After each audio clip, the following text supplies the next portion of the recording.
All righty. The beginning of the end.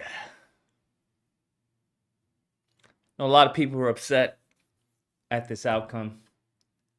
Don't know why. Upon looking at the actual story, I was like, that makes sense now. Makes sense. People were like, he's shot in the back. Yada, yada, yada. I hear you. I hear you. Don't get me wrong. I hear you. I was watching eyewitness testimony of this guy. Although this isn't disagreement day, but I don't have another banner. I still haven't built another banner. We should have a less talk. A less talk day. Welcome to the amazing army. Yo, Lucas in chat, blessings. Absolutely. What's going on, Bryce? This guy lied, saying that he was shot. He saw him shot in the back. It was crazy because I watched the cross-examination, and he basically lied. It was painful. It was absolutely painful. They got zero respect for black people. The community needs to riot for some reason. We're being very quiet. Riot for what? You're not rioting for shit. I'm so tired of people talking about, we need a riot. What is rioting going to do? Not going to get you shit, bro. Not going to get you a damn thing. Is it going to change any laws? Is it going to change a judge? Is it going to change what? Not a damn thing. You're not going to get anything. We can watch some of this because I was watching it. I was like, yo, what the fuck happened?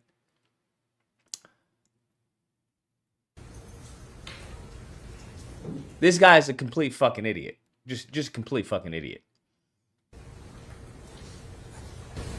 I don't know how many of you guys actually watched some of the cross-examination. But at the end of the day, they couldn't get him for manslaughter because that's not how it's set up in South Carolina. It didn't qualify for manslaughter because I was like, yo, how the hell did this not, like why would they charge that? It's the only thing that they could do, bro. Sent you a bet for call sheet? Bet. Yeah. But at the end of the day, I mean, you can be upset as you want, but no reasonable person is going to say, yeah, I don't believe that Cyrus didn't pull a gun on them. No reasonable person is going to believe that. Because then you have to ask yourself, right? If you believe, the same thing the defense attorney said. He was like, listen, what you have to understand, if that's what you believe the son is lying, right? And the son is lying, right? The gun was never pulled. Son's lying. That's what you believe.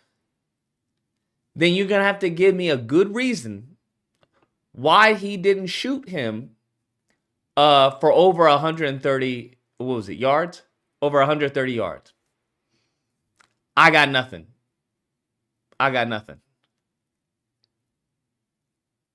Because I know a lot of people, oh, this bullcrap, you shot in the back. Doesn't matter if he was shot in the back. Right? At what point was he shot in the back? Right? If I go and stab somebody and then in the middle of me turning to run, I get shot. Technically, yeah, I was shot in the back. That doesn't mean anything. So I think a lot of people are emotional and not really logical or analytical. And upon being that, I mean, you're going to get upset. But you're also not crazy, which is why you haven't done anything. And you also don't care. I think most black people don't care. We've grown desensitized to black death, as I've said before. But we're going to play a little bit of this because this was it was painful listening to this guy. Mr. Bryant, my name is Sean Kent. I do not believe we've ever met each other. Is that a fair statement? Yeah, we never met. I'm going to put it on 1.5. I'm going to go over a couple of rules so we can... Yeah. Do you prefer Mr. Bryant, Devontae? What do you want to be called? I want to give you a proper title. Either or. Okay, do you find calling you Mr. Bryant? Yeah. Mr. Bryant, I want to go through first the testimony that you offered to the state of South Carolina just a few moments ago. Do you remember what you testified to? Yeah. And I want to first start at the beginning part of your testimony that you were giving to the jury when they were asking you questions about guns. Do you remember that? Yes. And when they were asking you questions about guns, they were asking you about the prevalence and the amount of guns in the community of children, 14-year-olds and so forth. Remember those questions? Yeah. And you remember saying that it was basically normal that a lot of kids have guns. Yeah. And it is okay for them to have guns because it's a status or something of that nature, right? I'm not saying okay, but It's not okay, is it? It's not okay? Now, who we have to blame in this scenario, I'm going to be honest with you. Who we have to blame in this scenario is the father. Listen to me. Listen to me. Black men, listen to me. Listen to me. The only person to blame for Cyrus's death is his father. That's the only person. Because I'm going to need a reason why the hell little 14-year-old Cyrus had a fucking gun on him. And you're going to have to explain that one to me. The only person to blame, you can't blame this Asian man. The only person to blame is Cyrus's father. That's it. That's it. I don't care what anyone has to say. Cyrus's father is the only person to blame. Asian man, not his fault. Not his fault. Not his fault at all. Not at all, bro. Not at all. The only person to blame is Cyrus's father. That's it. That's it. The only person to blame is the father.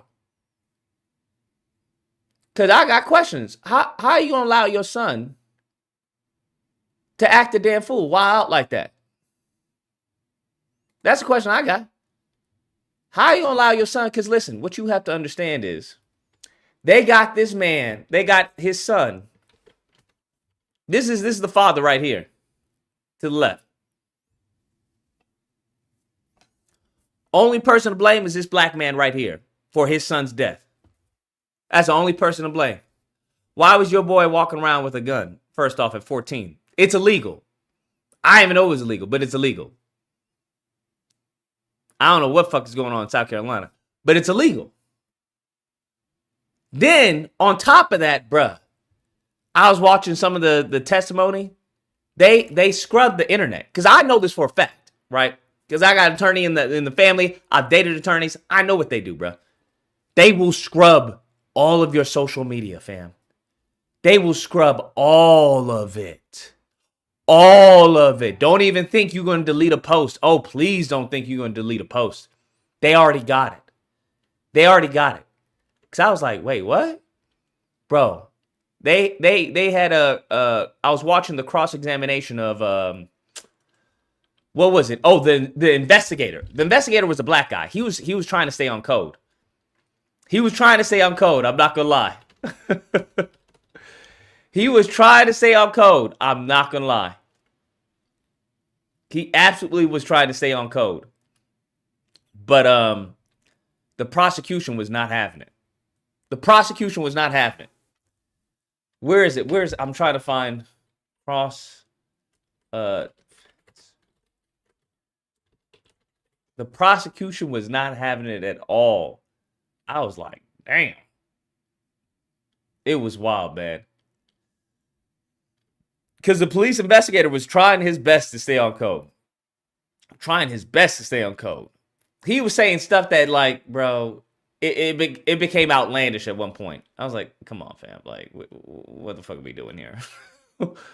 What are we doing here, bro? Like, you looking a fool. You look like a hot mess right now. Because he was trying to say that it wasn't suspicious that somebody who had no money, had a gun in their pocket, was going around, picking up water bottles and then putting them back. Right? And he was like, would you say that that's suspicious when it comes to, you've been prosecuting shoplifting cases for quite some time. Would you say that's suspicious? He was like, no, I wouldn't say it was suspicious. It was like, bruh. Bruh, come on now. You don't think that's suspicious? I was like, okay, all right. I'm trying to find it because it was brutal. It was brutal. Hold on. Let's just play it. Because what they have a picture of Cyrus with a gun. With a gun and a hoodie. It's like, is that the same gun? Would you say that's reasonable to believe that's the same gun that he had at the time? Bruh. If you got your child at 14, this is a bad father. I'm just going to be honest with you. This is a bad father. The reason why I can say it's a bad father, because if you don't know your child's social media account, I wish I would have little Lucas with a gun like this, Tim. Boy, that is an ass whooping from fucking the ghosts of Sparta, bruh. That is an ass whooping like you have never experienced in your fucking life. In your life. Never experienced your life. He had his son on Instagram. Not only pictures and videos with a firearm. 14 years old. You're shit parents. I'm just letting you know. The mother, the father, you guys are shit parents. This is why I say clean the lineage. We've got to clean the lineage. That's one black ignorant gone. Great. Now, hopefully, these two don't have any more children. Because you guys are shit parents. It's as simple as that. You're shit parents. And your little black ignorant son paid the price. You may not like to hear that, but that's what's happening. That's what we need right now. And if little Asian dude, fucking Rick Chow, can clean the lineage, great. Clean it all up, fam. Clean it all up. This is marching orders for all the Asians, whites, Latinos, Indians. By all means, we have no use for any black ignorant youth, no black ignorant father, mother, none of that. Okay, they are a detriment to the population, especially the black population. Clean it up. Clean it up. It's as simple as that. Clean it up. You gonna allow your 14-year-old kid to be posting videos of him with a gun on Instagram? Videos and pictures? And let me tell you, and you don't know anything about this? No, that means you're a shit parent. That's what that tells me. That means you're a shit parent. I don't know what to tell you. You're a shit parent. And you shouldn't have kids. Now, you don't have to worry about that because you don't have a child anymore. You don't have a child anymore. Yeah, absolutely. No tears. No tears for this whatsoever. No tears whatsoever. Fucking ever. Now that I know more about the case, don't leave that gas station alone. Don't mess with that gas station.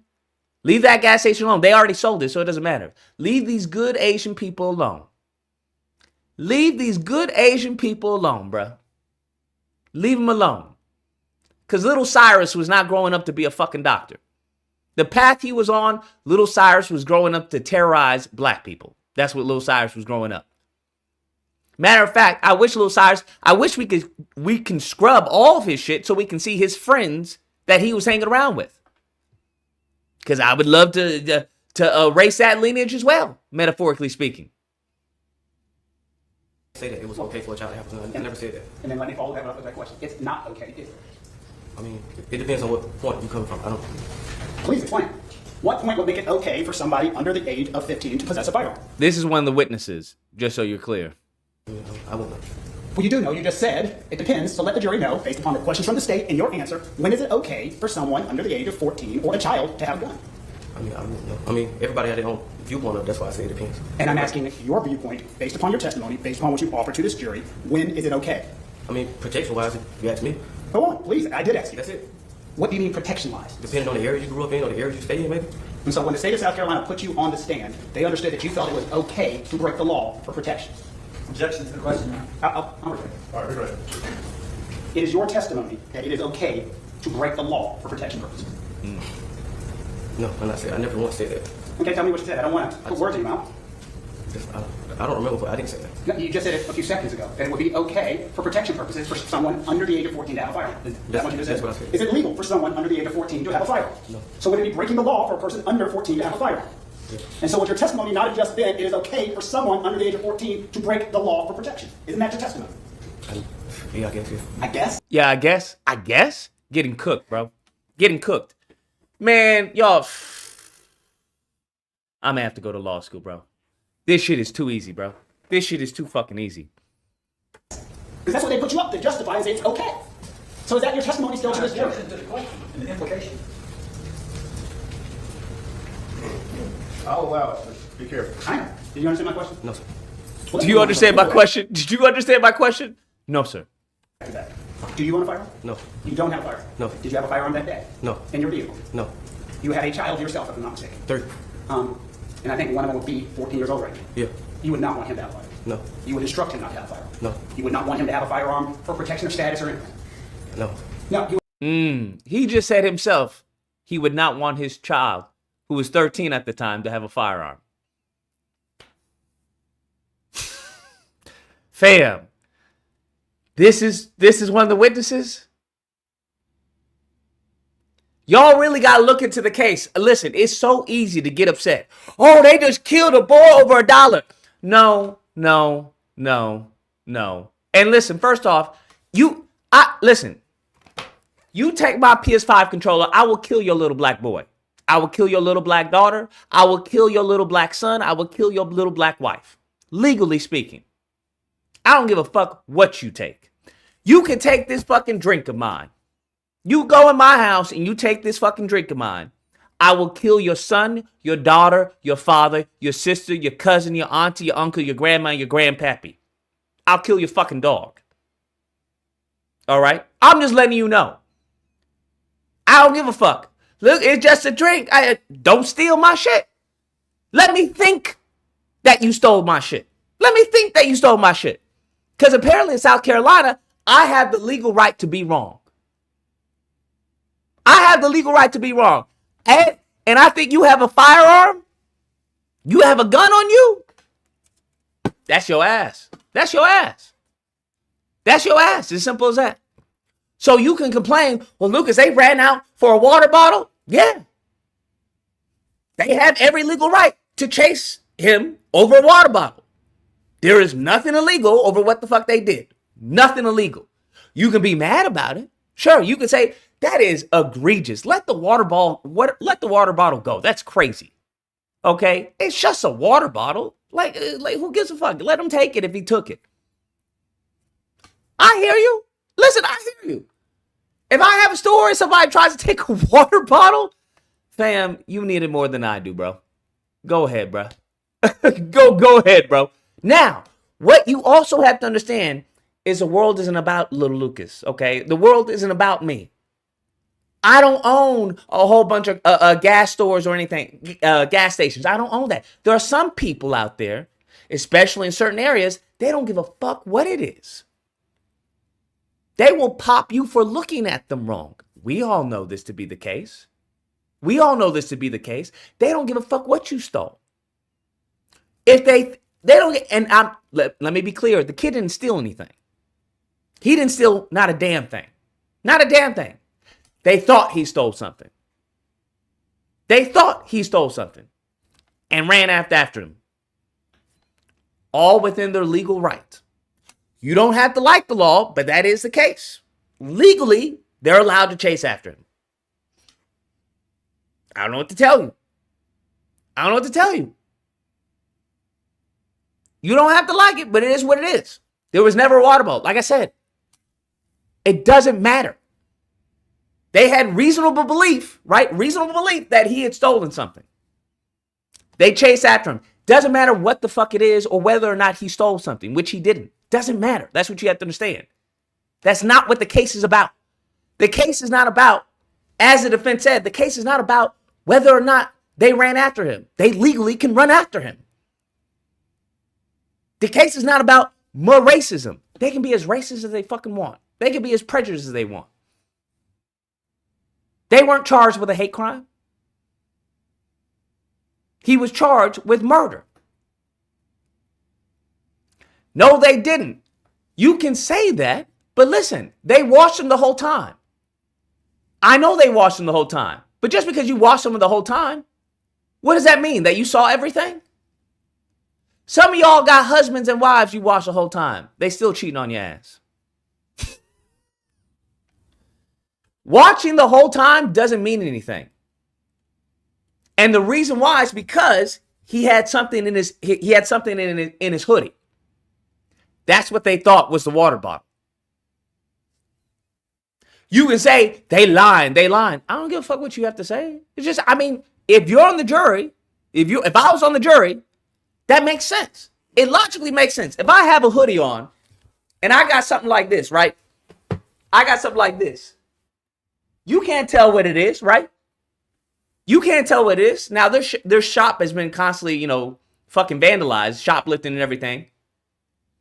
So you say, hey, you got a water bottle. I ain't got no fucking water bottle. What? I don't have anything. I don't have a water bottle here.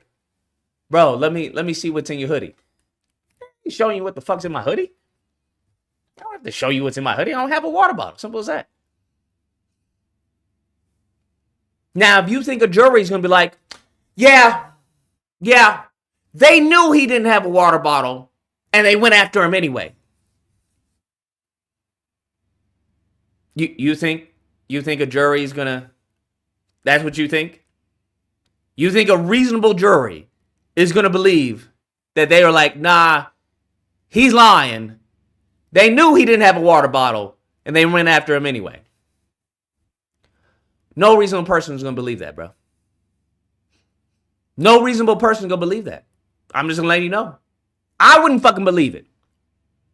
If I had because they didn't know he had a gun there, right? Because what they saw was not the water bottle, it was the gun. That's what was in his hoodie, the gun. Bruh, I don't know you got a gun. All I know is I see something there.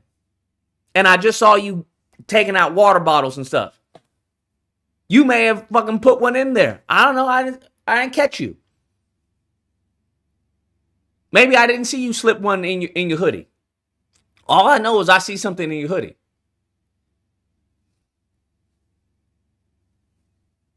Is what it is. Not enough to pull the trigger. They didn't pull the trigger because of a water bottle. Listen, stop being emotional, because that's how you're going to get fucked up. Stop being emotional right now. Be logical. Put on your thinking cap right now. I need everybody to have an IQ above room temperature and put on your thinking cap. At least try to think like an attorney. Think like, I don't know, a prosecutor. Think like whatever you want. Think someone who's above average thinking. Try to embody that, right? Say if you don't like that as a nation, switch all the races. Say this is all black. This is all black. It was a black store owner, black kid, black brother. Just try that. Black dude, I don't know if I have a hoodie on me. I think I have one that's upstairs. Black dude goes into a black-owned store. It's a black kid, right? This black-owned store has been shoplifted before. They have a serious case with shoplifting. The black kid in this black-owned store has a hoodie and a backpack on. Person tells him to take off the backpack. All right, takes off the backpack. The black kid has a firearm on him, unbeknownst to anyone else in the store, and has no money. Unbeknownst to anyone in the store. But the jury's going to find that out. They're going to tell the jury that. Black kid goes around looking at stuff. Looking at that. Then sees a bunch of water bottles. Takes out 4 water bottles. Puts the 4 water bottles back. Walks to the store, walks to the front entrance of the store. The black owner, right? The son of the black owner, right? The black owner's son, who is black, says, "Hey, what do you have in your hoodie?" Black kid says, "I ain't got anything." He's like, "No, let me see." Like, "No, I don't have anything." He's like, "Nah, you definitely got something." He's like, "I don't have anything." And he walks out. The black owner and the black son think that he's got something in his hoodie that he stole from him. They chase after him. During the chase, the black kid trips and falls, drops his phone, drops his shoe. They still chasing him. Gets to a point where now allegedly, after being chased over 130 yards, black kid points the gun at the black kid who was following him, right? He was chasing him this entire time. Black kid points a gun at the kid who was following him. The kid backs up, says he's got a gun. Now, the black father hears his black son say, he's got a gun. He's got a gun. And the black father, who has a gun as well, tells the black kid with the hoodie, tells him to drop it. Stop. No. Drop it. Black kid then gets shot. Now, whose side are you on? Take race out of this, because I know for some of you low IQ ignorants, take race out of this. All the people in there were black. As a juror, you want to tell me that beyond reasonable doubt, you don't believe that the father shot this black kid, the black father shot the black kid in defense of his son because he feared his son was about to get killed? Is that what you want to tell me? Is that what you want to tell me? I hear what you're saying, every witness. We're going through this witness right now. This witness has a low IQ below room temperature.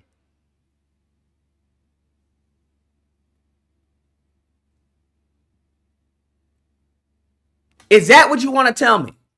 So then, as the defense attorney said, he said, well, what if that's what you believe is if the son is lying, right? He's lying, Lucas. He's lying. The gun was never pointed at him. He's lying.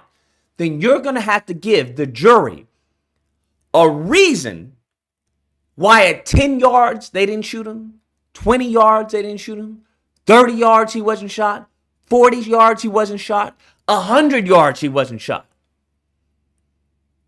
Why he was shot at 130 yards. I'm all ears. I'm all ears. You're going to have to give the jury one hell of a story as to why he was shot at 130 yards. If that's what you believe, that the kid was lying, right? That there was no imminent threat, even though the kid was found to have a gun on him. He was found to have a gun on him. If you have an argument for that one, that you believe that would convince a jury, then you need to go to law school. I'll pay for you to go to law school. How about that? I'll pay for you to go to law school. How about that? You would think it would be wrong. Correct? Correct? Yeah. It would be dangerous. Yeah. And you would not want your child in the community carrying a firearm. No. The solicitor's office asked you about your criminal record. You stand on the stand currently as a convicted felon. Yeah. And so you couldn't own a firearm anyway. Yeah. And so you stand over there convicted of 3 separate offenses. I'm not sure how many. I'm not sure. Not sure how many felonies you have. Just because he has a gun doesn't mean he was a threat. Prove it. Y'all are saying all this shit. That's not how it fucking works in law. That's why I keep telling y'all. Y'all keep running your mouth. That's not how it works in the courtroom. If you've ever been in the courtroom, whether you've been in the back watching the court or been in the front as a defendant, that's not how it works. Well, just because he has especially when somebody's convicting you of trying to convict you on murder. What the fuck type of loosey-goose bullshit argument is that? Just because he has a gun doesn't mean he was a threat. Nigga, that's not how it fucking works. You think a jury's gonna go, oh, that nigga's cooking right here. Nigga's guilty. Huh? You think that's how it's gonna work? Just because he had a gun doesn't mean he was a threat. That's not how it fucking works. Prosecution has to prove beyond a reasonable doubt that didn't happen. Prosecution has to prove beyond a reasonable doubt that this man killed this kid in cold blood. That has to prove beyond a reasonable doubt, fam. It's not going to happen. It's not going to fucking happen, bro. It's not going to fucking happen. Just letting you know. No. Were these all in Richland County? Yeah. And so were you prosecuted in this courthouse? Yeah. And so they are familiar with you? I don't know. Okay. They picked murder charges, essentially getting him a jail out of free card. No, that's not true. See, this is also an issue I have. Niggas just talking shit. The reason why I know this, because I had to look into the case. I had to look into the case, hear what other attorneys, how they described it. They had to choose murder because it didn't hold the barrier. It didn't meet the qualifications for manslaughter. They had to choose murder. It didn't meet the qualifications for manslaughter. Y'all need to get out of your feelings. Get out of your feelings. Get out of them. I know Asian, like I said, if that is fucking with your head, imagine everyone was black. Imagine this was an elderly black man who had a black son and another black kid went into his store. If it helps you to remove your bias, if it helps you to remove your prejudice, if it helps you to see clearly. When you talked to officers on the scene, well, let's go through this. You actually gave 2 separate statements to officers. One on a body cam on scene. Do you remember that? Yeah. And then separately, you talked to another officer. Is that a fair statement? Like you sat down and met with an officer and gave an actual recorded interview. Do you remember that? Yeah. And I'm going to go backwards. I'm going to talk about the second interview first, because this was with a member of the Richland County Sheriff's Department who interviewed you. They both were. Okay? Both were Richland County officers. Yeah. They interviewed you, right? Yeah. They asked you what happened. Yeah. They asked your details. Yeah. They let you give the story. Yeah. And you gave them this story, and after you gave the story, you remember one of the officers telling you, don't embellish, that doesn't fit the evidence. I don't know what that means. Sustained. Yeah, I don't know what that means. He doesn't know what embellish means. When you met with them, did they think you were exaggerating the story? You can say shut the fuck up, but the facts are the facts. Nigga, I didn't create this story. That's not my son. I'm not a shitty father. Black men, you have an accountability problem, fam. You have an accountability problem. And guess what? No one gives a fuck. I don't give a fuck about your little child, to be honest with you. You let Deshaun run up on me, I'm going to put a bullet through fucking your child's head. I don't give a fuck. And I'll do it with a smile. This is your child. Y'all are maintaining the same thing with women. Y'all are maintaining children. You're not raising them. There's no way in God's green earth this fucking father should have allowed his 14-year-old son to have a firearm, much less post it on Instagram with a whole bunch of videos. Because guess who got those videos and got them pictures? The motherfucking defense. Don't know what to tell you. And if you want to talk about, oh, this is white supremacy. You know, we in white supremacy land. And if you're in white supremacy land, then maybe you should act like it.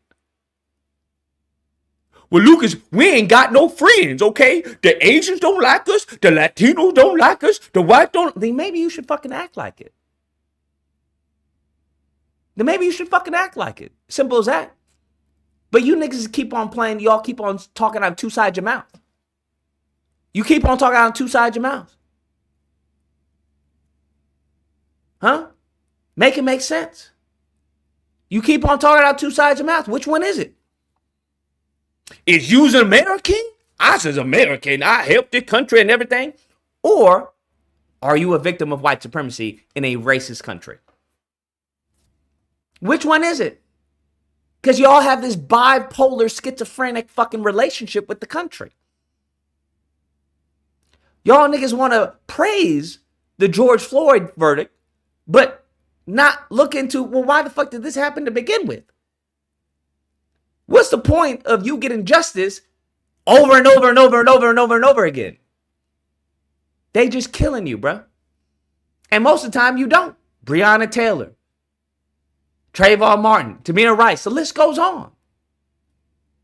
The list goes on. You can be upset, but it doesn't change anything.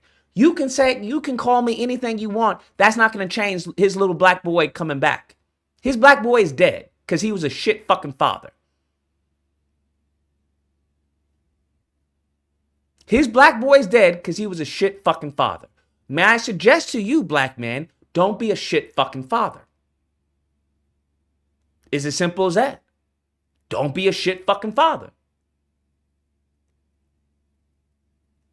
I don't know what to tell you, because guess who doesn't give a fuck about your little Daquan? Guess who doesn't give a fuck about, well, you have to understand that we came from the hood and it's dangerous. Guess who doesn't give a fuck? The black people in the area don't even give a fuck. I don't know what to tell you. I don't know what to tell you. This is the reality of the world. This is the reality. And this isn't the first time this has happened. This is the crazy part. You Negroes have short-term memory. Y'all are like fish. Y'all are like fish. I don't know what to tell you.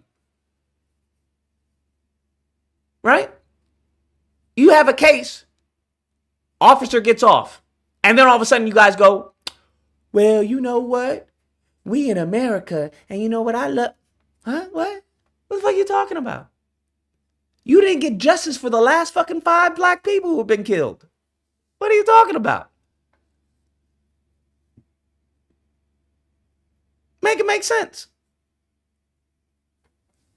I don't know what to tell you. It is what it is. Objection, Your Honor, speculation of what somebody else believes. Sustained. I don't think you understand what you're saying. Listen. Let's think about this.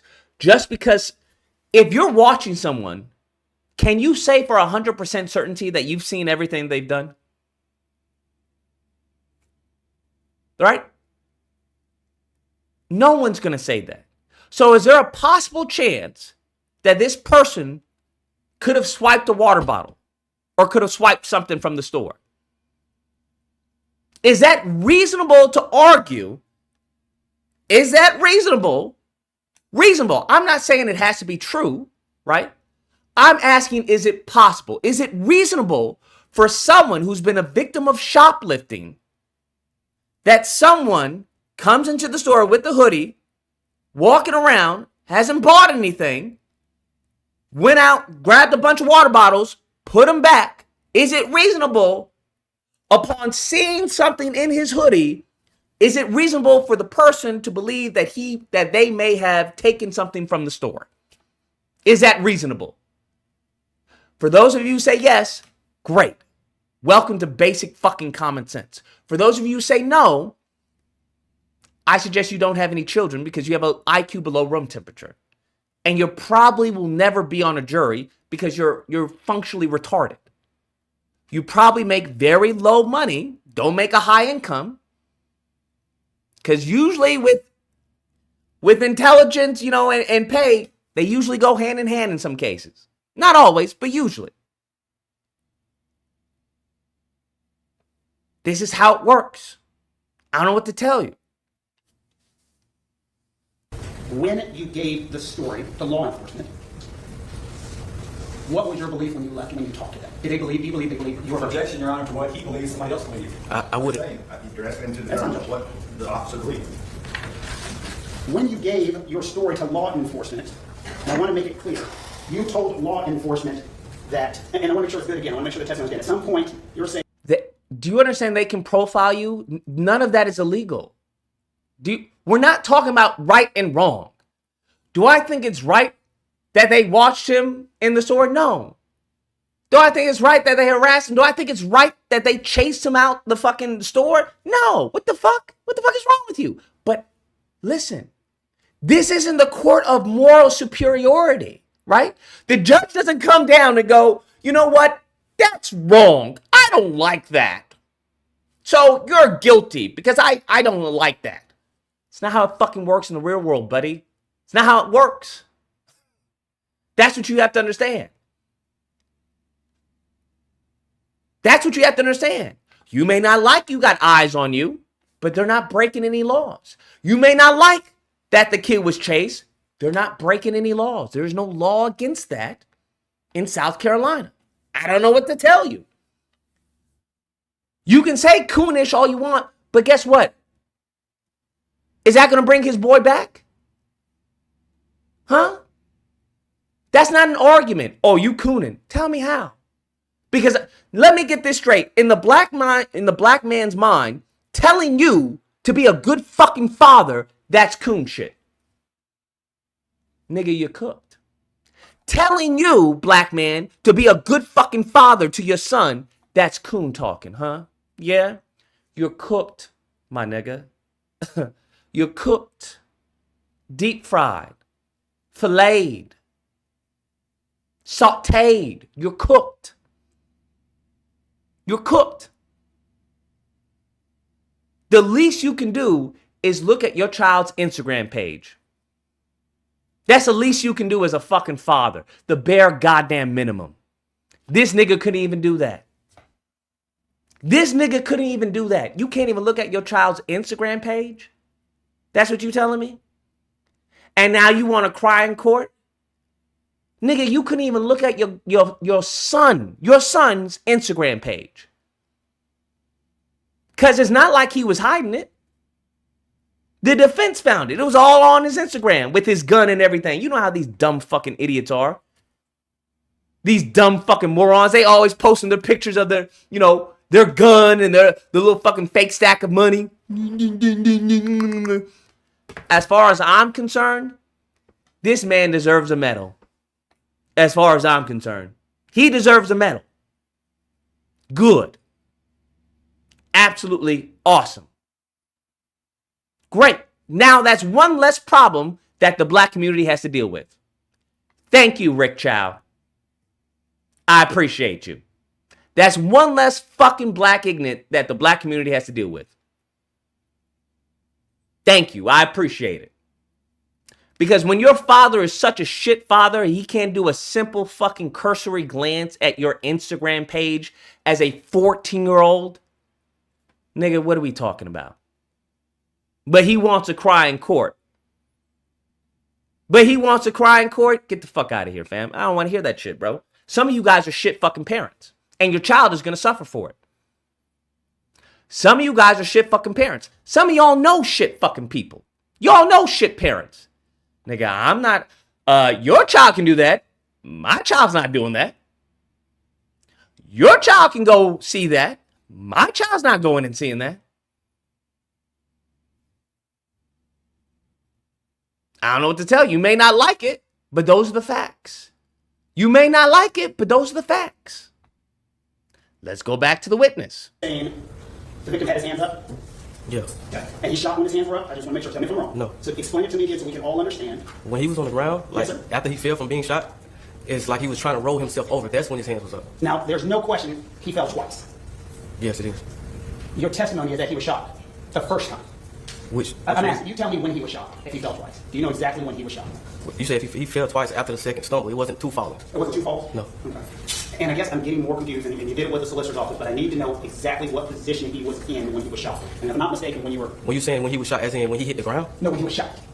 Like, oh, he was trying to stand completely up. He was trying to stand completely up. Yeah. And I think when you were right here, you had him completely straight, correct? What you mean, completely straight? Was he standing completely up when he was shot, like this? I mean, almost as if, yeah, almost. And Mr. Chow, was he directly behind him? No, not directly behind him. Listen, you can call me what you want. It's the facts, fam. I don't know what to tell you. Nigga, I'm not the attorney. I'm not the prosecutor. These are the facts of the case. All you have right now is your feelings and a dead little black boy. What are you going to do about that? Are you going to start a community watch? Are they going to start a community watch in South Carolina? No, you're not. Yeah, I'll tell you what's going to happen because I've seen this happen over and over and over before. What's going to happen is niggas is going to get mad. Grab him. A week later, well, do you see what's going on with the Lakers? Do you see what's happening with the Knicks? Oh, man, this shit, we may hit it, man. It may happen, bruh. We may go all the way. That's what the fuck's going to happen.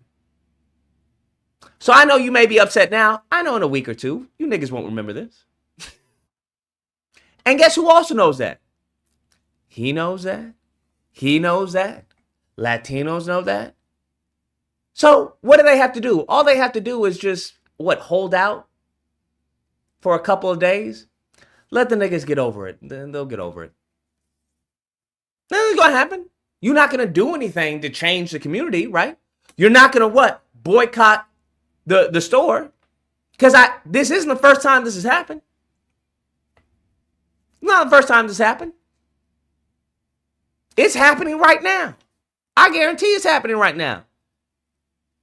For all the stores that are still in the black neighborhoods. You're not boycotting those stores. You still going to go to them. So what you're feeling right now is meaningless. Why? Because there's no action behind it. Lucas, that store closed down. It didn't fucking close down. First off, they sold the store. They sold the store. It didn't close down. They sold the store. They'll be fine. They'll be fine. Y'all not going to do anything. It just is what it is. You upset right now. Great. What's that going to do? You doing any community watch? Are there any bills? Are you, I don't know, you talking to any attorneys? Is your child going through law school? I don't know. What's happening? Nothing. What's happening is grab it. Shouldn't we be upset? Be upset for what? Yes, we should be upset. But I'll tell you who we should be upset at. Not this motherfucker. Right? They've already told you they don't fuck with you. But for some reason, you keep going to the stores. Why be upset at him? Nigga, why? Huh? That's like being upset at the cow for making milk. Man, we gonna be upset, bro. You see that cow? mooing and everything. Nigga, it's a cow. I already went through this. I already went over this the last live stream. You're the stupid frog. Do you not get it, Black Phillip? You're the dumb frog in this scenario. You're the stupid fucking frog. Do you not get it? You're the dumb, low IQ, fucking knuckle-dragging frog. That's what you are in this scenario. I don't know what to tell you. You niggas keep on saying, man, you're not gonna sting me, right? You're not gonna do that, bro, right? You know we both in this pond. You know I helped build this pond. Absolutely. Why would I sting you, bro? Come on now, chill. What's wrong with you? Huh? Bro, we're in this together, man. We're in this together. Oh, okay. All right, well, I'm gonna go to the other side. Yeah, that's why I hopped on you, right? Yeah. Cause we both trying to get to the other side. Yeah, let's go. Oh, okay, all right. What the fuck? What? Did you fucking sting me? Oh my God. Why would you do that? Because I'm a fucking scorpion. That's what we do. This is what y'all sound like. Fucking idiots. Go ahead and be upset. You were upset at George Zimmerman. George Zimmerman's well and fine. That nigga's still living.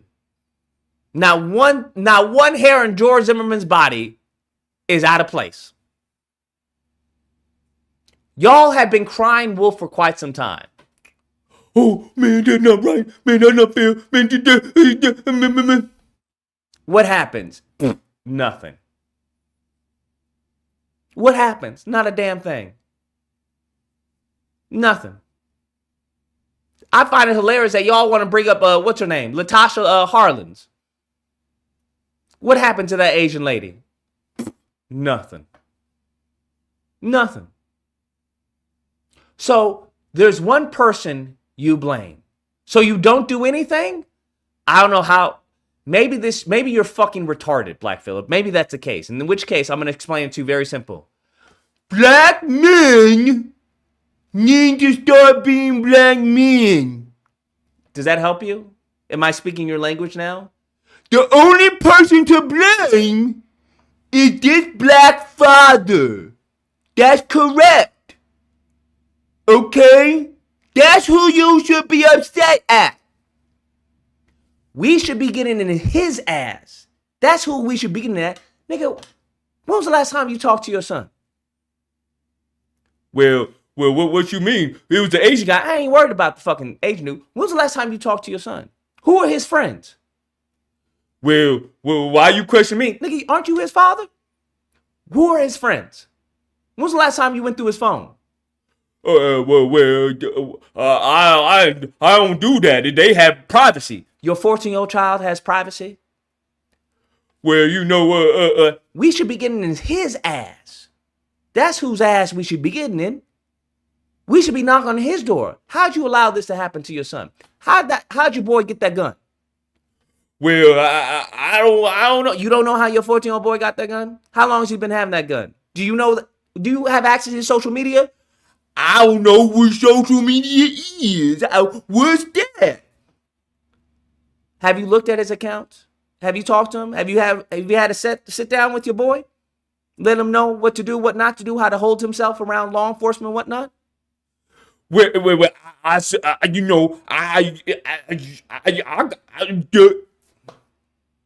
That's whose ass we should be getting in, right?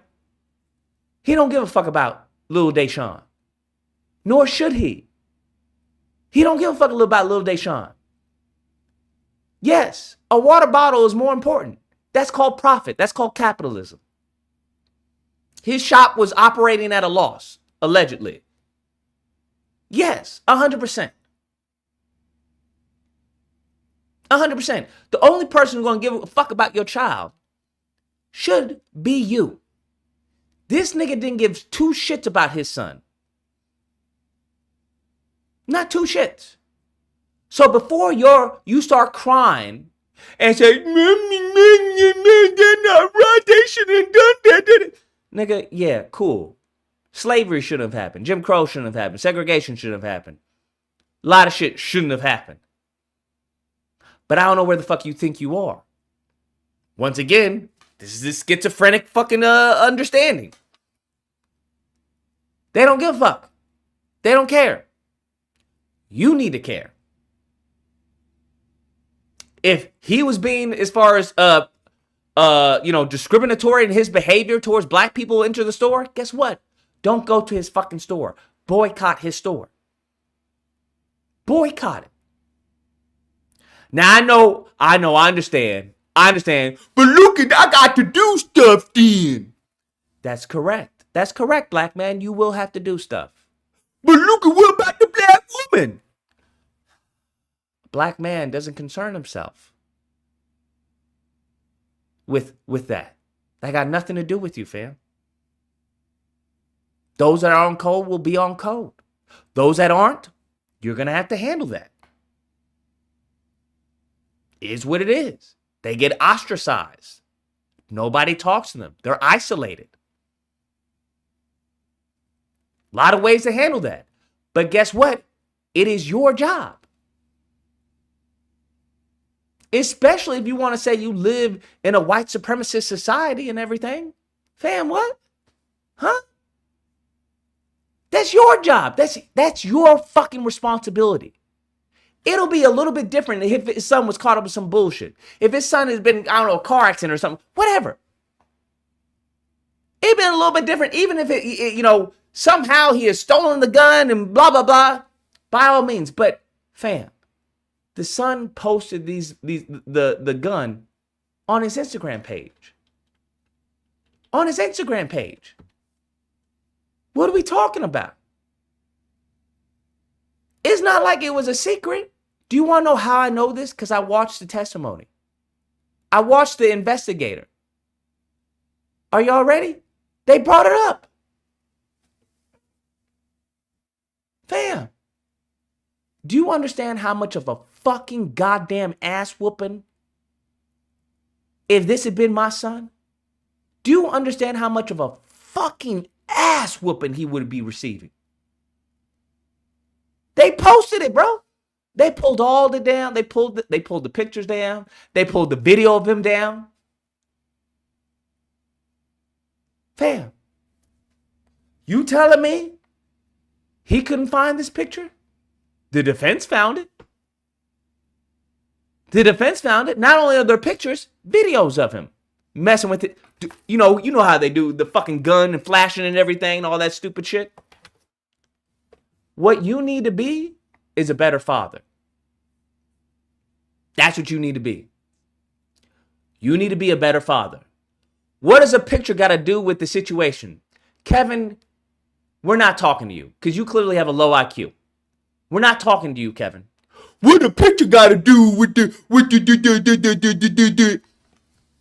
Nigga, this was brought up in court, stupid fuck.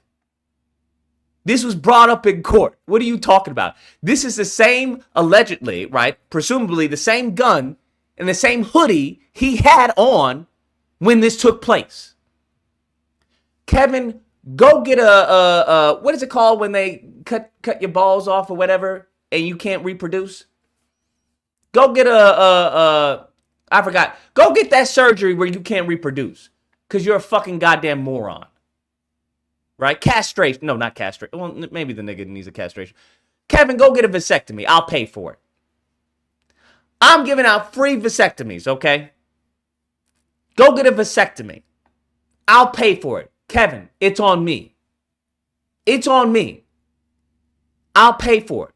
That's what I need to start doing to help out the community. Black Vote Watch, I may put off Black Vote Watch for right now. I'm going to start giving out free vasectomies. That's what I'm going to start doing. Free vasectomies on me. Nigga, you want a free vasectomy? Go hit up Amazing Lucas. He's paying for all of them, bro. It's on me, fam. You don't have to worry about it, bro. You don't even have to fucking worry about it. He should have gotten an ass whooping. However you want to discipline him, discipline him. Because I know some of y'all is fucking weak sauce. Like, I don't do that. Okay, that's that. I don't do corporal punishment. I don't do that. I tell them to get in the corner. Okay, fine. Whatever. Tell him to get in the corner. I don't know. Take away his PlayStation. Whatever the fuck you have to do. This is unfucking acceptable. Unacceptable. Unfucking acceptable. Simple as that. Only person to blame is this nigga right here. You can't blame him. I don't know why y'all keep blaming these people who have told you we don't give a fuck about you. We don't care. But why did he chase him out? That's like asking the Klan, well, why did the Klan chase this person? Nigga, it's the Klan. What do you mean? But why go through all the trouble of getting on horses and they chase this black guy all throughout the neighborhood? You know what? Why do you understand how stupid you sound? You're asking why the person who doesn't give a fuck about you chase you when they thought you were stealing? That's what you think? You're not even making sense. This is why I hate when black folk write off any proper and responsible behavior and lifestyle as respectability politics. Us doing better is good for us. Yes, 100%.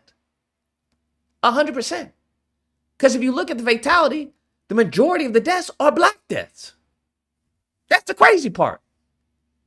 You teaching your child proper manners and how to behave like a black man or a black woman is going to benefit us. You so concerned about what the fuck they have to say. What the fuck do I care what they have to say? Nigga, I want little Daquan to shake my hand firmly and say yes sir, no sir. What the fuck? What does that have to do with any of them? I don't even understand. And then when we talk about it, well, it's interracial crime. Yeah, because you hang around you. So why wouldn't you want the offspring to behave themselves like men and women? You so concerned about how they're going to view it. Well, they're going to, see, I'm not going to do that. Why? Y'all starting to sound like the white ignorants. That's the crazy part. They won't do certain shit if they think it's associated with black people. If you go and tell these mofos black people invented the toilet, they would shit behind a tree. Well, you know, hey, Timmy, you know, it was a black man, Daquan Jackson, who invented the modern day toilet. What? Yeah, it was a black man who invented that. They will get that shit removed and pop a squat. Where's the fucking lie? Where's the fucking lie? You know that art collection right there? Yes. You know, it was a black man who posed for that. What? Yeah. It was a black, yeah. They will throw that shit away. They won't even sell it. They'll throw it away. Y'all need to understand what is going on. This is fucking unacceptable. And I find it interesting, right? Because when we personalize it, when I personalize it, I haven't opened up the phone lines. I'm sorry, it's a little bit of a bait. But I haven't opened the phone lines. But if I were to ask any parent, hey, would you be okay with your son, your 14-year-old son, posing with an illegal firearm? Because it's illegal. He's not legally allowed to have a firearm at that age, apparently, in South Carolina. I don't know what the fucking laws are in South Carolina, but it's illegal. Would you be okay with your son doing that? And then having a video of him doing this, right? Would you be okay with that? Not one fucking person would say, yeah, I would be okay with that. There may be one, but hopefully that person doesn't have a child. Not one. But let the little ninja a block away from you, let his child have it. I don't see what's wrong with that. It's just a picture. It's just a picture, Lucas. What's that got to do with anything? We just heard on the trial, right? In the trial, the witness, the defense's witness, no, the prosecution's witness, excuse me, just say, nah, I wouldn't allow my child to have that firearm, not at all. But then it gets better, because then we come to find out that he lied. If you can come down again for me and just put your body in the position that you saw, I want to make sure I say this correctly, the position you saw Cyrus in when he was shot. Does that make sense? I'll make sure you understand my question before you do. Do you understand my question? Yeah. Yeah, can you come down from the stand and just show the jury the position, the exact position his body was in when he was shot that you saw? Yeah. So it was almost like completely up, like he was getting up like this. He wasn't here. Yeah. Okay. No, he was like here, but still trying to move and get up at the same time. You get what I'm saying? I do, and I'm just confused because I thought with the solicitor's office you said he was straight up. So you're not saying he was He's straight trying to get straight up. He's trying to get up like how I'm standing, like this. He's trying to get to this point, but he never could get to this point. He's still stumbling, trying to catch his movement. That's what's going on. That's what you saw. Yeah. Okay. And then after he was shot, what happened from that position? He fell. He fell completely again. Right there. Yeah. Didn't move any further. It's like maybe like a try to turn over type of thing, maybe. So where the body came to rest is where he was shot. I don't know where his body came from because it was so many people gathered around him. I couldn't see exactly nothing. All I could see is like legs and feet, and you know the older lady's son was Don't hide him. Why'd you hide him, Coda?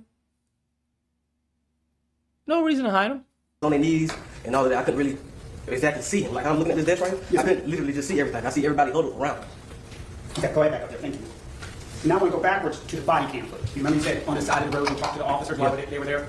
Yeah. Is that yes? Yeah. You remember telling the officer on the body footage that you watched the shot through your car mirror, through your rearview mirror? No. You do not remember that? No. And if I was buying testimony or anything, you would dispute saying that to anyone that day? I don't remember that. Is it possible you could have said that? I don't remember that at all. And you had mentioned that when you were driving by the scene, you were going at a very slow pace. Yeah. And if there was video of your car not going at a slow pace, would you do He's asking where I live. So here's a bright idea. Nigga, don't tell him.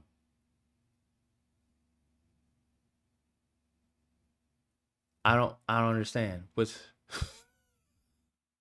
disagree with that? Yeah.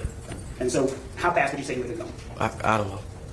I need you to guess because you said you were tracking them. So how fast? 1 mile, 2 mile? I don't know. I can't answer that. I don't remember.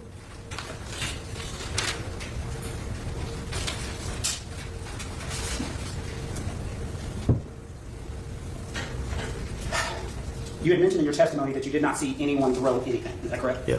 And you said you saw the book bag laying directly on the ground? Yeah. And it just had fallen? When he fell, the book back there. The first time. Immediately at the same spot? Mhm. Well, no, I wouldn't say the same spot. I can't remember exactly where, but My Viet girl condemns this and wants to build bridges. We have people willing to help black men drop the ball. They don't try. What you have to understand, your Viet girl should probably close her fucking mouth. To be honest with you. Because black people are very, like I said, we're very lenient.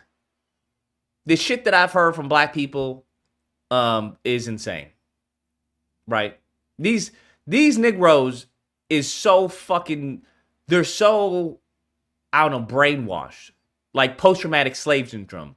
They have such post-traumatic slave syndrome, they wouldn't even harm somebody if somebody wanted to harm them, bro. It wouldn't happen. The problem with that is that no other group of people that I've seen behave like that. Jewish people don't behave like that. White people don't behave like that. Asian people don't behave like that. They will whoop your fucking ass if you're off code. Or you will be ostracized, you will be shunned, you will be frowned upon, and you will feel very, very lonely. The only people that I know that are so forgiving are black people. That's the only people I know. So I would, if you want your Viet girl to stay alive and not be an outcast, because you have to understand that social pressure does work. If you think she'll just fucking, let her whole people and her whole culture go over one Negro, you're crazy. That's not going to happen. Will it happen? Is it possible? Sure, anything is possible. Is it probable? No. No. Because they grow up with that culture, bro. If you think a Latina chick is going to be like, fuck a quinceañera, fuck everything, fuck all that, I want my black Daquan. And she's going to be, she's just going to ignore all the heritage, the Mexican heritage she grew up with over her little black Daquan? Not going to happen, fam. Not going to happen. The only people I've seen that happen with is black people. I'm just letting you know. Once again, this is all anecdotal. From my perspective, and I've been at this for a minute, that's the only type of compassion, fucking empathy that I've seen. On a consistent basis, I will say. On a consistent basis. I haven't seen that consistency with any other group. I don't want to say things, but I think it kind of fell down, so I can't really remember. But you testified to it, so that's why I want to make sure. You testified on direct that it fell right there. So you want to correct that. Her family ain't that racist. There's no such thing, fam. There's no such thing. Ain't that racist. Do you not even hear what you just said? I want you to take a moment and think about what you just said. They ain't that racist. Let's just sleep with that. Just sleep with that, bro. I mean, can you explain what right there is? It could be here, it could be there. You're saying right there, I don't know what right there is. Well, I need to know because that was your testimony. Where did the book bag fall? On the ground. Where? I mean, I have to look. Oh, it was autocorrect? It was autocorrect? Got you. The phone said that. Even the phone is correcting you. Nigga, what? Oh, this nigga must be drunk. Here, let me help him out. Bro, even your phone knows better. Think about that. Even your phone knows better. The AI in your phone was like, I don't know about that one. I don't know about that one, G. You may not want to send that one off. Something I can't just say where exactly it was on the ground. You saw the book bag? Yeah. You saw the book bag on the ground? Yeah. It was not down a hill in some grassy area. You personally saw it? Yeah, it was on the ground. Okay. Bro, you about to have a kid soon? Listen, fam. Have you all seen the video of the mother who was calling her own son the N-word? Have you all seen that? I told you I took a week off because I was broken after the Kevin Hart thing. I was genuinely broken. I was like, I just can't anymore. Because it gets to a point where you have to shut off, or else you're gonna do something. I have to phrase my words carefully because I know, FBI, CIA, fucking MI6 everybody's watching. You have to shut off before the devil gets the best of you. Well, put it that way, right? You have to shut. You ever been in that situation where I need to get out of this room? It's like a fucking, I don't know. It's like being Ghost Rider, right? It's like being Ghost Rider surrounded by fucking evil. It's like, I gotta go. I got to go. Ooh, no. Hey, stay. I can't be here. I'm sorry. So I gotta go. Right? That's what it feels like to have an ignorant in you. You have to suppress the ignorant. Now, my ignorance has been suppressed. I think my ignorance has been suppressed for quite some time. I've done a pretty good job to suppress my ignorance. But there are just moments where it's like, let's go. Let's go. I'm tired of this fucking shit. Let's go. Where's my other one? Let's fucking go, man. Let me get my fucking smoke grenade. Where are we going doing this shit? Right? And you have to, yo, chill, bro. Chill. What you mean fucking chill? You see what just fucking happened? You see what's going? Yo, calm yourself, bro. Calm, bro. Chill, bro. Yo, bro, here. But let's go on a vacation, fam. Let's go on a vacation. How you going to go on a vacation when you see this shit going on right now? What you mean, bro? Bro, just you gotta unplug like ASAP. But I get it. No, I definitely get it. They don't have the same dog in the fight as whites. You're already gone, bro. You're already gone. I don't know what to tell you. You're already gone. You're gone. Bye-bye. Bye-bye. You're already gone. It's Dunzo. It's Aver. This man says, I'ma conquer Asia. You're scared. Yeah, I'm scared. You're absolutely right. I'm scared. Yeah. I'm scared. You go conquer Asia. Listen, I believe in you. I'm a scary little bitch. So don't take my word for it.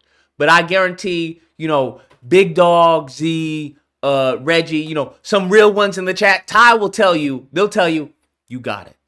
You go conquer Asia. We believe in you. I'm a scary little mofo. I'm not going to tell you that.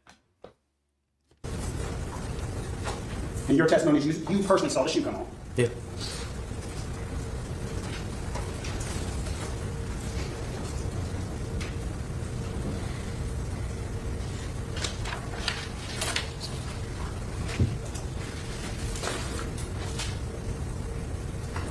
Beg questions on one moment. Yes, okay.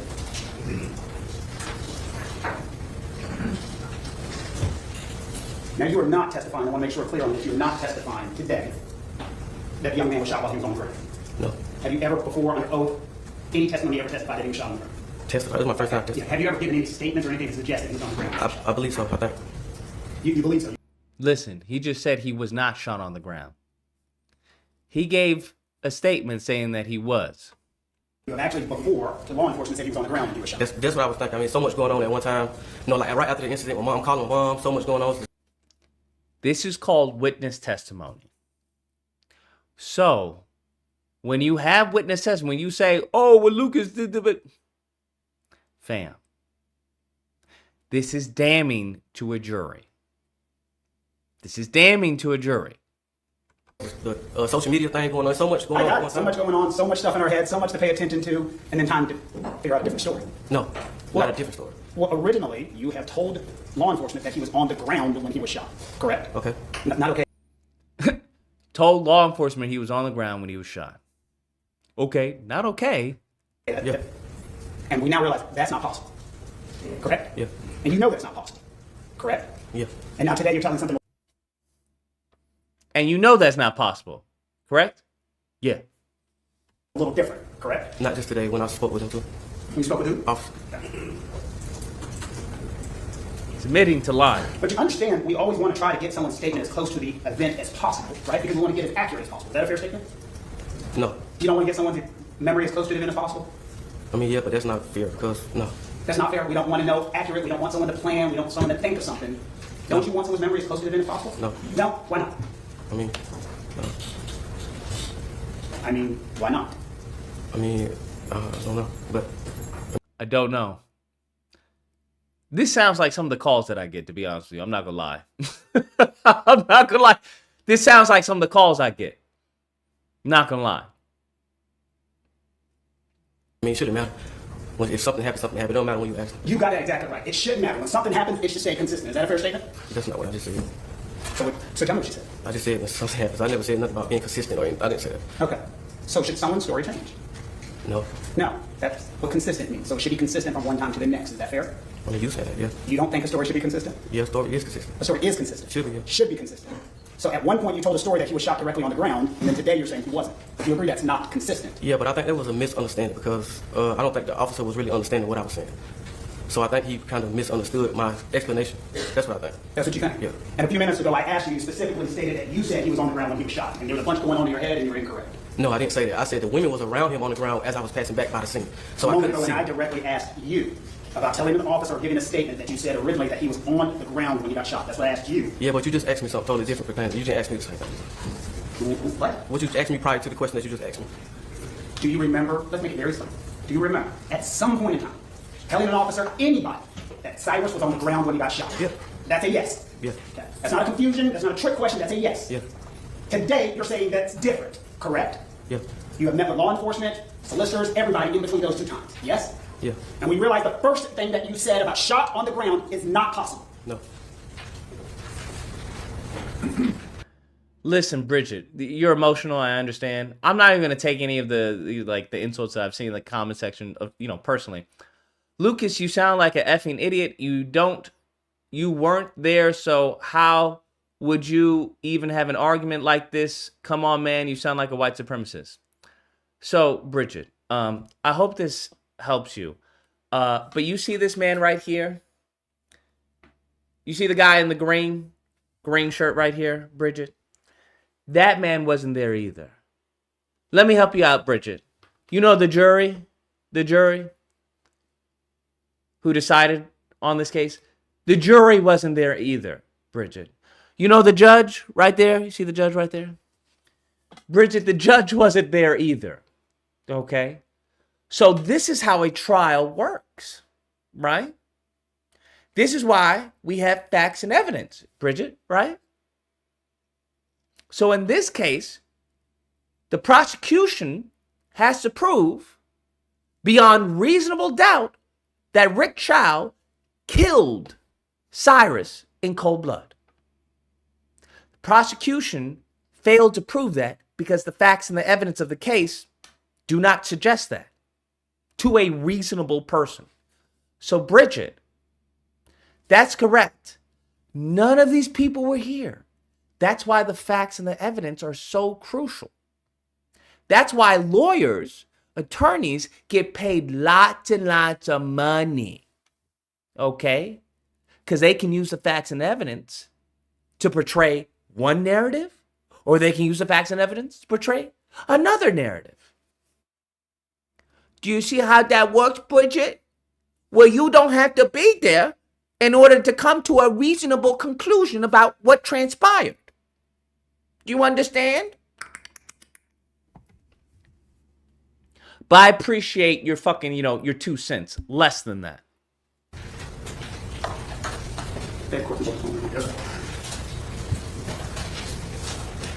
And he goes back.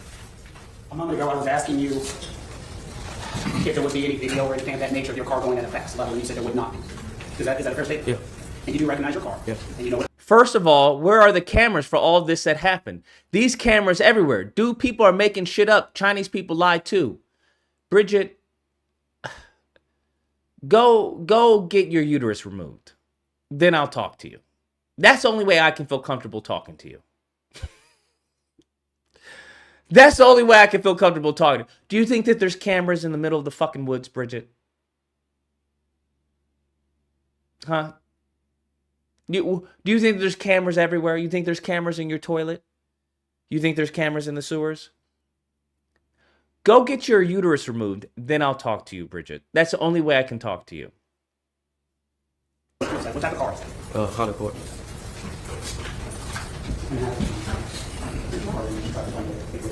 Skip.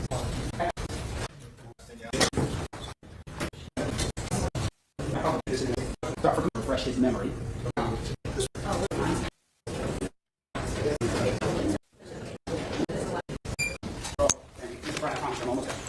When we took a break, I was asking you about your car, you remember things of that nature? Yeah. And the direction of travel. Yeah.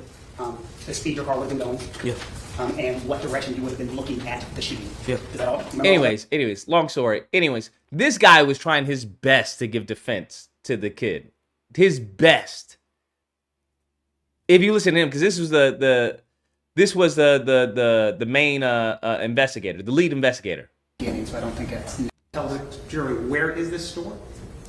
7441 Parkland Road here in Richland County, Columbia.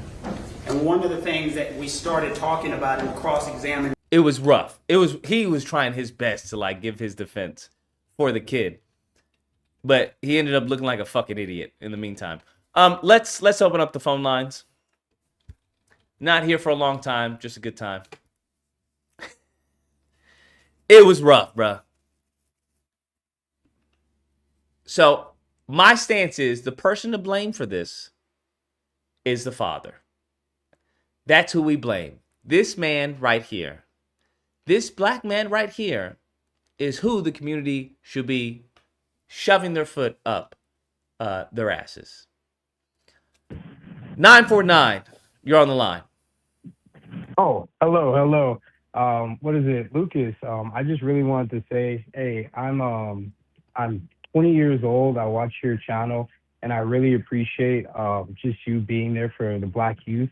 And I just wanted to say there's a lot of hope for us. I know it can seem bad, but there's a lot of good out there. I know myself. I have my master's and my bachelor's, and I'm doing great in life. So I just wanted to say to keep dropping your videos. I appreciate you so much, and thank you. All right, man. Yeah, appreciate it. Take care. Stay safe.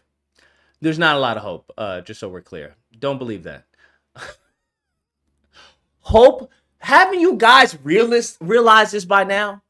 Haven't y'all realized this by now? This hope has made y'all fucking limp-dicked. Have y'all not realized this by now? There's no fire under your feet. You niggas be fucking, it's crazy.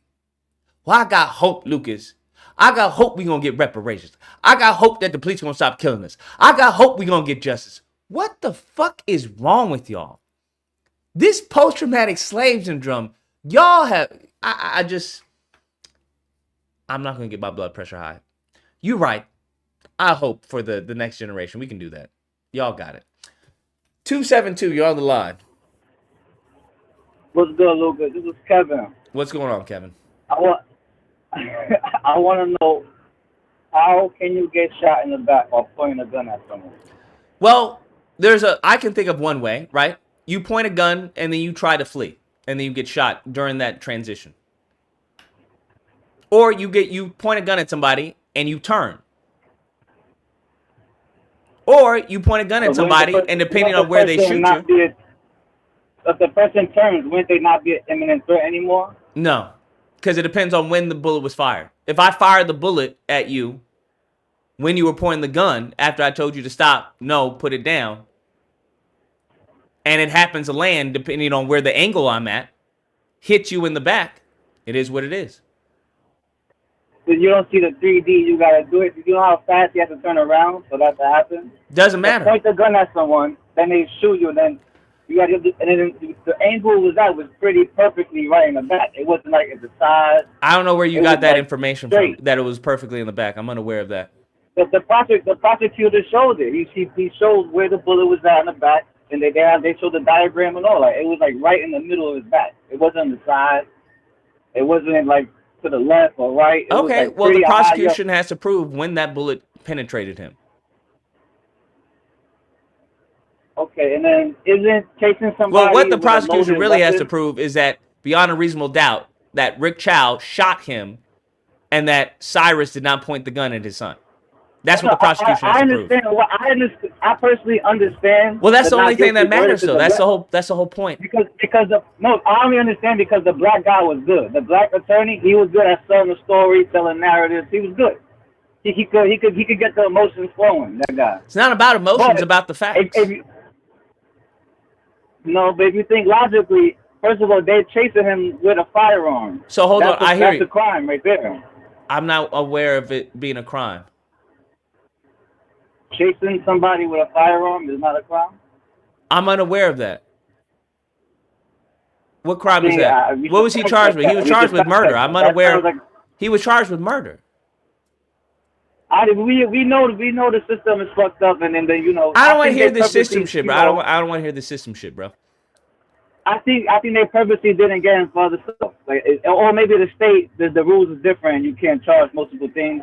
I'm unaware that if you're chasing somebody, you happen to have a firearm on you. How is that illegal? How is it illegal? Because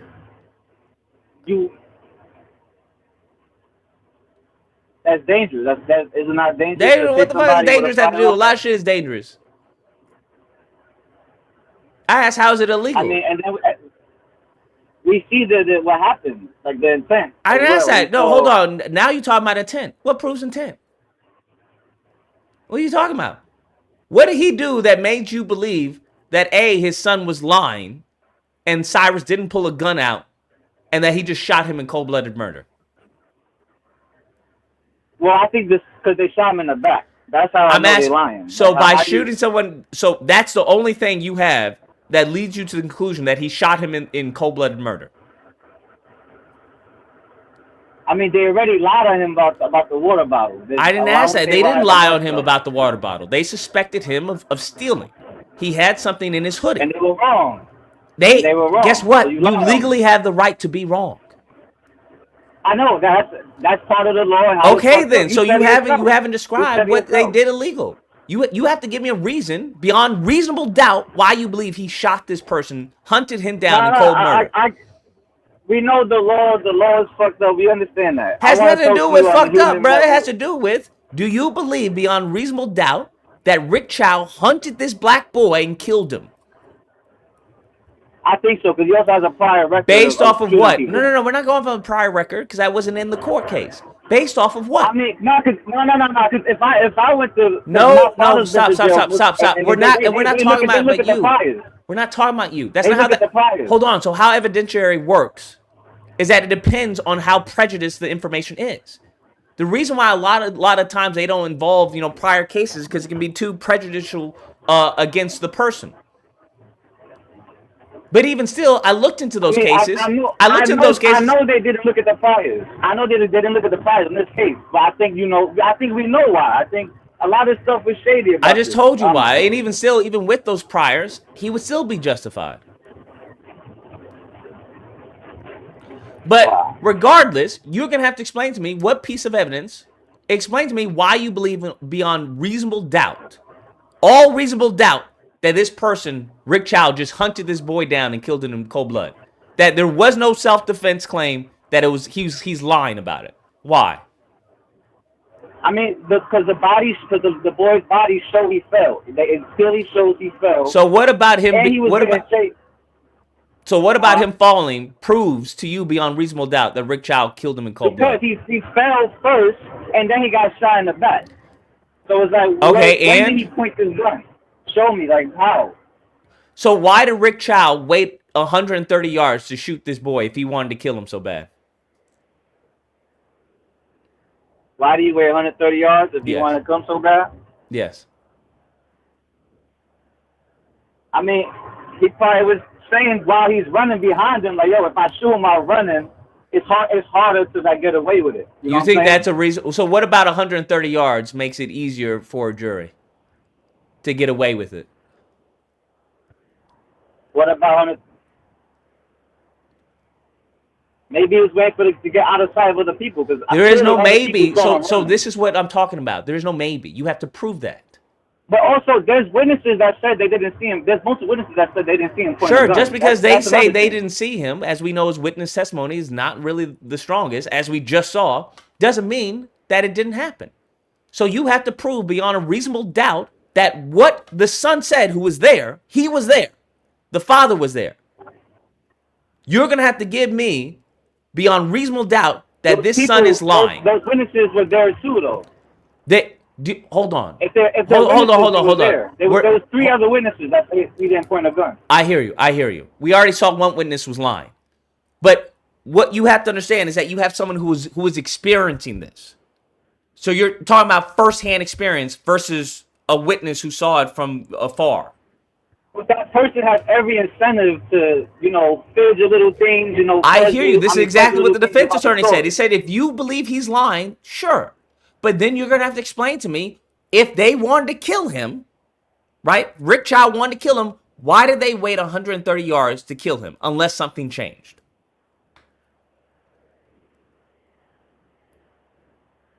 I mean, the guy is good. I said the guy is good.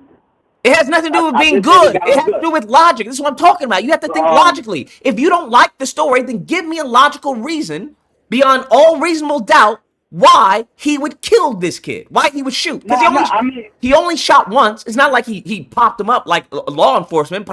He shot one time. Yeah. So I don't see how any reasonable person can come to the conclusion. In the back is a huge caveat in the story. Like, you gotta admit, like, how does he? I hear you. Absolutely. But if that's what you want to argue, why did he shoot him in the back at 10 yards, at 20 yards, at 30 yards, at 40 yards, at 50 yards, at 60 yards, at 70 yards, at 80 yards? Why? I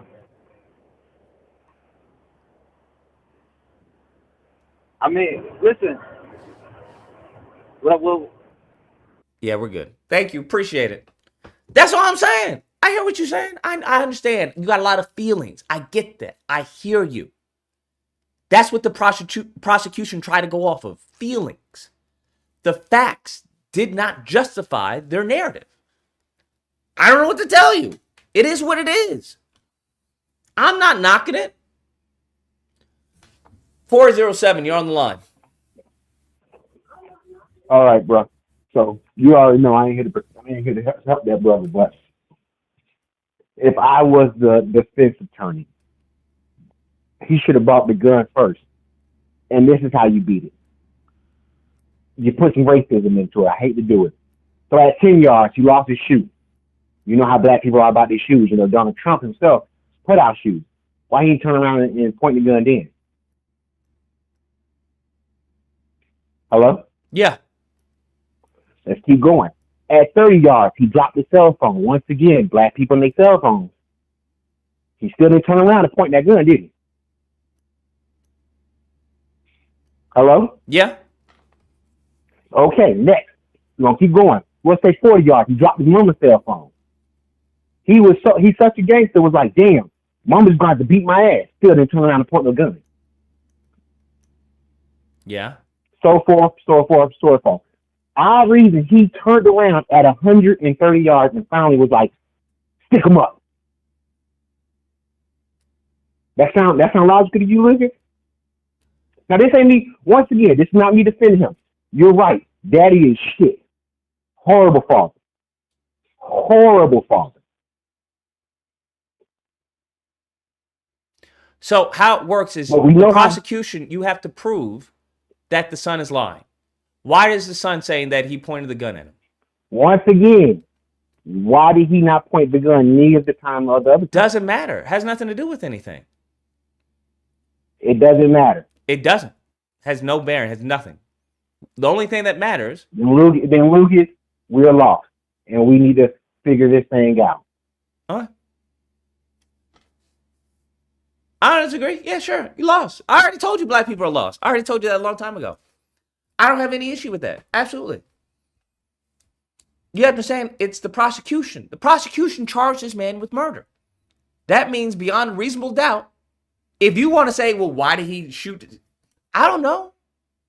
I don't know why he didn't shoot. I don't know what to tell you.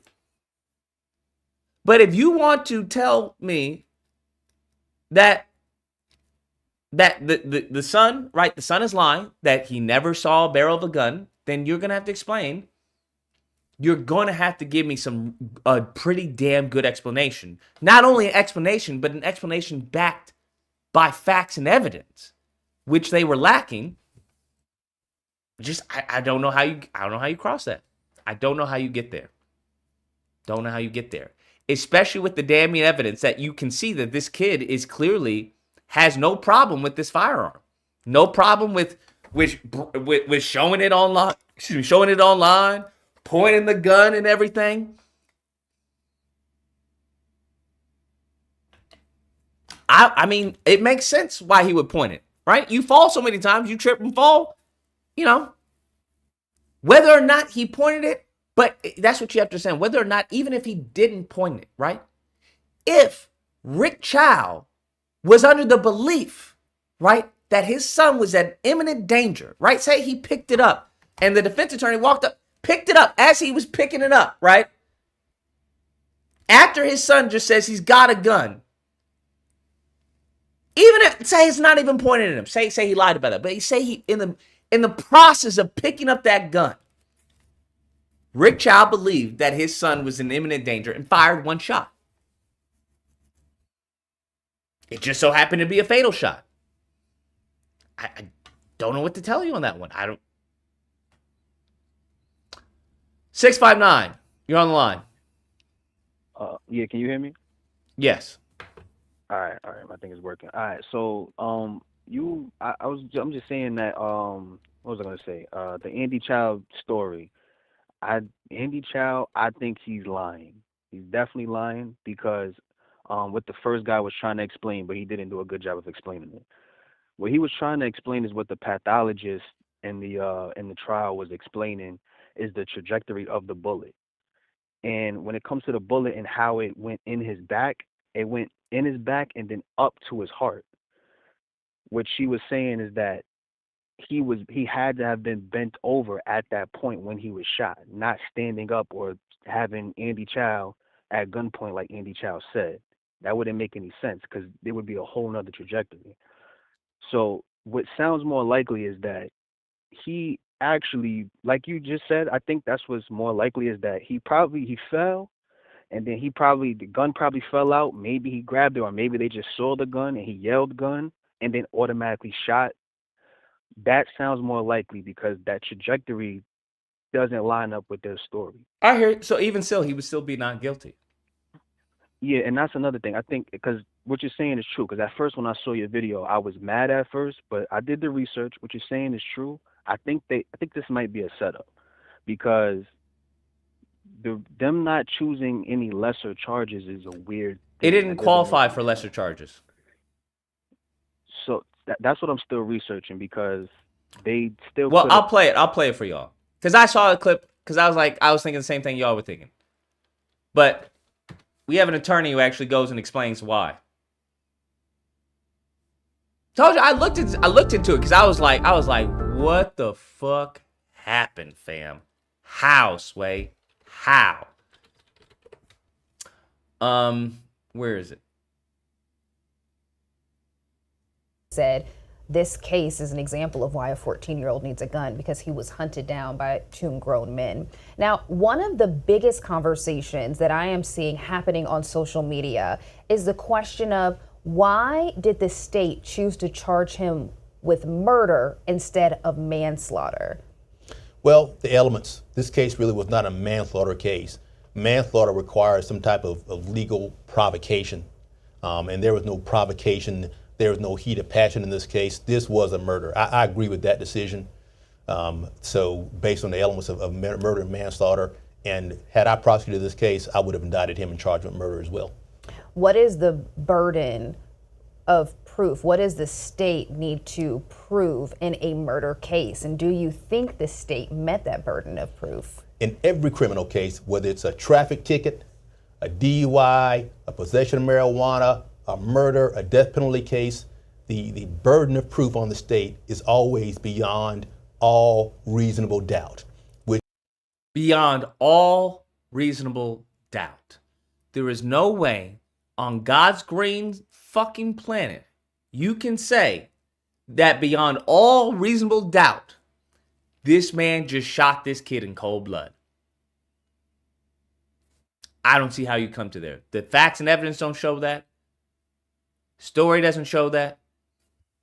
No way any jury is going to come to that conclusion beyond all reasonable doubt. This man wanted to kill this boy. I don't know what to tell you. Don't blame me. I'm just letting you know. Damn, that's shit. Which in South Carolina is defined as the kind of doubt that would cause a reasonable person to hesitate to act.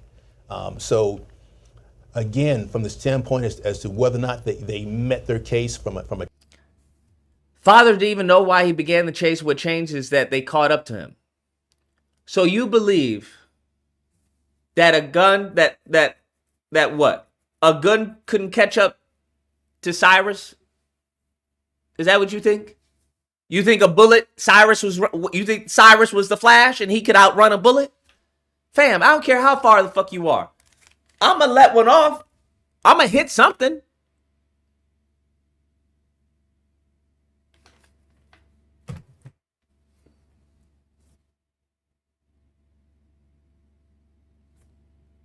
It is what it is. Why would they shoot from 130 yards away?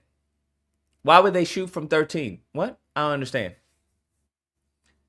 Just is what it is. I'm just... a technical standpoint, I see from a factual and legal standpoint that they met their burden. However, I think they're, what I describe are intangibles in the case. The intangibles are things that I described about the manner in which the case was presented, some of the strategies that were used that would impact jurors. I think the intangibles are where the prosecutors lost in this case. And speaking of, we talked about Monday morning quarterbacking when it Well, I'm going to do 1.5 because they talk pretty slow. Comes to the prosecution. Is there anything on the defense side that you're like, I would have done better, even though they did get their not guilty verdict? Or do you think that there was something that they did that really helped push them to get that not guilty verdict, something that they excelled in? Well, I got to say this, as much as I respect all those lawyers, You have to prove that. I hear all these theories. Well, the reason why is he had a clear shot. I hear you, but you have to prove that. That's what you have to understand. Lucas retarded and normal are two different things. What are you going with this word? Come on. I don't know what you're talking about. Bridget, I already told you, go get your uterus taken out. In the meantime, between time, I ain't got time for you to be in this chat. I was surprised that they didn't put up more. And when I say that, again, like I said a minute ago, I mean, I've tried murder cases that were substantially more complicated, that had more witnesses, experts, more forensic evidence, more fact witnesses, more defense witnesses, more complex legal issues by myself, okay? So when I see this case with these three attorneys, I mean, this case did not need three lawyers. So when I saw this many lawyers, I'm thinking, okay, they're going to have some experts, maybe some some custom, exhibits or animations showing what happened, some technical complex, BMW defense, and they didn't. I mean, they did what they had to do. I mean, but they called 3 witnesses, an officer, an EMS worker, and the defendant's son. And I was just shocked. I was absolutely shocked there wasn't more. So obviously they made the right decision, but I was just surprised that they didn't put up a greater number of witnesses and put what I thought was going to be this, this Cadillac of defenses based on the team of lawyers that he had. Let me ask you this. I personally want to know, how do you decide if you're the defendant, how many lawyers you're going to have on your team? Like, we know how it works for the state, but sometimes we see defendants with 1 lawyer, 2 lawyers. Basically says money. That's what it's about. Do you think the family will get successful civil lawsuit? Probably. Based off of what he thinks, yeah. Just a lower standard of burden of proof. So where are you employed? I'm currently employed by the Medical University of South Carolina as a forensic pathologist. What is forensic pathology? So forensic pathologists are medical doctors. We go through medical school and we go through pathology training, but we're specifically trained to do autopsies, so to look at bodies after death, to determine the cause and manner of death, and also we're educated about patterns of injuries and different mechanisms of death. Okay. You perform autopsies on people who passed away to determine cause and manner of death, is what you testified to? Yes. Approximately how many autopsies have you done? I'm up over 4,000. And you are a medical doctor. And get whatever way you deem necessary during the deliberation. Mr. Scott. Dr. Durso, did you have occasion to perform an autopsy on Cyrus Carmack-Belton on May 29th of 2023? Yes. Okay. Let me start with a couple of questions. What do your notes show that Mr. Belton, what was his weight? Mr. Belton weighed 114 pounds. Okay. And it looks like he was about 5'6", does that sound right? I have him as 5'8", but... 68 inches in your... Yeah. Okay. 5'8", 114 pounds. Yes. And his listed age? Is 14 years old. Okay. Initially when... Listen, Nux too, I don't know who the fuck you are, but the one group of people who chimp out the most is not black people. And per capita, even still per capita, if you look at a whole bunch of other crimes, larceny, assault, that's going to be white men. So the whole 1350, I don't know why you're still going with outdated stats. Because 1350 has to do with, as far as homicide, and it has to do with arrests, not convictions. But per capita, if you look, you got a lot of crimes yourself. Like I said, larceny, assault, drugs, narcotics, vandalism, theft, forgery, bribery, per capita. So I would calm down with the foolishness in the chat. You literally pulled a gun on Chow and said, "I'm gonna shoot you." That's not what happened at all. The only difference in this case in Ahmaud Arbery is that he had a gun on him. That's really it. For the most part, that Ahmaud Arbery wasn't armed. Examine the body. Like I said, this is what I'm saying. Do not become like the white ignorants. Because while their community white men are clearly feckless. That's what's clearly going on. Do not become like them. That's the whole point. Because I'm starting to see the similarity in a lot of black men is that you're becoming like the white ignorants. And the white ignorants, all they do is scream and complain on, online. Oh, the fucking, the Jews are making our women sleep with, black men. It's this interracial propaganda that's got our women confused. Oh, it's the Jews because of OnlyFans. They have no accountability whatsoever. None whatsoever. This is why I keep warning black men, do not imitate these people, bruh. Many of them are cooked. They have no accountability whatsoever. They can't take responsibility for anything. The reason why they can't get a girl is because, well, they're all whores. They're all OnlyFans chicks. They're forever victims. You have to understand, forever victims. That's why I'm telling you, when I start hearing black men saying stupid shit, I'm like, bro, you're starting to sound like them. You're starting to sound like them. And you can see this is why we're in this predicament. Because y'all have been imitating these group of people.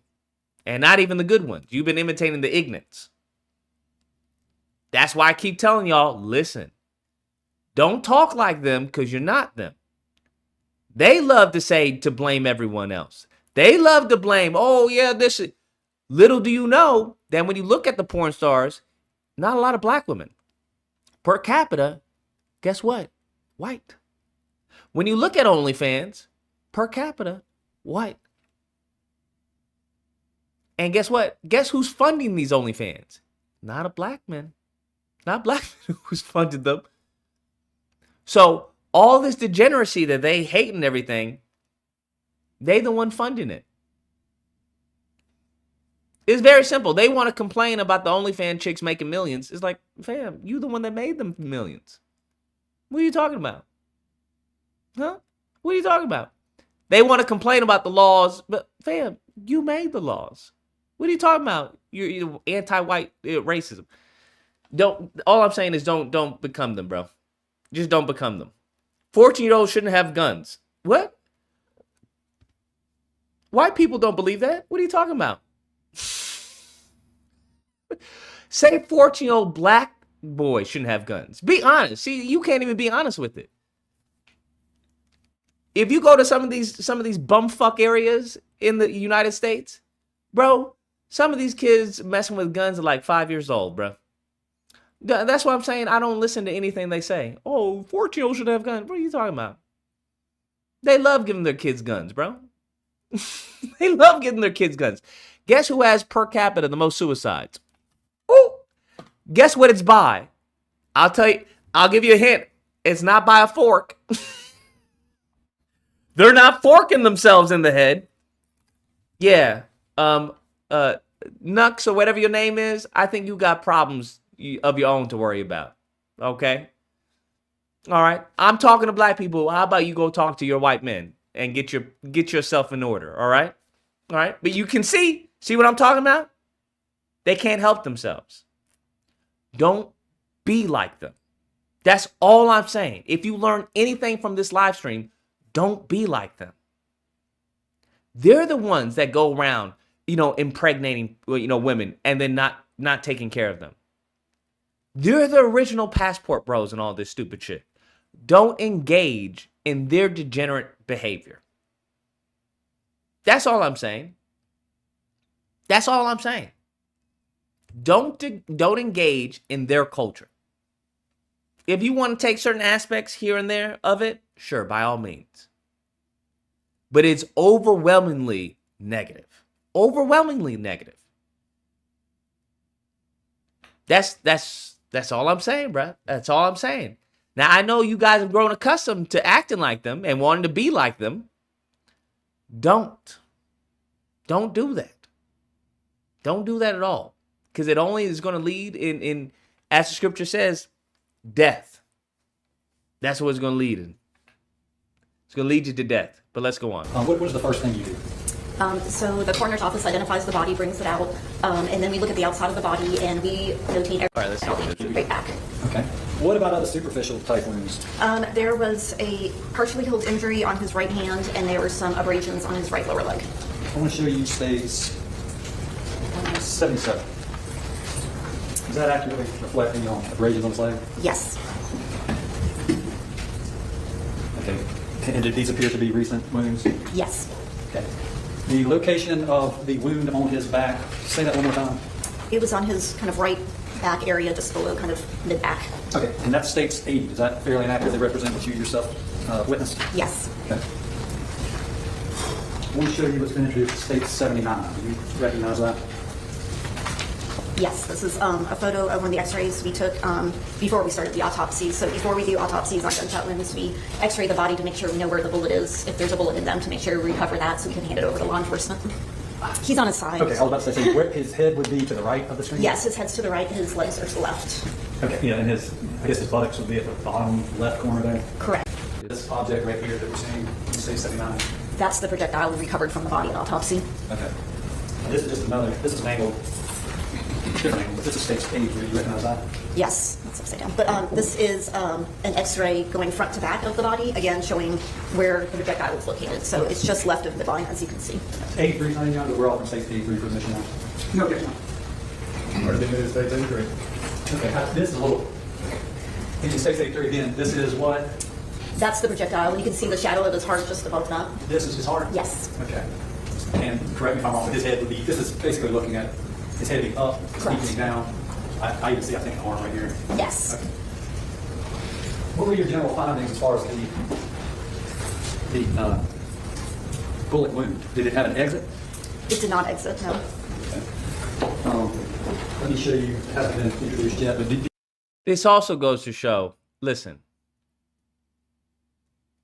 I hate to be that dude, but if you want to carry this, you better fucking use it.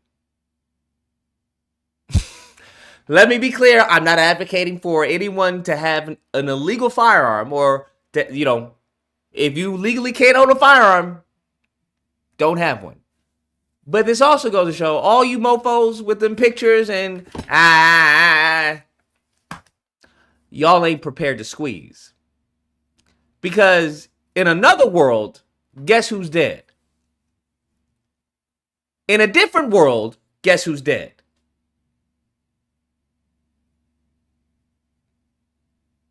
In another world, guess who's dead? So that's also what you should take from this. That's also a little sprinkle of what you should take from this.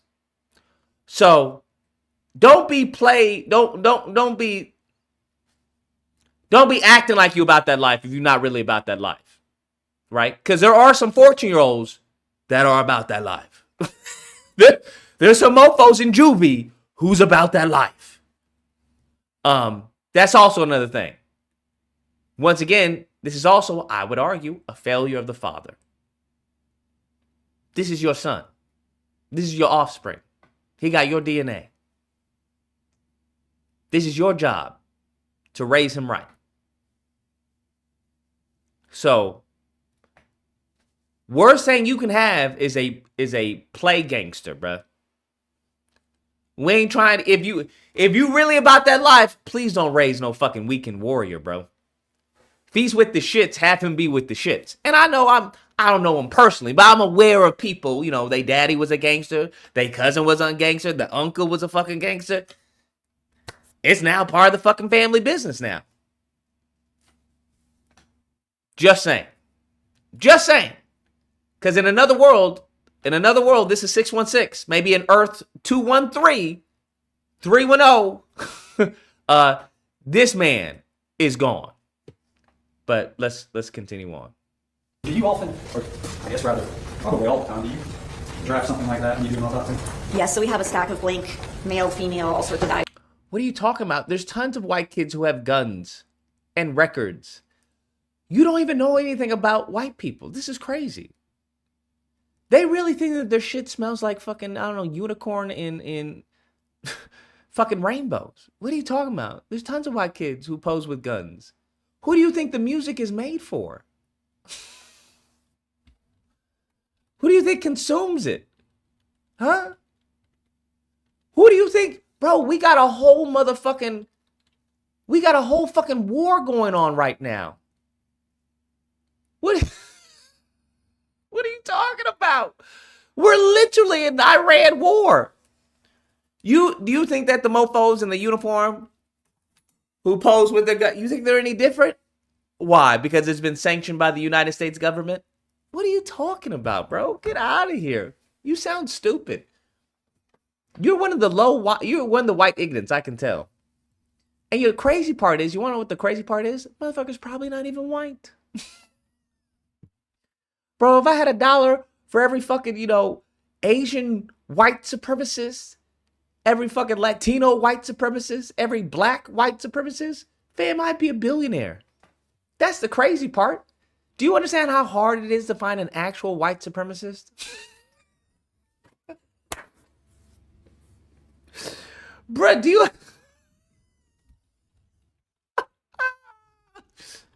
you understand how difficult it is to find an actual white supremacist, bruh?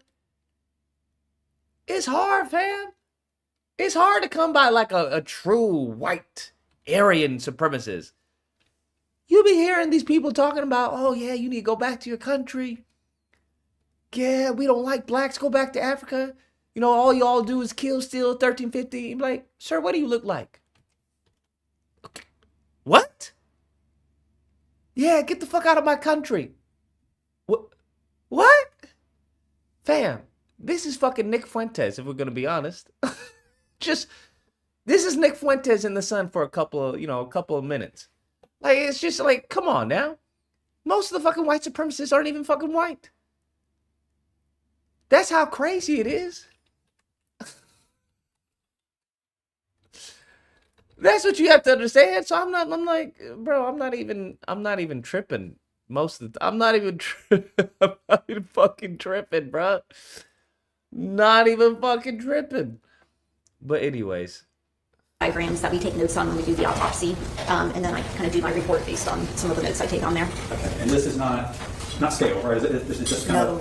It's a generic meal diagram. Okay. United States officer states 73 for Michigan. Okay. So the United States 73 without objection. What were your general findings as far as the whoever said didn't have an exit wound, but the bullet wound that's found in his back, you said it was his right lower back? Right, so it's the right lower back. It was just under 2 inches right of midline, 46.5 inches above the heel. It was a classic entrance wound. So entrance wounds have what we call an abrasion collar. So as the bullet enters the skin, it kind of rubs the edge of the skin and drags it for a split second on the way in. So that's a typical entrance wound, which this had.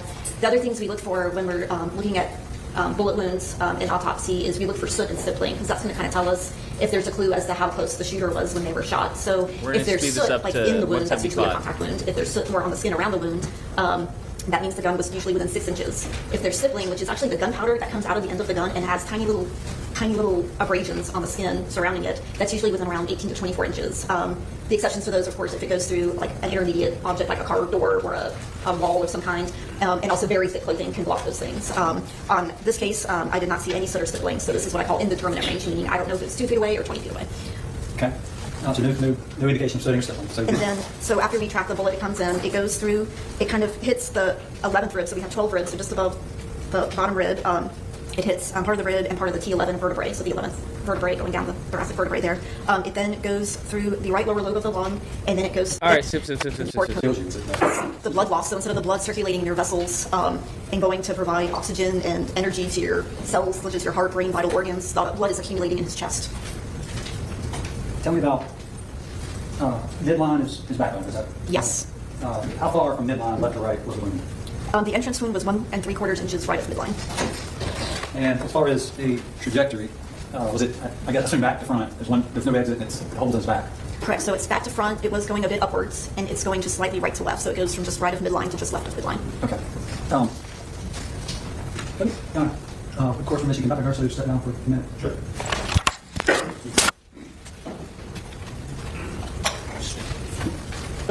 I would say right around here. I would say approximately in this location here. Okay. I would say right around here. Never drawn an attorney before. I should draw the shirt. Okay. Damn. And the trajectory was upward, you said? Yes. Okay. Show me with an X on the front of where. Would it be on this side or this side? It's going to be on the right side. Okay. And do you need any notes or do you? Turn around again. Oh, left side, sorry. Okay, so left, yeah, it's kind of the bottom of your sternum. So it would be approximately here-ish. Okay. Now with this rod, stand aside. Show during my profile generally where that would be, how that would look going into Mr. Carmack-Belton's body. Let's see it like this. If he was standing straight up. Okay. The problem is like my diagram, everyone's standing in an anatomical position. No one is ever really standing in an anatomical position when they get shot. So. Well, I got one more. Did you see my toy gun? It's not a workable gun. It's fraud. It has testified to, okay? Okay. Stand with the jury, or they can see you, and I'm over here. Do you want to put this down? Yes. Would you expect to see that trajectory if you're in a shooter stance and you're behind the gun upright? So a lot of times we get people, if someone is behind you with a gun, in general, someone's not going to stand there. A lot of times we have upward trajectories from people bending over. Okay. The victim bending over you mean? Yes. Let's just for argument's sake, you're the shooter and you're in a standard gunman stance. I am upright.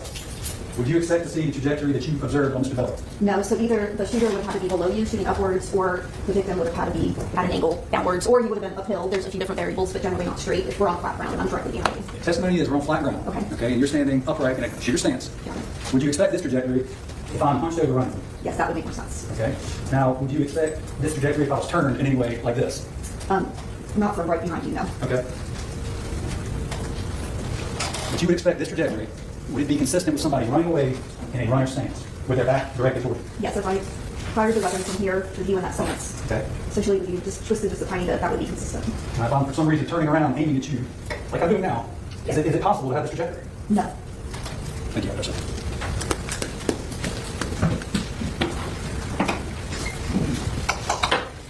The cause of death was a gunshot wound to the torso. In your expert opinion, were you able to determine a manner of death? This is considered a homicide. Nurse, I think that's all the questions I have for you. I probably was not sure. Okay, I hope so. Sharpie, you will not watch out.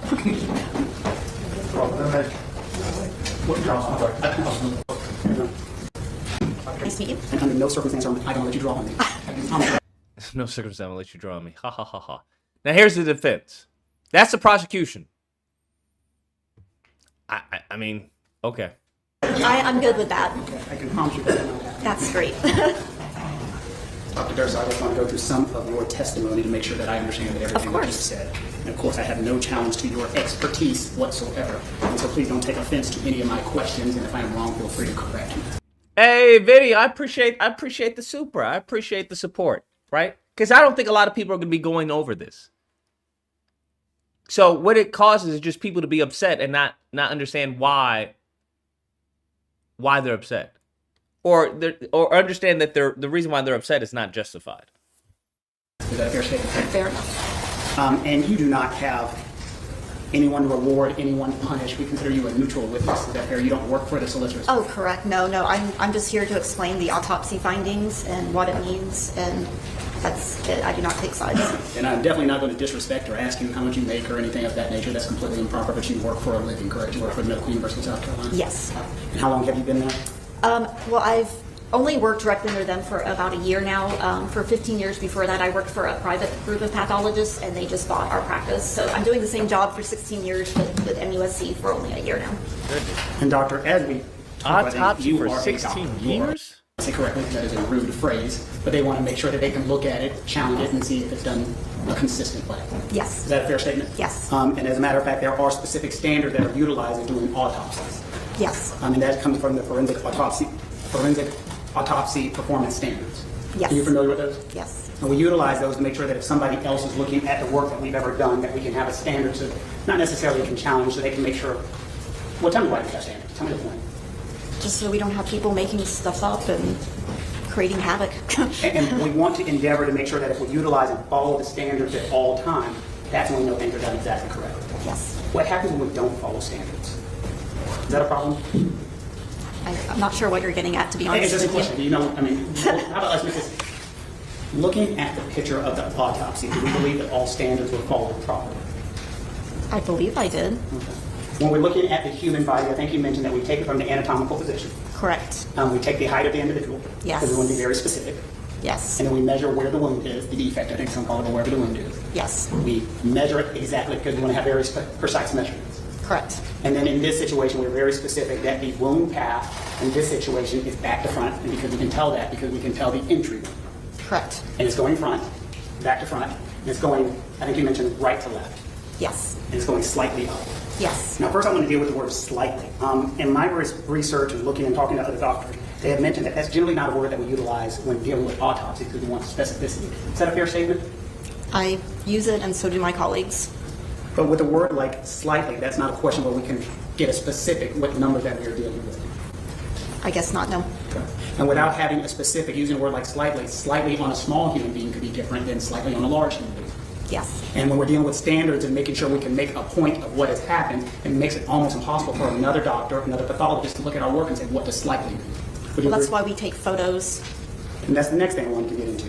That's why we take photos. Correct. And when we take photographs in situations, we don't just take photos, we follow the standards to make sure it's done the exact same way. Correct? Okay. And you're familiar with the forensic autopsy standards? Are you familiar with them?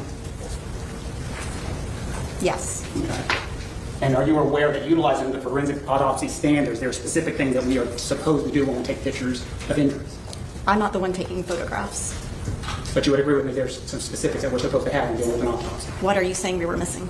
I'm asking, are you aware? Because I can see what you're done. Please correct me if I'm wrong.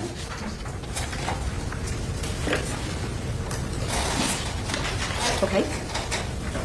And what are we supposed to do when we take pictures of injuries? I don't understand what you're. And it looks like I'm completely on the wrong. No, yeah. In section E2, it talks about what happens when we have injuries. Did you agree with me? Yes. Okay. And just generically, what are we supposed to do when we take pictures of injuries? This isn't saying pictures, it's describing. Okay. So what are we supposed to do?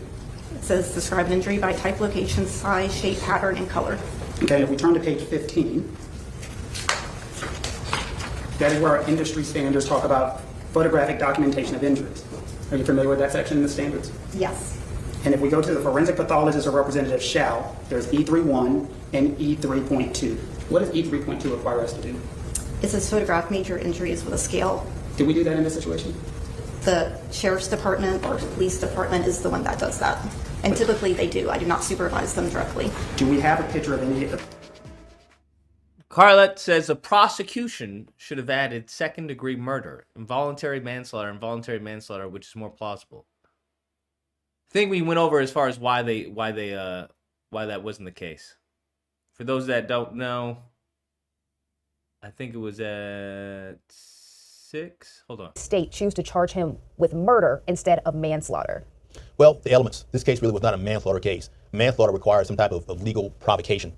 And there was no provocation. There was no heat of passion in this case. This was a murder. I agree with that decision. So based on the elements of murder and manslaughter, and had I prosecuted this case, I would have indicted him and charged him with murder as well. What is the burden? All right, let's go on. The injuries with the scale. There should be some.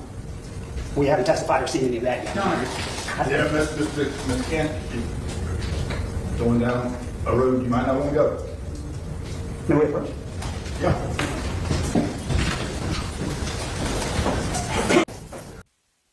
I think I understand what you were saying, that you did not take the pictures, these pictures that we have. Correct.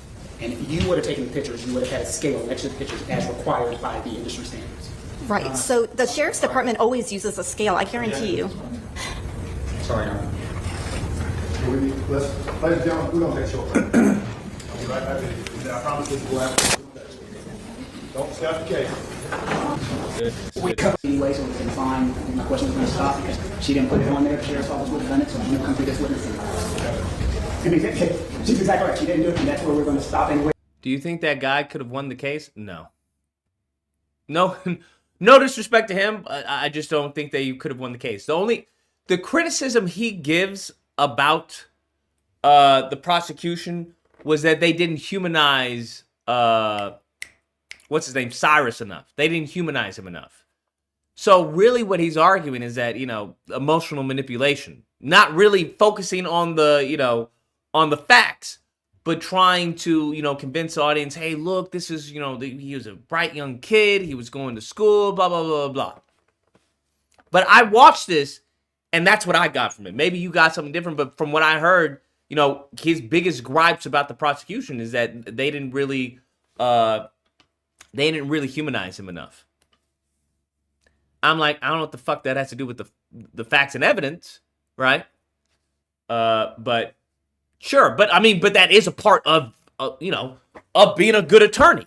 That, hey, you have those people that, hey, the facts may be telling you this, but because of how they use the facts, how they manipulate the facts, how they paint this story, this narrative, it can have people on the jury pool, turn a blind eye to this, I forgot what it's called. What's it called when it's an inconvenient fact, right? That is bound to happen. Emotions are powerful. That's why a good attorney who knows how to convey emotions and manipulate them with the facts at his disposal, they get paid fucking millions, bro. It just is what it is. So I can't knock that. Bro. It just is what it is. That is part of the job. Wait, inquiry, she want to put the picture on there? No, they have some. No, they have some.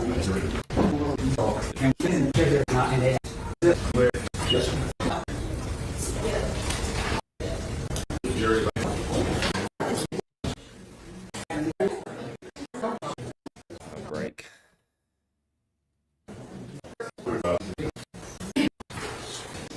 Thank you so much. Clear.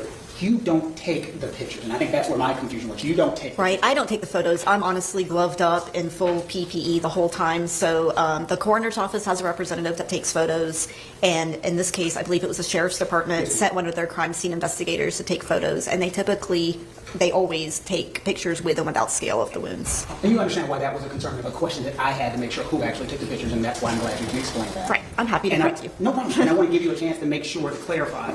Is there anything wrong with someone different taking the pictures other than you? That way you can clarify to the jury. No, there's no problem. And that's very typical because I've worked in medical examiners' offices in North Carolina during training, and it's always someone else that's usually taking the photo. That's very infrequent in my experience that the actual pathologist has the camera because, once again, we're in full gear doing the work, and that way we can just call someone over and say, take a picture of this. And to make sure, so I don't look like I just tried to beat you up with a bunch of papers, I asked you the question about those forensic standards. You can understand it says something different. Do you want to explain why that's not an issue in this situation? Because, of course, I read the forensic standards to the court. Right. So it actually says the forensic pathologist or pathologist in training shall, and it literally says photograph injuries. So it literally does say that, which I think that's something probably NAME should correct because I don't know any forensic pathologists that take the photos. So you can understand where my confusion comes from, that it says that you should, and I'm not blaming you, not blaming the solicitor's office. Gotcha, we got it. Because one of the things we have to figure out is the laterality of the bullet as it enters into the body. That's something important. Yes. Do you have a copy of your report in front of you? I do. Is that something that we measured to figure out inside the body, the laterality of the movement of the bullet when it went inside of the body? So there's no exit wound. So typically there's an exit wound that's pretty easy to measure, but it's inside the body. So I described it. We took lots of photos, and I actually put a trajectory rod through his body to show the trajectory. That's our standard of what we do. And you understand why I asked the question, because that could be something important, the laterality of the bullet going into the body, especially when we're talking about a right to left path. Correct, and that's why I described where it was located and why I put the trajectory rod through the body. But of course, the body at that point has been opened because, again, it's not a through and through, so it's not a picture that most people would be okay seeing. Yes, ma'am.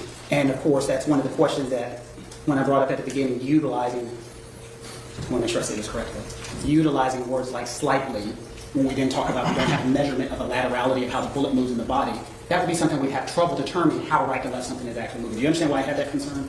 Yeah, and that's why we have the pictures with the trajectory rods and all of the descriptors. And how are the pictures of those trajectory rods? Are they taken from angles or are they just taken straight on? They're supposed to walk around the body and take them from multiple angles. And if it's not done, is that an issue? It's not ideal. Okay, just ask me. Well, is it not ideal because we can't tell how right to left something is? Well, I know how right to left, but for someone reviewing, like you said, I just like to be thorough. The solicitor was asking questions again about the right to left movement of the path. Now, when I was doing my studies, it says something, again, this is where you correct me because you're smarter than me. When a bullet is moving like 3 to 4 inches, almost equates to like 30 to 40% turn to the torso. Do you understand what I'm saying? When the bullet inside of the body, okay, you know where I'm going, so I'll let you explain. There's all sorts of theories about measuring angles and degrees, but the problem is there's so many variables. Right. And so, is the body twisted or is the person just standing to the right of them? There's a lot of different variables. So there's not, unless you were physically there at the scene. And that's what and I'm glad and know exactly where everyone is standing. It's hard. I can tell you whether something's consistent with the pattern and the angle, but I can't say, well, this person had to be standing here because I don't know exactly what angle even the victim's body was at. Nobody can unless you were there. And that's why, going back while we talk about we do the body in an anatomical position, and then you just talk about possibilities and not possibility, and the sad part is a lot of things are possible. Correct. And so when we say this is, it's almost rare to say something impossible because we don't know because you're not there. Correct. I can say if it's consistent or not. Clearly, he was not shot from the front, he was shot from the back. So there are certain things we can say. And when we talk about the slightly right to left, there's a degree, the solicitor said, couldn't have done that, which we understand. But there could be a slight turn, correct? What he's doing is he's building doubt. I hope everyone understands that. Because she basically said there's no way to know for certain, right? Unless you were there. That angles can change. Correct. Like there could be a slight turn this much. True. If the shooter's directly behind. If the shooter's directly behind, and let's hope we're going to do that thing, but you are not going to draw on me. Come on. I'm good at it now. Would you come up here and show me again? Because I want to make sure I understand. I'm going to have you come on down again. And just so you don't take a chance, I'm going to take Kenny Rogers, if he'll come over here and we'll utilize him. So what I want to talk about, so if we turn the body this way, and this is where we're going to be this individual. Okay. This is going to be the individual who had passed. Okay. Okay. Now, the solicitor asked you if this was possible, and you said no. Correct. But this is possible. Slightly, yes. So that's possible. Fam, listen. I don't know. I don't know what to tell you, bro. I don't know what to tell you. There's no way you're gonna go with 100%. The man is cooking, fam. The man is cooking, bro. I don't know what to tell you. Like I was trying to tell y'all, just because it's in the back, that doesn't mean anything. We're gonna need more evidence to prove beyond reasonable doubt. Because what people think he was shot in the back, you're thinking, right? Person's in the back, completely in the back, and he just got popped. Yes. So a human could be turning this way, and that's possible. Yes, slightly to the right. Maybe not quite. What is that? What position did he put him in? A gun pointed at his son. After he told you to stop, put it down. Still in the back. Nigga, you're retarded. This is why you'll never be on a jury. This If you see this, right? And the first thing that hits your head is, it's still in the back. Nigga, it changes the complete fucking context, fam. What are you talking about? Do you even know what the instructions are for the jury? Like, what are you talking about beyond reasonable doubt? You're still going, it's still in the back. No way is that gun pointing at anything. Prove it. Prove it. You niggas think that you could just speak it into existence. You're not fucking God. These niggas just thinking, no way is that gun pointing at anything. What are you fucking talking about, bro? What? Prove it. You're trying to get someone for fucking murder. Do you think no way that gun can be pointed at anything is a good fucking argument? You goddamn low IQ fucking 2 brain cell fucking cockroach? What are you talking about? Be gone. Be gone. Listen, we have to have an IQ check here. Be gone. Just be gone, please. You're giving me a headache. You're giving me a fucking headache. Please, just be gone. You'll never be on a jury, bro. You'll never be on a jury. The only thing your future has in store is a life of crime. Because that's the only thing you can do. Because you wouldn't get convicted. You wouldn't get convicted. You'd be like, this motherfucker's retarded. We can't put him on the stand. We can't prosecute this fucking moron.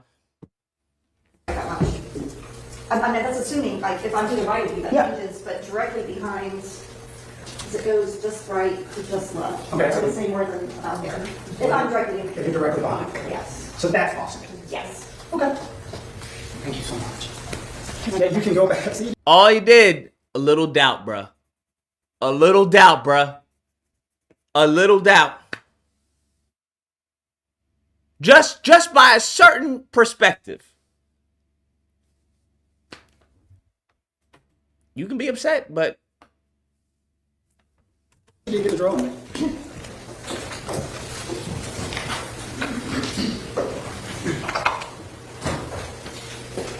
And they've introduced x-rays. Again, I'm not brilliant. One of the things that we always have to make sure of is the x-rays and so forth. Just shows where the bullet comes to rest. It doesn't show us the bullet is trampling or anything like that when it's in the human body. Right, and because of that impact on the inside of his rib cage, I could tell that it didn't come to rest exactly at the direct angle, because, bullets don't turn, they go straight. And then it got, again, snagged on the soft tissue around the heart, and it kind of yanked it back down. And so I think the phrase I use, a bullet can trampling back, is that a proper phrase that I just... they could have easily rebuilt the case after his argument. No, nigga. That's not how... I don't know how. If that's the case, maybe they should have hired you.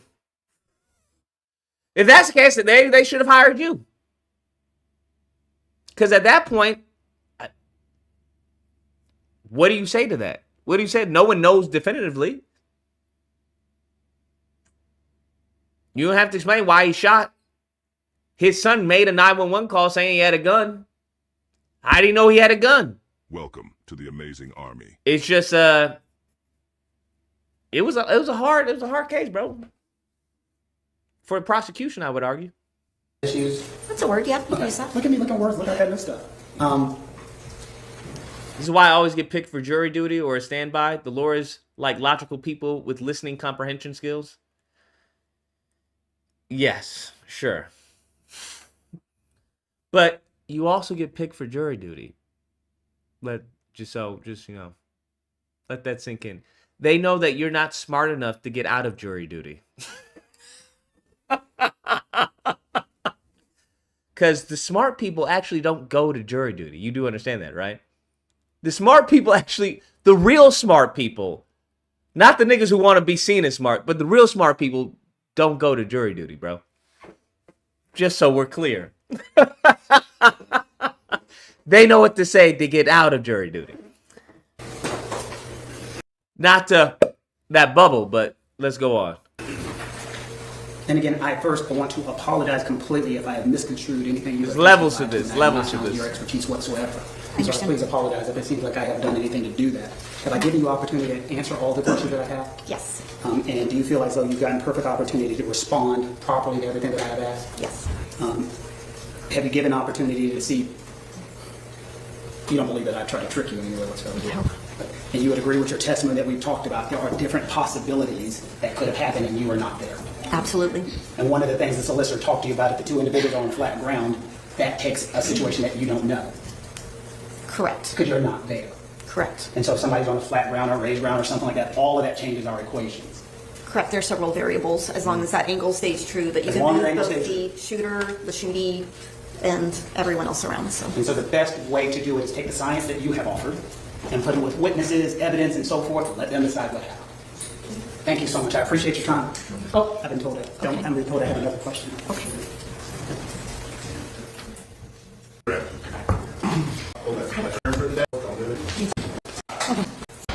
It needs to be done in front of jury, I think, so they're gone. Restore Chow, so when we did so, we know.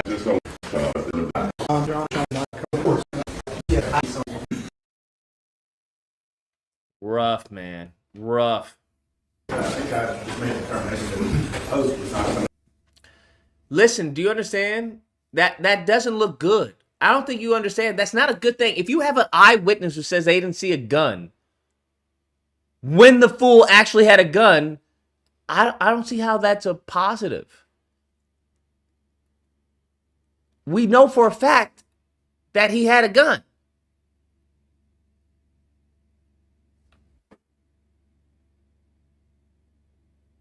I don't know what to tell you in that case. I don't know what to tell you, bro. We know for a fact that he has a gun. And the only person that was there was him. Was the son and the father. In their minds or anything of that nature, you can testify about your memory and what you know. Is that fair? Yes, sir. You understand all those rules? Yes, sir. So understanding all that, Andy, first we need to figure out who Andy Chow is. So Andy Chow. He's humanizing him, right? Who is Andy Chow? Let's see the prosecution talk to Andy Chow. Actually had a gun according to who? Nigga, what do you mean? They recovered a gun. What are you talking about? If you're not even up to date with the fucking facts, that's like basic facts. Yes, he had a gun. I just showed y'all, bruh. This was during the police investigator, the lead investigator. This is the gun. This is actually the hoodie.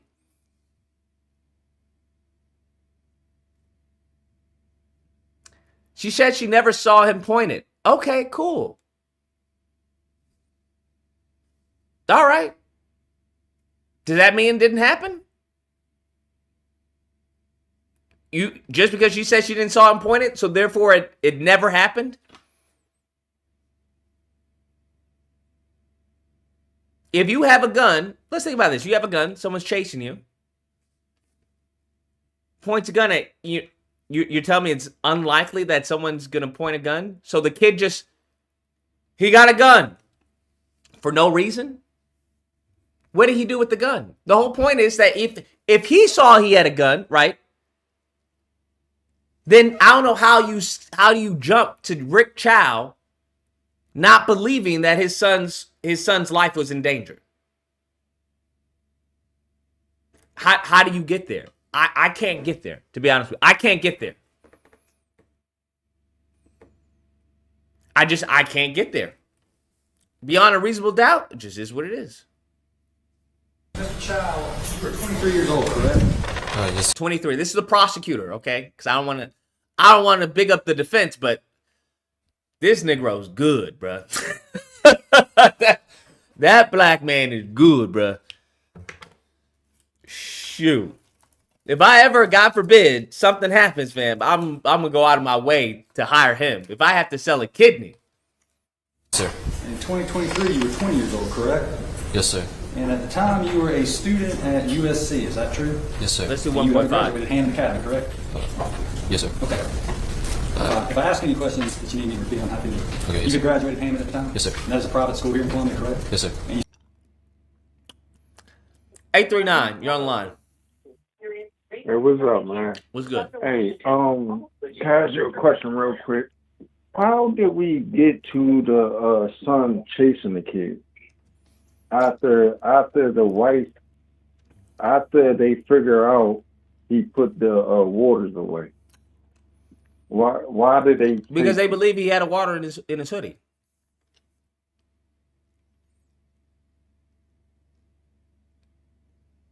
So on the camera they put he put all the waters away, right? But they thought he kept like an extra water or some shit like that.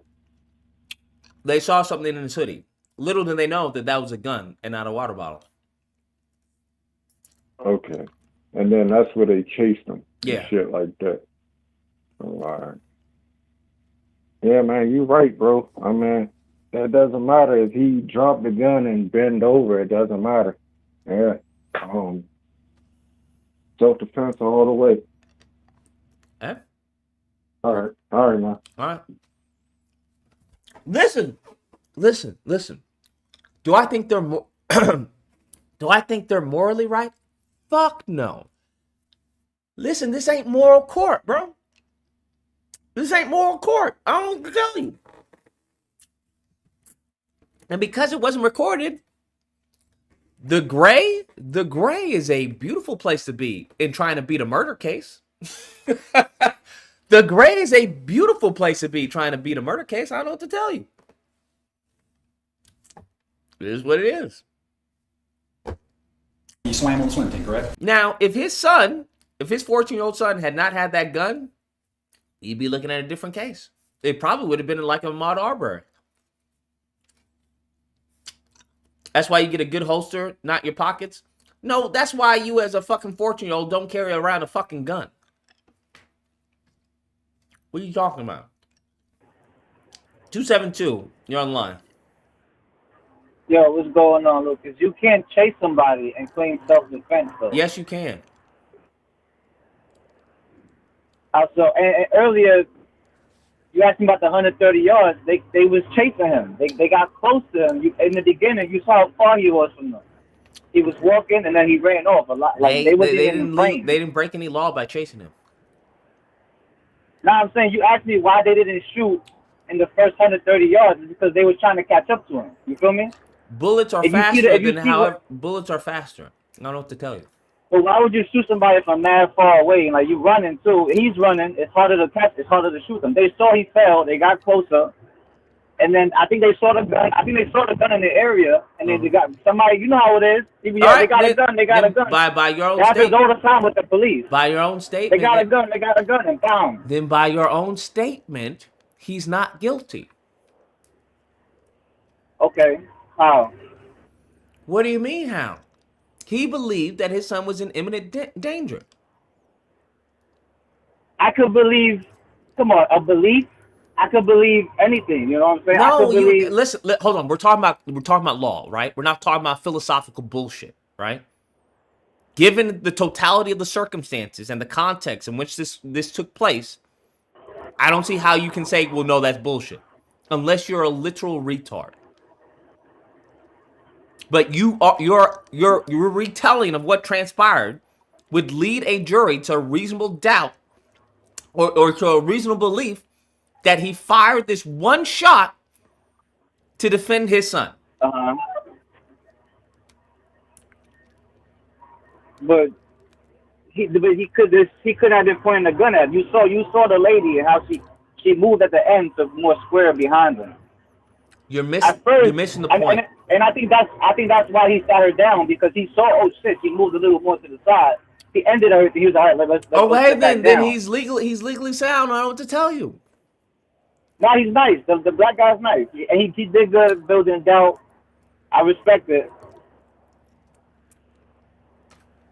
But you asked me earlier about the 130 yards. They can't shoot from that far, and there's people watching them. He passed people that was driving their cars and stuff. They chased him 130 yards. I think he fell. The kid fell, and they crossed him after he fell. Yeah, they chased him for 130 yards, yes. During that time, he did fall. But you asked me why they didn't shoot the first 130 yards. Because why would you shoot if you're running after somebody and you're far from them? You're going to wait till he fell. So they waited till he fell, and they caught up to him. And if he's getting up, and you saw where they shot him, it's not a hard shot. You feel me? So if somebody wanted to murder somebody, do you think they're going to chase him? Or do you think they're going to start shooting? I think they're going to get close to him, as close as they can before. That's what you think? Yeah, you think if I have a gun, I'm going to try and get as close as I can to the person?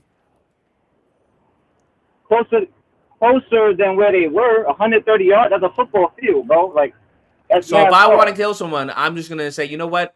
I'm going to hope that this person trips, so I get the chance to get close to them and shoot them. Yeah, I don't think, because they didn't know. Goodbye. I ain't got time for you. You wouldn't be on the jury, bro. All due respect. You wouldn't be on the jury. If I'm going to kill you, bro, I'm going to start blasting, fam. I'm going to start blasting, bro. I'm going to start blasting as I'm running towards you, bro. Tell me a little bit about yourself today. How old are you? I am 23. Where are you from? Here, Columbia, South Carolina. Wait, no, where's the prosecution? Hold on. I was born in Greenville. This is the defense. Yes, sir. Did you get any college scholarships? No, sir. You were 5'11", 200 pounds at the time, correct? Let's do two speed. Have you mentioned before in the oath that at the time you were studying computer information systems? Isn't that true? Yes, sir. Skip. I would ask him to leave. Okay. Now, you see all the people on the wall of shame in 2023? Oh, yes, sir. Okay. How many of those people did you chase? Did I chase? Yeah. None of them. Okay. You remember chasing any of those people that sold? I did not chase any. Now, here's what you have to understand. They're going to try and say, well, this could have all stopped if you hadn't chased them.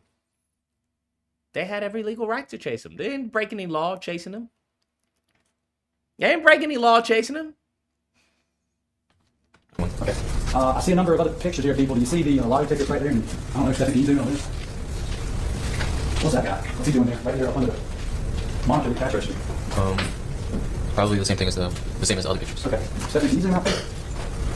Scroll over to see the clock on the wall there? Zoom in up under that camera. You see that hand? What are these people? It'd be the same thing. What's the same thing? As the other pictures. Okay. So you agree with me that you have a sophisticated surveillance system in there that's capable of generating high-quality pictures of people you suspect who committed crime, correct? So to me, it wouldn't be the highest. It wouldn't be high quality, but it's enough to see the face. You don't consider these videos we've been watching high quality? They can be higher. Okay, but what? Maybe not movie quality, but you can see the face. Okay. And there's nothing to stop you guys from taking these pictures and sending them to law enforcement, correct? There's nothing to stop you, right? Is there? No, sir. Okay. And you certainly know how to use 911, right? Yes, sir. Okay. And you've done it fast, right? I have not. I could have sworn, when your lawyer was up here, you were talking about a 911 call. I could have sworn I heard your voice on a 911 call. Did I imagine that? I thought you meant before that. You've used 911 before? Yes, sir. And you use 911 to get law enforcement involved, correct? Yes, sir. And you use 911 when you see something illegal going on, correct? Yes, sir. Okay. And you use 911 to get law enforcement who's paid to do their job to come help, correct? Yes, sir. Okay. Do you know how to use it? Yes, sir. How do you use 911? You dial 911? Very easy, right? Yes, sir. Okay, you have a phone, correct? Yes, sir. All right. Now, in 2023, you were working behind the cash register, correct? Yes, sir. And cash register's raised up a little bit higher than the rest of the floor, correct? Yes, sir. You got a pretty good view of the floor and the surroundings, correct? Yes, sir. Stage 68, please. Who is that fellow right there with the hat on backwards in the North Face pullover? It's me. Okay. And what are you looking at? Young man. Okay.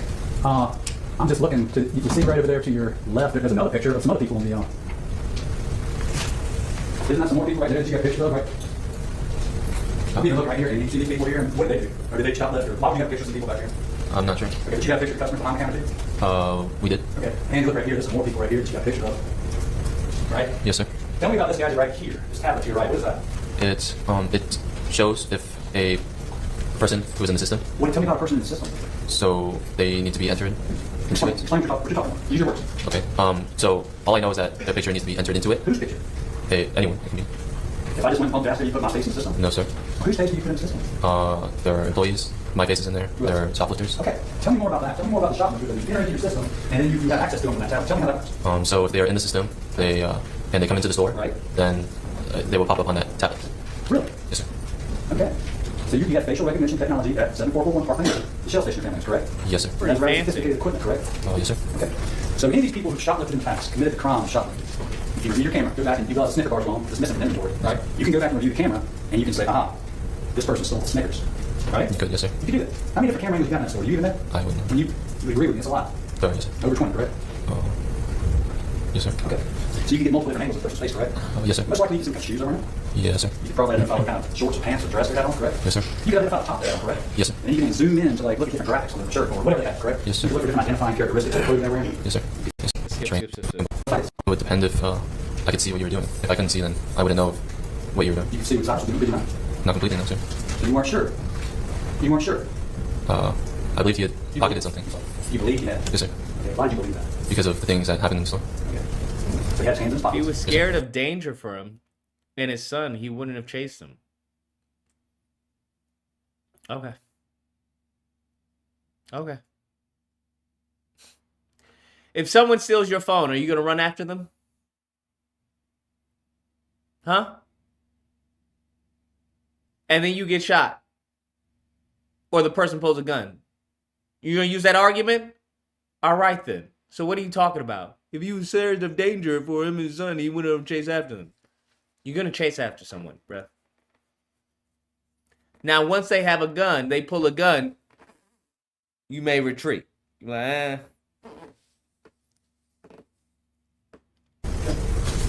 Testified you watched him when he walked in? I saw him walk in. Yeah. So put his backpack down. Yes, sir. Correct. And then the defense offered defense 6, and you said, yeah, that's how he looked when he came in. Yes, sir. Okay. If he had a bulge in his pocket when he came in, why wouldn't he have a bulge in his pocket when he left? This is your exhibit. Are you supposed to call the cops if you think someone stole something? No. You're not supposed to. You can. You absolutely can. You don't. What you have to say, nothing they did was illegal. Nothing they did was illegal. I was mainly just seeing him put the backpack on. Under direct, you told the lawyer that this is how he looked, and this is what you saw when he came in the store. Yes, he sir. clearly has a bulge in his pocket when he comes in the store. Youth, your king. I would argue, yes, he would be.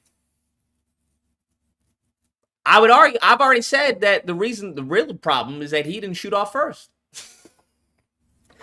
That's really the problem, I would argue. Problem of it, I would argue he didn't pop off first. Because he would have been, I mean, the only thing is they definitely would have got him on an illegal gun, bro. They definitely would have got him on an illegal charge. Now, I don't know if they can, boost the charges up after that and add on shit after that. But, yeah. I would argue if it was the kid who shot him, he would probably have a really good case. Hey, they were chasing me. I didn't have the water bottle. I didn't have any water bottle. They were chasing me. I saw, the guy had a gun on him. He raised the gun. He pointed at me. Yeah, I agree. I think if the kid had popped off first, we wouldn't be having this argument. You're on the line. What do you got? Hey, yo, Lucas, what's good? What's up? Yeah, I just want to fly something by you real quick, okay? Yeah. So, with everything you're saying, I agree, okay? And, people could learn something from what you're saying. But you're the bad guy, right? Mm-hmm. So, that's all I wanted to say. All right, man. Have a great. You as well. Yeah, people don't like to hear what I'm saying, but the fact of the matter, I'm not. It is what it is, bro. I don't know what to tell you. It is what it is.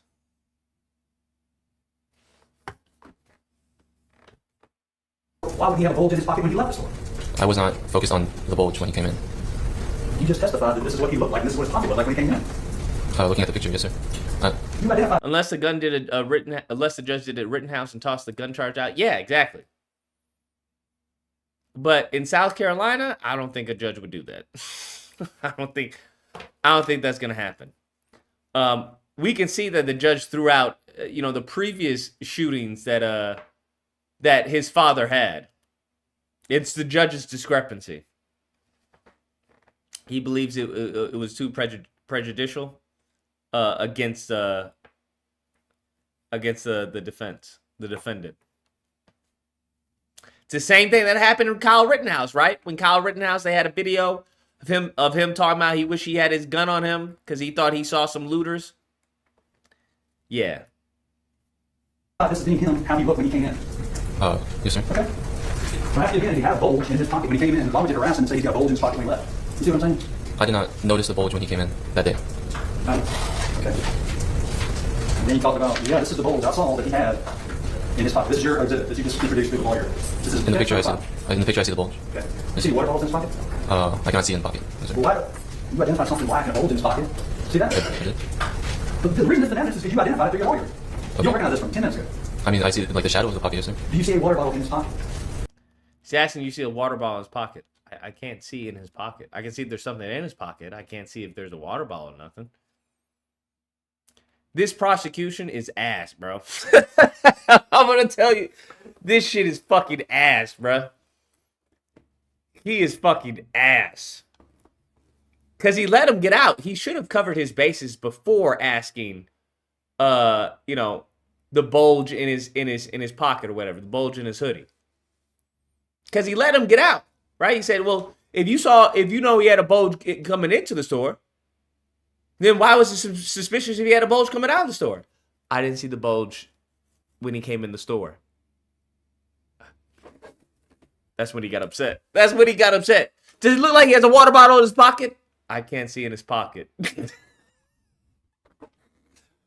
Woo! God, dog. This prosecution is fucking boo-boo. I cannot see into his pocket. What do you see in his pocket? Sorry. Right? Now he's upset. Well, no, you're stupid. You asked a dumb fucking question. Yeah, he can't see in his pocket. That's the whole point of him having reasonable suspicion that he stole something. Is that he can't see in his pocket, but he sees something is in his pocket. He didn't see that when he entered the store, but he sees it now while he's trying to leave.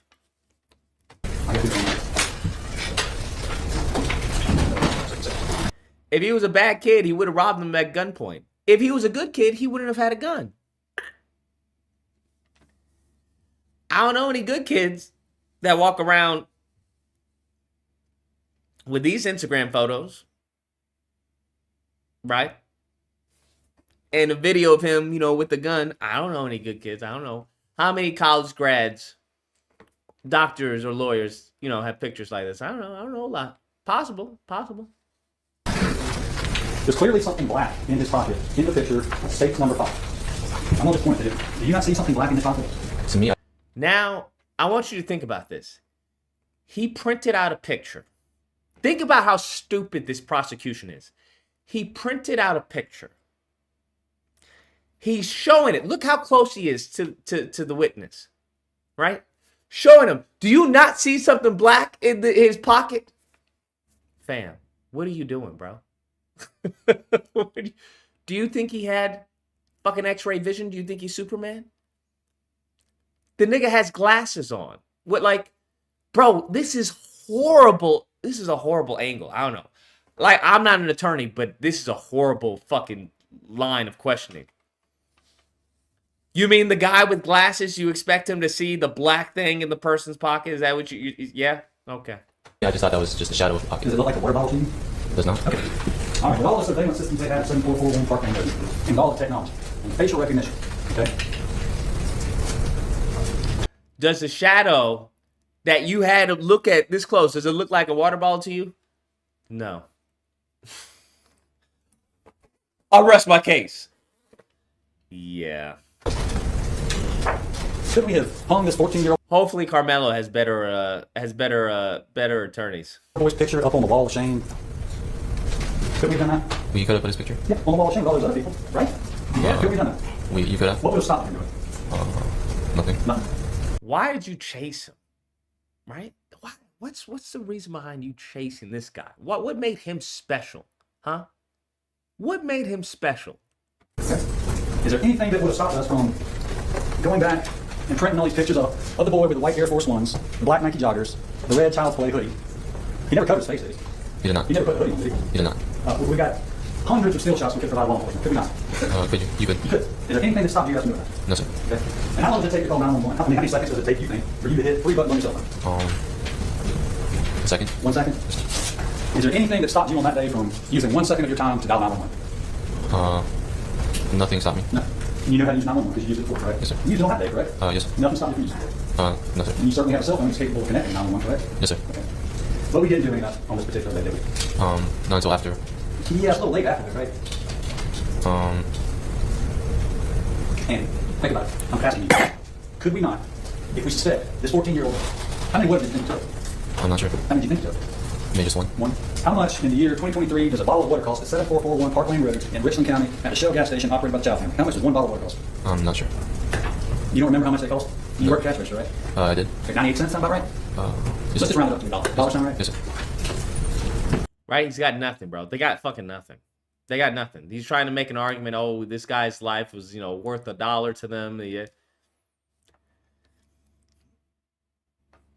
I mean, sure, possibly. Why didn't they just call the police? Because they don't fucking have to call the police. But you have to understand, none of those are really good arguments. Or at least they wouldn't be good arguments to me. At least they wouldn't be good arguments to me. Clearly, they weren't good arguments to the jury, so it is what it is. There are many times, hey, why didn't you call the police? Nigga, because I'm fucking strapped. That's why.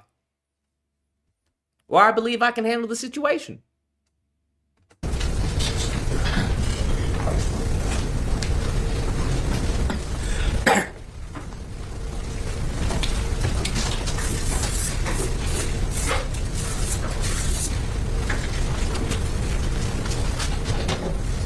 They hunted him, but South Carolina law lets them. Yeah, the problem is the facts don't line with that story. That's the issue. I hear you. I mean, it sounds good narratively. They hunted him like an animal. Okay.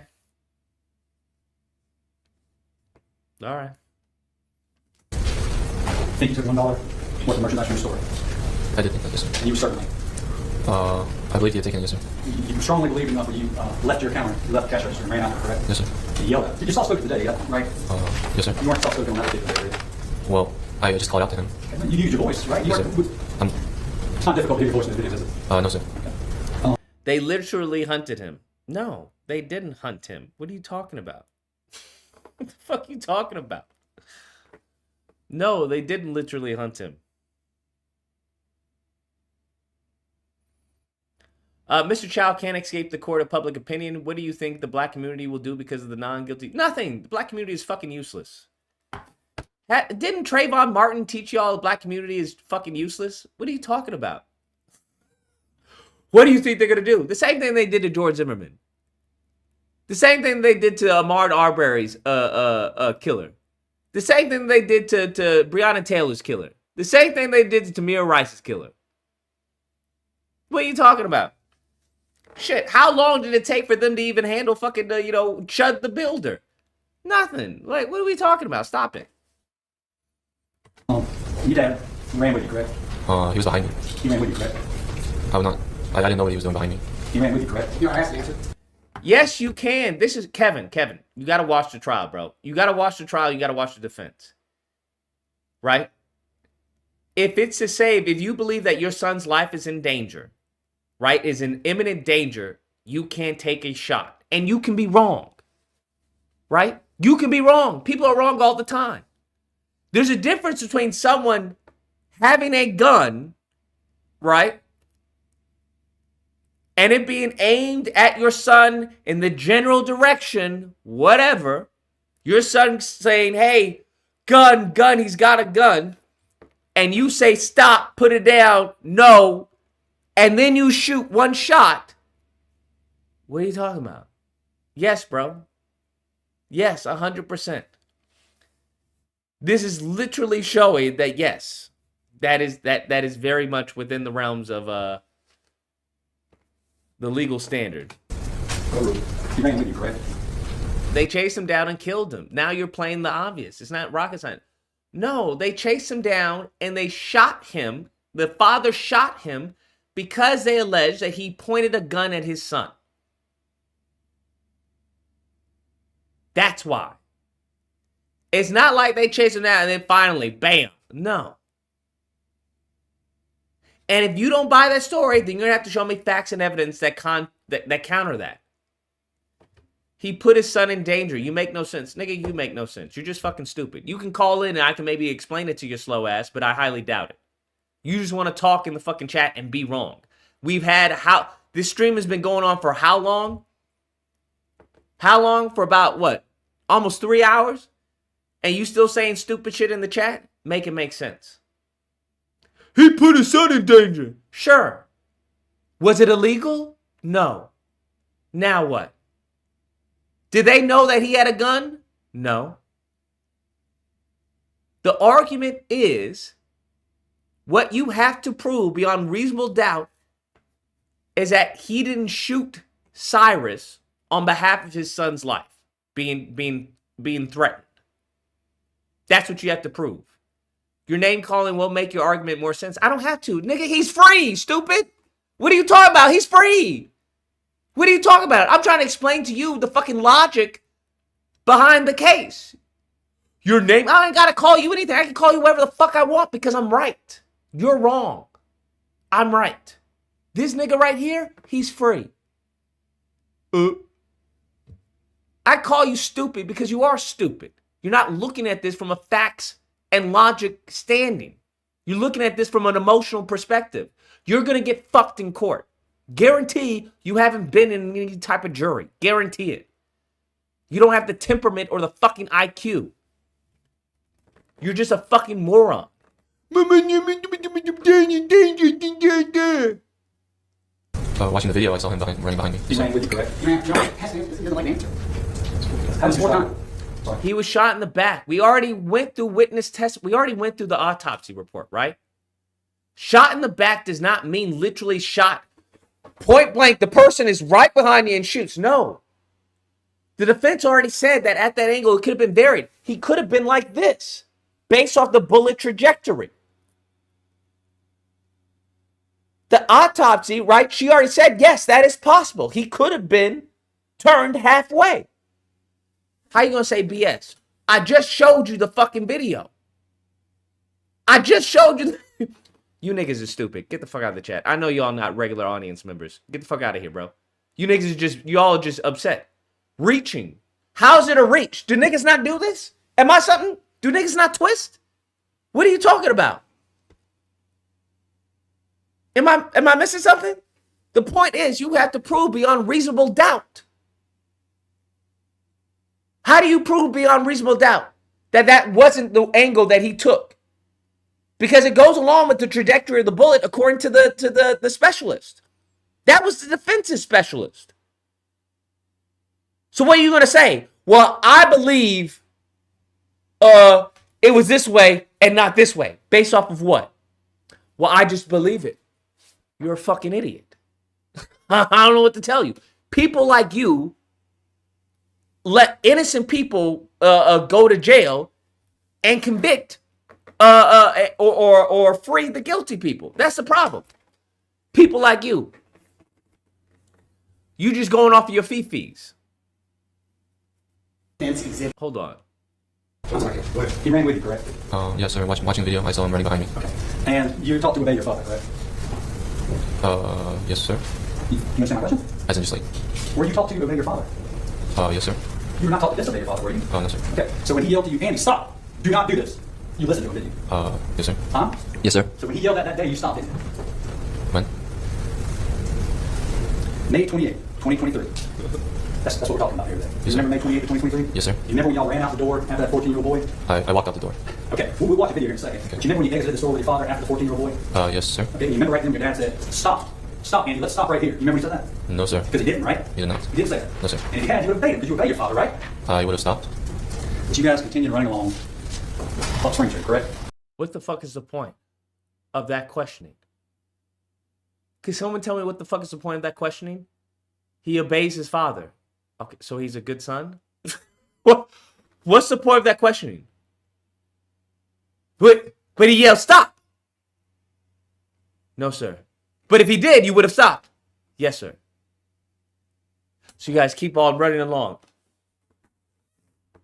So you're relaying to the jury that he's an obedient son.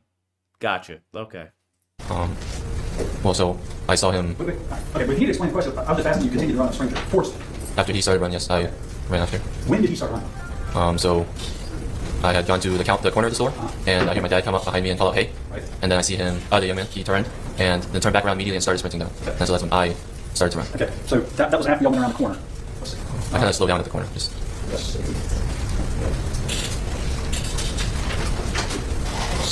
Stephanie, can I have say 16 clip 16 and 16 before?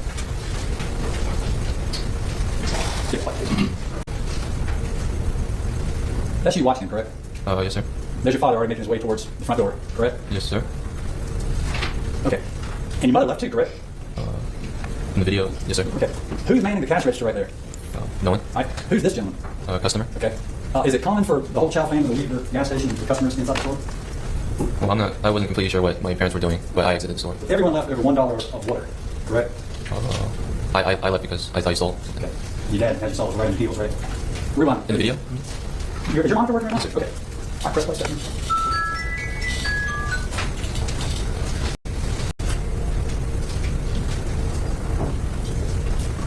Okay. You guys are right together, are you not? Yes, sir.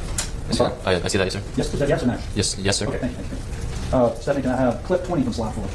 And tell me, before we watch this, tell me what you said. You just walked out of the gas station? Is that what you said earlier? Yes, sir. I walked up. You just walked and then I walked to the corner. All right. How would you describe what Cyrus Carmack-Belton did when he walked out? Was he walking or was he running when he left the gas station? Out the door. He was walking. Rather casually, was he not?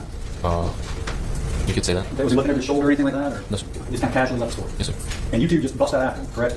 I was just walking up. You were walking out? Yes, sir. Okay, press play, Stephanie, please.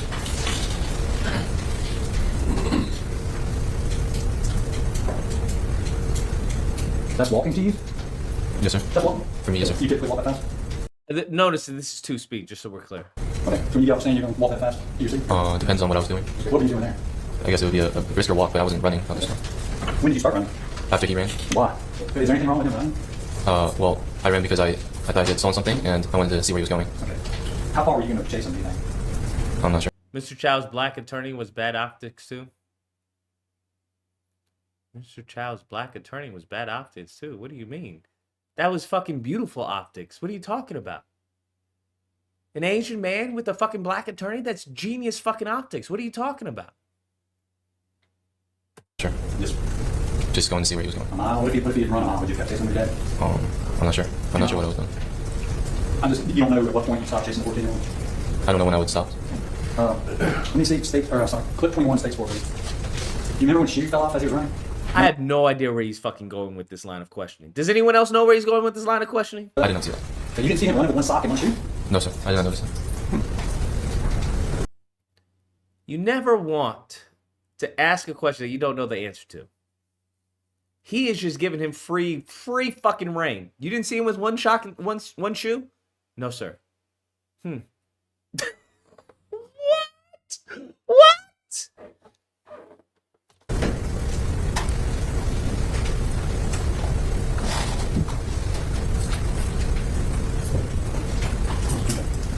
Is that what you were describing? How he was walking around the corner, and then y'all start yelling at him and briskly walking towards him, and then he takes off running?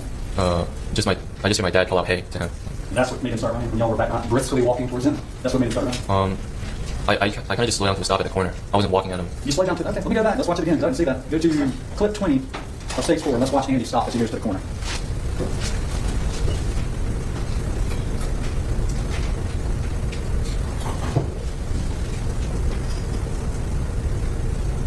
All right, where did you stop right there? I didn't see it. I missed it. I slowed down at the corner. Okay, and then he started running. And every time you see somebody run, you feel compelled to run after him, right? Every time you see somebody run, you feel compelled to run after them. Honestly, they could have hired me. I would have done a better job. I probably would have built a better case than this, to be honest with you. This is DEI, bro. This is their version of what, the racist. This is what their version of DEI looks like. Isn't that fucking hilarious? Got a white attorney who's talking about, so every time you see somebody running, you feel compelled to run after them. What? And you got a black attorney who's tearing this fucking shit up. Make it make sense, bro. It doesn't make any sense. 580, you're on the line. Hey, what's good? How you doing tonight? But I got a big disagreement with you. It ain't even that huge pause, but it's a disagreement. Go ahead. I think that people need to recognize and reconcile, or whatever that word is, to the fact that you could just shoot black people anytime you fucking want. That's the message. Now, to go back to the video, when in any other situation, if this person is retreating the way that they are, I mean, there used to be rules and shit, but it's not no more, and I'm okay with that. That's okay. But let's just make it clear. It's okay to shoot black people. I don't want people to think it's not, because it is. And I think you skipping that point. I don't know if you're skipping it on, but you probably don't even recognize that. Maybe we just got different points of views. But how I look at that situation with the video involved, okay, I understand the situation. Yo, y'all think this nigga stole 4 waters. And I know how these people act when they come over here and get those tax-free breaks and all this fucking shit that they get, and they think they better than the people who are already over here. They smell their own shit, for a better lack of a term. But at the same time, I don't live with these people. I know. I don't live around these people that come around and they got the store, so they think they doing something in the hood. No, bitch, your store is dirty. Okay? Like, it ain't like you just adding to the filth at the end of the fucking day. And they need to get that shit out their head. But they can't. They get grants from the government. They get shit to be over here. You got they want everybody to succeed except for American people that was born here, right? Basically. Unless you're down with some shit that I ain't down with, and you're gonna live nice. But I just wanted to say that I think you're missing the point, that it's just legal to shoot black people. We can't vote. We can't do shit. Just go ahead and have at it. Do what you want. Yeah, I don't know if it's legal to shoot black people. I'm unaware of that law. Shit, they've been smoking us for years, homie. That shit ain't. How many times they done got away with that shit? That is not something new. Law enforcement, sure, absolutely. I'm not surprised that this man got away. Huh? Said law enforcement, sure. I'm unaware of just random white people just shooting black people. Oh, no, I'm not saying like it's an epidemic or like white people out here killing us or some stupid shit like that. I'm not saying that. I'm saying that when it comes to a situation to like a store owner or somebody who has any modicum of authority, it's okay to punish the nigga. Go ahead. Get that nigga. And I don't know what the parameters is. Y'all talking about he chased him down 100-something feet. I don't know what that is. I just saw the video when he coming out the store, and he's 14. You could tell he's a fucking kid, bro. Mm-hmm. So scare this little nigga off, or rough him up, or next time you see him. But he ran out. Okay, he by himself. Y'all know that. Don't chase him down the street and kill him. Well, I don't know. He probably did up the blick. It's a picture with a blick. What do I know? I just think, you got more when you live in a certain neighborhood and those store owners and shit protecting their shit, they're going to go above and beyond sometimes. And we are, I don't know what I would have did in that situation. I can't judge that dude, but I wouldn't have chased the motherfucker down all like that. I'm trying to be legal. You know what I mean? Like, oh, he out of here. Okay, we ready. Hold on. Fall back, son. Yeah, we good. We see this little motherfucker again. We snatching him up, or we gonna let him know. Like, bro, you can't come in here, or whatever, and we do it from there. That's the only problem I got with it. I mean, it's sad that young man lost his life. You know, shit, man. I don't know where it was at, but yeah, I understand both sides of the coin is what I'm saying, and I just think that it's just more in vogue. People think it's okay to kill niggas. Side don't matter. You know, if it was another person that looked like him, maybe he wouldn't have went that far. Maybe he would have. Some people are over aggressive. If you play with them a little bit, they'll go all the way there. Sticky situation. If it was my son, I would have been back at that store. I'll tell you that fucking much. But I appreciate you, Lucas, man. You be doing your shit. You know what I mean? Feel it, man. Appreciate the call. Oh, my fault. I think I hung up on him. Yeah, I mean,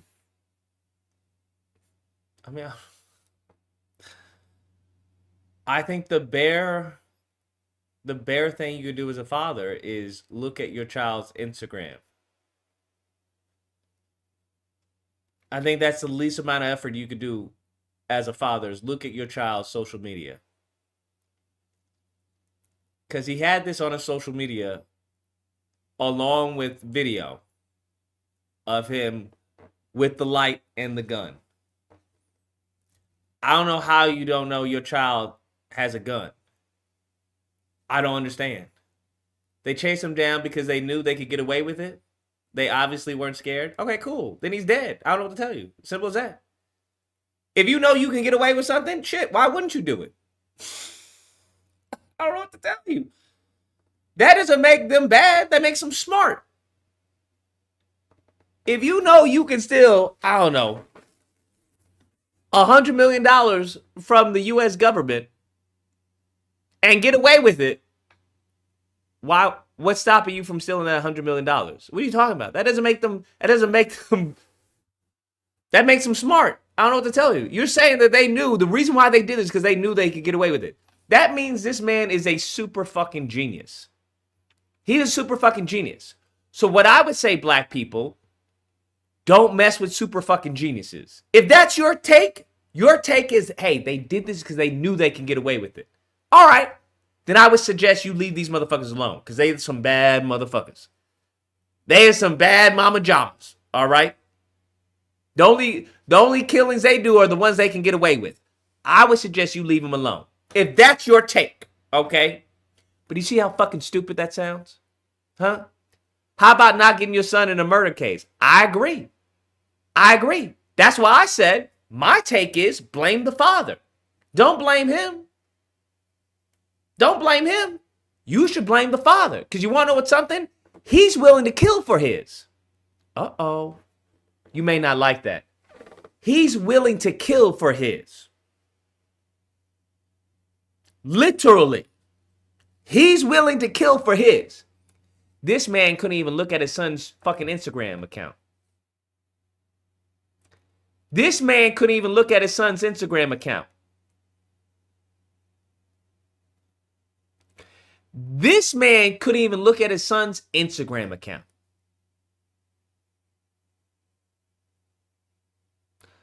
All the responsibility goes on the black father, goes on the black man.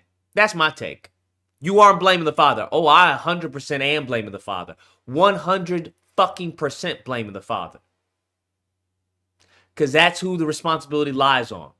Your 14-year-old child posting this on Instagram with videos attached to it? Yes.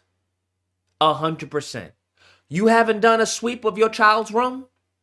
You haven't sat down and talked to your child? Who are your friends? What'd you learn at school today? Where you been going? You not checking in on your 14-year-old child? Where are you? Because this ain't Beverly Hills. This is a high crime area. Simple as that. If he's willing to kill for his, he wouldn't have gotten his son involved. You're a fucking idiot. Get out of here. You're just fucking stupid. I don't know what to tell you. he wouldn't have gotten his son. You're fucking stupid. You're fucking dumb. I don't know what to tell you. You're just dumb. Simple as that. 317, you're on the line. Okay, so basically what you're saying is you can just shoot people in the back. That's the dumbest shit I've ever heard. Is that what you think I'm saying? Yeah, basically. Okay, well then that makes you the dumbest person I've ever listened to. Because we just listened to, as far as the prosecutor, we listened to the defense. We listened to the woman who did the autopsy. And if that's what you got from that, then how many cases have you been a juror for? I don't know, but I guess I can. You don't know how many cases you've been on. You've never been on a jury. You don't know how many cases you've been a juror for. No, I've never been in the case. Yeah, like I that figured. before. I figured. I know. You didn't have to tell me. It was rhetorical, to be honest with you. Yeah. Bye bye. I already know you haven't because you're fucking stupid. I don't know what to tell you because you're fucking stupid. I know you haven't. You see how that works? I don't ask questions that I don't know the answer to. I knew I was willing to bet 90% chance she's never been a fucking been a juror that had to do anything that had to do with thinking. That's why I asked the question. Because I don't know how you come to that conclusion given all the testimony we just have witnessed. Even right now with this son. I don't know how you come to that conclusion unless you're a fucking idiot. Which is why I say men, don't pick, fuck ugly. Don't put your dick out, not ugly. Fuck crazy. Don't put your dick in stupid. That's what I'm going to tell my son. Listen, I understand crazy. I get you. If you have to, I understand. I hope that you have more self-control, but there are some baddies out there that are crazy. But above all, don't put your dick in stupid, right? Don't put your dick in stupid, all right? Don't ever do that. I don't agree with crazy, but, you know, if it's under your threshold, if you can handle the crazy, by all means. But stupid, what did Ron White say? Stupid is forever. Don't ever put your dick in stupid. Let's go on. I believe he had sold something, so I ran to go see where he was going. Okay, let me have clip 24, stage 4, 37.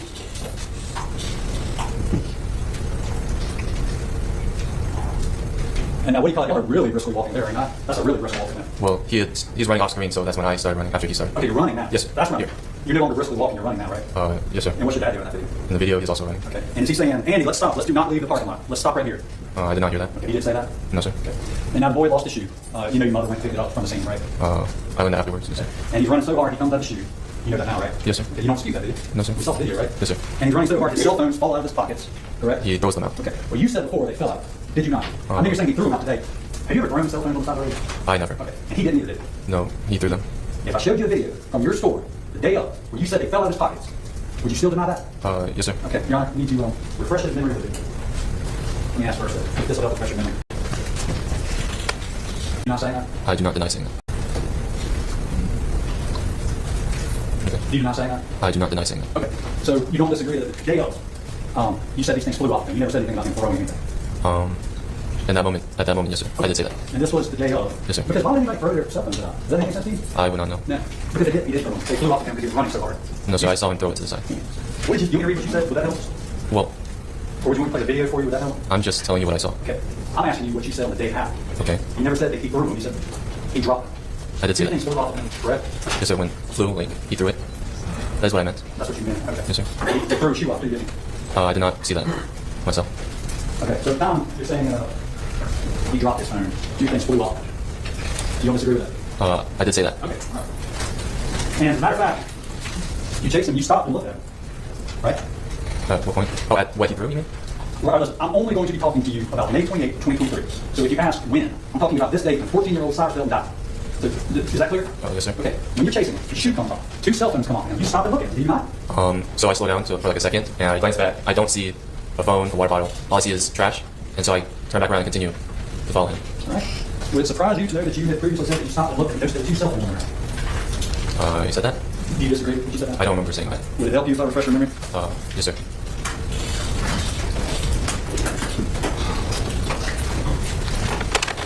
stop to look at what? I don't know what any of this has to do with anything, to be honest. I don't know where he's going with this. You stopped, correct? Try to see what you throwing, sir. Okay, you do agree with me then you stopped to look. Well, it wasn't like a full stop. What was it? I slowed down. So in the video you see me full sprinting, and so I slow down to see, and I don't see anything, so I turn back around and continue. You didn't see the white shoe right there? No, sir. Where's the cell phone? No, sir. One was white there, right? The phone? Yeah. I'm not sure. You remember your mother collecting and bringing them to the gas station that night? I remember her saying that, yes, sir. Now, whenever Cyrus goes, we have 6, 7. Yes, lying on the stand. Not remembering is not lying, right? Lying on the stand is perjury.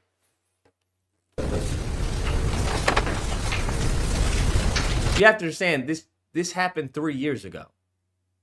This shooting took place in 2023. You recognize this to be 7441 Parkland Road? Yes, sir. Okay. And under this awning, approximately here is where the entrance. But what difference does it make as far as he saw trash or you saw him throw it away versus he dropped it? I mean, okay. So it's correct? Yes, sir. Okay. And correct me if I'm wrong, but when Cyrus leaves, he rounds this corner and goes this direction south, correct? Yes, sir. Okay. As you guys come around the corner at the brisk pace with your dad yelling, he takes off sprinting, does he not? My dad calls out to him, hey, that's it. And he takes off sprinting, correct? Yes, sir. Okay. Now you go see these two posts right here, the white posts from the black car? Yes, sir. Okay. Cyrus ran around those and took this cut through, correct? Yes, sir. I'm sorry? Yes, sir. Okay. But you and your father took this direction, Yes, sir. right? Yes, sir. Okay. His shoe came off somewhere in this vicinity, correct? I do not believe so. I think it was earlier, Okay. judging off the video. Somewhere here then? Maybe a bit further back. Somewhere here. Yes, sir. Okay. Cell phones were found in this general area? Or where did you stop to look where he is? It is still in the parking lot. I'm sorry? It is still in the parking lot. The cell phones? Yes, sir. Okay. When I saw him throw them, it was up, like before that sand path. All right. Somewhere here. Yes, sir. Cyrus takes the path, correct? Yes, sir. And does he immediately cross over Spring Tree? He's kind of running a diagonal All right, how about this? straight to the scene. Is that it? Straight to where the scene was. He's running in the middle of the road? Yes, sir. Okay. And that is a fairly heavily traveled road, correct? Yes, sir. Cars, you're pretty fast up and down that road, correct? He didn't know he had a gun. What do you mean? They didn't know he had a gun.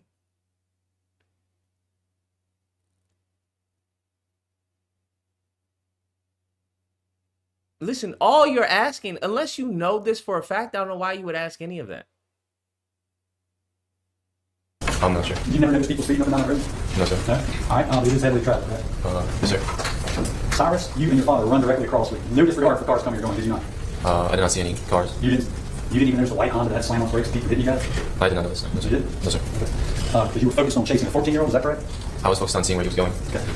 Spring Tree Road is a very straight road, correct? Yes, sir. You can see a great distance down this road, correct? 6, 15, 30 seconds? No, sir. 15. All right. Spring Tree is a straight road, correct? It is straight. Okay. And dead end eventually, correct? Yes, sir. What are these apartments right here? I'm not sure. They didn't know he had a gun. Why did he get his gun and chase him down? Okay, I want you to think real long and hard about what you're asking. I want you to repeat what you're asking multiple times and see if you can come to, I don't know, a decent conclusion. All right. What are these apartments right here? I'm not sure. Are there any more apartment complexes? Do you already watch the closing statement from the defense on stream? No, not yet. We're still going over the prosecution. Let's go over the defense and his cross of the witness. What year? We're asking. I know you're quiet, but I need you to speak loud. Turns around and immediately turns back around and starts to sprint away. And that's when I start to run. And before he leaves the parking lot, I see he throws something out to the right. And so I slow down. I slow down for like a second and I glance back. And I don't see what he threw. I only see trash and litter. So I immediately turn back around and continue following him.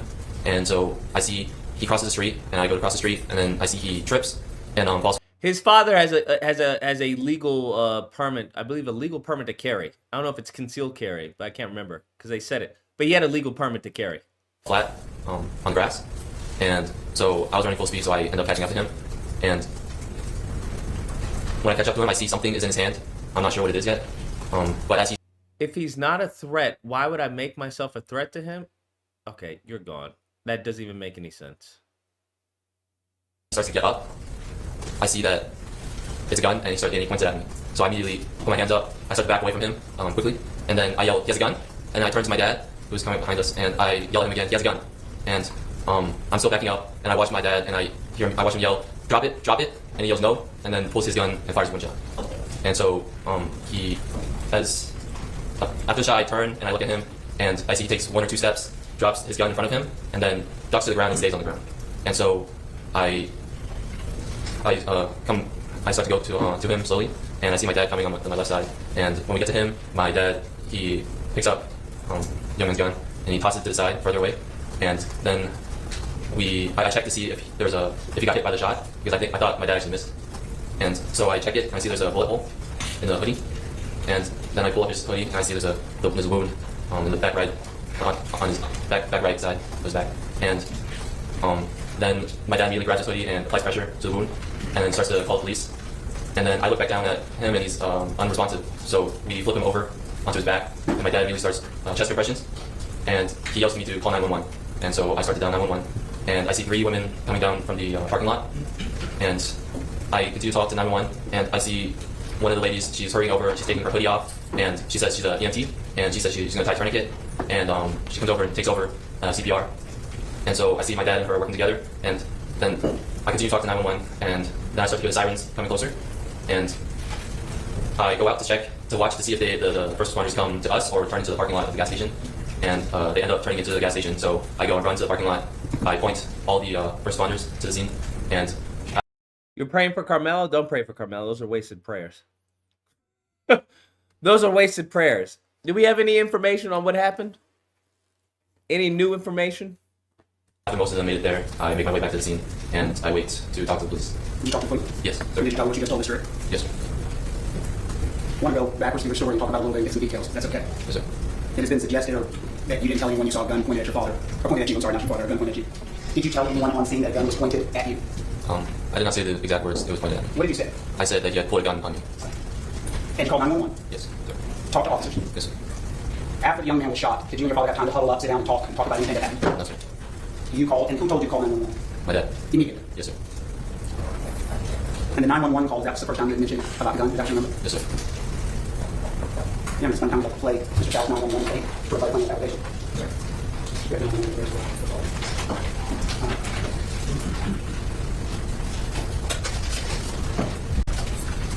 Recognize the voice on the 911 call? Yes, sir. And you believe the 911 call has been altered or anything of that nature? No, sir. So at this point in time, we would enter Mr. Chow's 911 call at any child number. That's two. How many was this back down Green Road? And that person's voice, is that your voice on the 911 call? Yes, sir. And this is the call you were just testifying about? Yes, sir. Can you let me Hope to see a day where we stop giving these folk opportunities to Minecraft us. They will not hesitate if given the chance, so avoid them. This was the case when I was growing up. Sally's Beauty Supply, all the beauty supply stores. This was the case when I was growing up.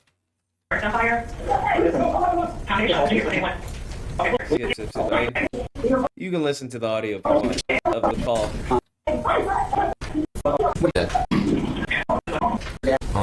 I can't remember if I was already at the parking lot, but I made it to the parking lot. I point the first responders down. Anyways, let's see the defense's closing arguments. So y'all can hear what I've been saying. I remember growing up and watching shows with my father. And I'm old enough to date myself a little bit, and we would actually listen to radio shows. But one of the radio shows that we would listen to quite often is a guy named Paul Hurd. And what he would do is he would tell stories. And then telling stories, what he would do is tell a story that he thought that everybody actually knew. He would tell a story, he would give details of a story that he thought that everybody actually knew already. And he would tell it, and he would tell it in his interesting way, but what he would do is intentionally leave out parts of the story so that people would be a little confused. Because they heard the part of the story that they thought that they knew, but he would leave parts out. And then he would take this huge pause after he was done, and everybody think it was over, and then he would say his famous line. He would say, and now it's time for the rest of the story. And then he would spend the rest of the show telling the listener the rest of the story that they did not know. He would do this because he understood people. He understood that we are a generation of people who simply listen to headlines, listen to flashy things, and don't hear the rest of the story. He understood that if he could tell just small parts of the story in the way that people thought that they understood them and didn't hear the rest of the story, then they would believe things one certain way. And the way that he did it was fascinating. It was interesting. People started to understand that that's the way we have to start listening. Because if we only hear part of the story, then we can never get to the truth. And so as we sit here and get ready for our closing argument, all we're going to do now is tell you the rest of the story.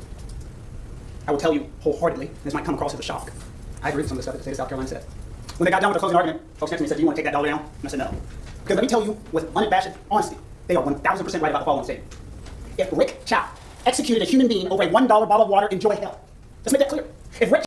That is so good. Man, that is... He's saying he agrees with him.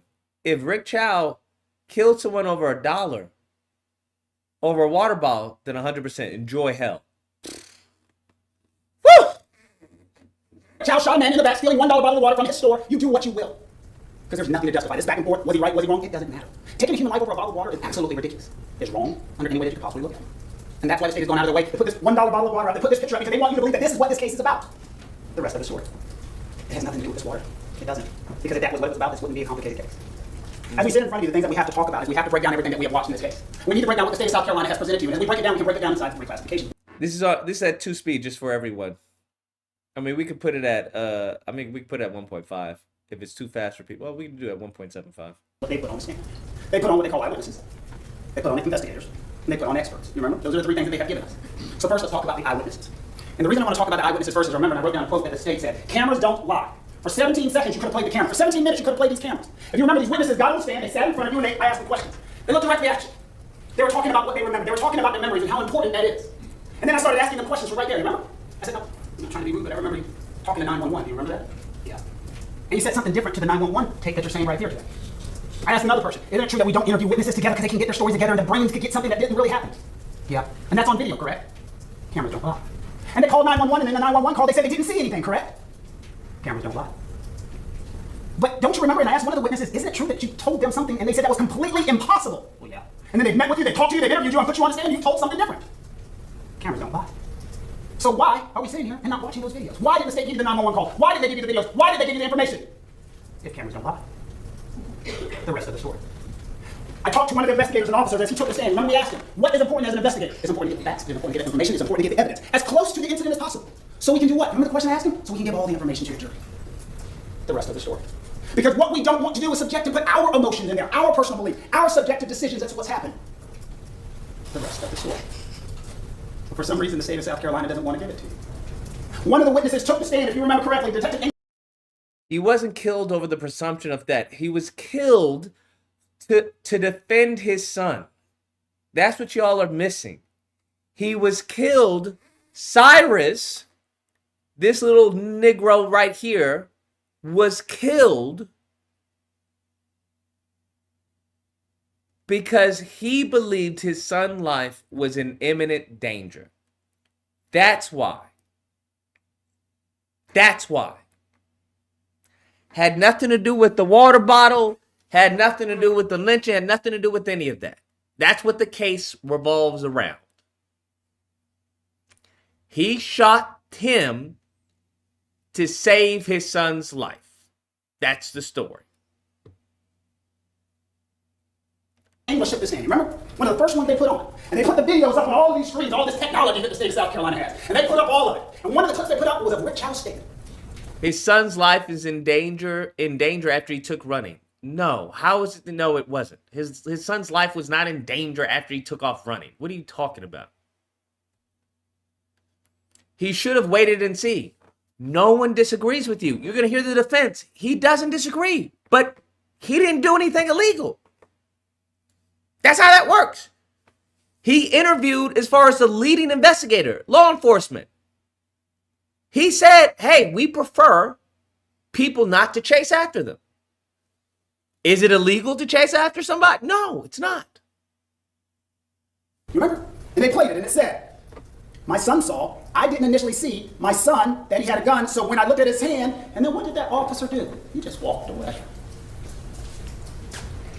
We knew there was a second part of the video. Cameras don't lie. It would have taken how long was the quote? 17 seconds to play it. Cameras don't lie.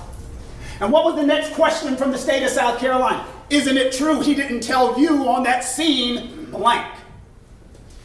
Cameras don't lie. So we literally... Store policy of major stores is don't chase a thief. Nigga. They are the owner. I don't know what to tell you. Cool, store policy. What the fuck does that have to do with the law? What are you talking about? Store policy. Store policy says that you shouldn't chase that. Stop. Just stop. You're embarrassing. Had to make sure you knew the rest of the story. And what did we do to tell you the rest of the story? We brought that other officer on to tell the rest of the story. And you remember, it went right together. The rest of that statement. My son saw, I didn't see it initially. My son alerted me that he had a gun. So when I'm going to go talk to his son, that's when he walked away. And then the statement kept going. Look at his hand. He actually had a handgun in his hand. The rest of the story. He got up running, then my son yelled, he's got a gun. So when I watched, there was a gun in his hand. That would be some important information for the state of South Carolina to tell you. But they need it to be about $1. They need to scare you. They need to make you afraid. They made you think the great Rick Chow. So he said that Rick Chow, during the time, saw a gun in his hand.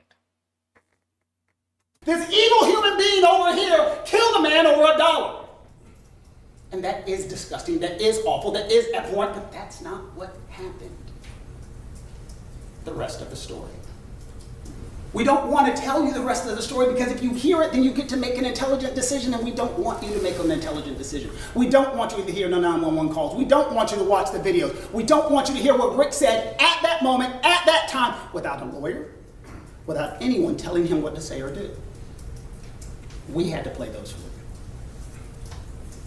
The rest of the story. And as we get in there and we listen to this and we go through all of this information, it becomes incredibly important. We then had investigators take the stand. You remember the questions I asked of the investigators and why they were so important. The state of South Carolina, for you to make a decision, has come in front of you and said, what witnesses on the stand? Guns aren't that bad. 14-year-old kids have guns all the time. That was crazy. And they had witnesses literally with their hands on the Bible looking at you, talking about, guns are prevalent, it's not that big of a deal. That was the testimony. I didn't make that up. That was the testimony that they submitted. Do I think they believe any part of that? Not a line of that. But they have emotion. They're upset. And they want you to believe it's about a bottle of water. It's not. The rest of the story. And then there was an expert who took the stand. Do you remember? I asked her a very directly question. I had her sit right here. She stood in front of you as if she was Rick Chow. And I showed her what we said Mr. Belton could have been doing. And what did she say? Yeah, that's possible. The rest of the story. She described the bullet path. Back to front, right to left, slightly upward. The rest of the story. We got to avoid all of that because that changes our narrative. So now we go into what they did present. Now let's talk about the part of the case that we're all wondering about, the thing that everybody's there, and if it's in your gut, it should be in everybody's gut. And they spent their entire case. Their case was a day and a half, and most of it they spent it on one part. The chase. The chase. The chase. They shouldn't have done it. They shouldn't have done it. They shouldn't have done it. You remember one of the witnesses, the investigator, got on the stand, and I had to ask him the question, is there anything illegal about that? No, sir. Nothing illegal about it. But that's what they're talking about. Should they have done it? Sure. No, absolutely not. Well, common sense. We don't want you to do it. But it's not illegal. It'll happen again? I don't know about that. That's an important distinction to know. This is a store. The testimony was they've owned it for 11 years. Margins are small. You've seen the wall of shame. People have shoplifted. People have stolen. Chased them. I've been stolen from. I chased the people to Georgia, flat out. It's their property. They're emotional about it. And that's why he ran after it. The question isn't, do you think it's right? The question is it legal? And then you go to the second part of it's illegal. If it was illegal, don't you remember Andy Chow sat up there on the stand? And Mr. Scott got right in his face, and he was yelling at him, and he was going angry with him, and he was saying everything to him. But the one thing he didn't say to him is, and you have been charged with following this young man out of the store. And you are criminally liable for following this young man out of the store. Because he's not. He's not liable. He's not criminally liable. Do you think Rock Chow got lucky because the prosecutor was weak? No. I just don't think it was a strong case. I don't think it was a strong case. I don't know how you convince a jury beyond reasonable doubt that this man killed him in cold blood. I don't know how. I don't know what evidence they could have shown, because they try to show everything. There's no piece of evidence that I came across that is like the smoking gun. There's no smoking gun. So like they try to do is, well, you didn't have to go and chase him. You didn't have to do that. You could have called the police. You could have done this and this. I mean, sure, but at the end of the day, none of that has to deal with why he shot him. And then you got, I don't know what to tell you. If you want to say, yeah, he shot him in cold blood, okay, good luck. Good luck proving that, because I don't see any evidence that proves that he shot him in cold blood. Real quick for the chat, there is no option for second-degree murder charges in South Carolina, only murder and manslaughter. And all intentional killings must have malice. That's what makes this hard. Yeah, South Carolina, I don't know what's going on over there, but I don't know what's going on over there. He has not been charged, and he did not do anything wrong. But when you Monday morning quarterback and come back and look at the situation and say... But let's not hear this. Let's finish off with hearing a little bit of this attorney. Of proof. What does the state need to prove in a murder case? And do you think the state met that burden of proof? In every criminal case, whether it's a traffic ticket, a DUI, a possession of marijuana, a murder, a death penalty case, the burden of proof on the state is always beyond all reasonable doubt, which in South Carolina is defined as... Beyond all reasonable doubt.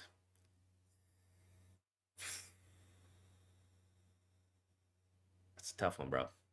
The kind of doubt that would cause a reasonable person to hesitate to act. So, again, from the standpoint as to whether or not they met their case from a technical standpoint, I see from a factual and legal standpoint that they met their burden. However, I think they're, what I describe are intangibles in the case. The intangibles are things I described about the manner in which the case was presented, some of the strategies that were used that would impact jurors. I think the intangibles are where the prosecutors lost in this case. And speaking of, we talked about Monday morning quarterbacking when it comes to the prosecution. Is there anything on the defense side that you're like, I would have done better even though they did get their not guilty verdict? Or do you think that there was something that they did that really helped push them to get that not guilty verdict, something that they excelled in? Well, I got to say this, as much as I respect all the lawyers, I was surprised that they didn't put up more. And when I say that, again, like I said a minute ago, I mean, I've tried murder cases that were substantially more complicated, that had more witnesses, experts, more forensic evidence, more fact witnesses, more defense witnesses, more complex legal issues by myself, okay? So when I see this case with these 3 attorneys, I mean, this case did not need 3 lawyers. So when I saw this many lawyers, I'm thinking, okay, they're going to have some experts, maybe some custom, exhibits or animations showing what happened, some technical complex, BMW defense. And they didn't. I mean, they did what they had to do. I mean, but they called 3 witnesses, an officer, an EMS worker, and the defendant's son. And I was just shocked. I was absolutely shocked there wasn't more. So obviously, they made the right decision. But, I was just surprised that they didn't put up a greater number of witnesses and put what I thought was going to be this, this Cadillac of defenses based on the team of lawyers that he had. Let me ask you this. I personally want to know, how do you decide if you're the defendant, how many lawyers you're going to have on your team? Like, we know how it works for the state, but sometimes we see defendants with 1 lawyer, 2 lawyers, 3 lawyers. Whose decision is that, and how is that team built? Well, I mean, 2 prior instances of attacking customers in that gas station, which is crazy. No, not attacking, defending himself. Based off the cases that I saw, wasn't attacking, it was defending himself. Because these are the cases, I haven't done a deep dive into them, but 2015, a woman allegedly theft without paying for merchandise, according to reports. Chow and the woman struggled outside. The woman allegedly threatened to shoot him. Chow fired about 6 shots at her vehicle as she drove away. No one was injured. Charges were not filed. October 2018, a man allegedly concealed a can of oven cleaner. Reports state the man assaulted Chow during the confrontation. Chow shot him twice in the leg. Authorities declined to file charges.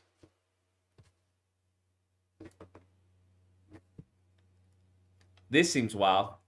6 shots at her vehicle as she drove away. I don't know about that one. I haven't looked into the story, so I can't tell you. That's all I know. Saw that on a post. Don't even know if it's true. I mean, generally it's going to be the client based on his budget most of the time. Because, I mean, the reality is all the lawyers have to get paid. So you can want all the lawyers you want, but you kind of got to be able to afford them and pay them. Now, it's not uncommon for lawyers to bring in a second attorney or a third attorney to help with a complex case and kind of divide the case up. Listen, I get it, bro. I'm sorry. I agree with him, fam. I'm not even going to lie. Because I know growing up, mofos who were spray painting the side of the house, man, if I had a gun, I would have killed them. I would have definitely had a few bodies. I couldn't stand taggers because every single time they tagged up the place, I had to go and fucking paint over it.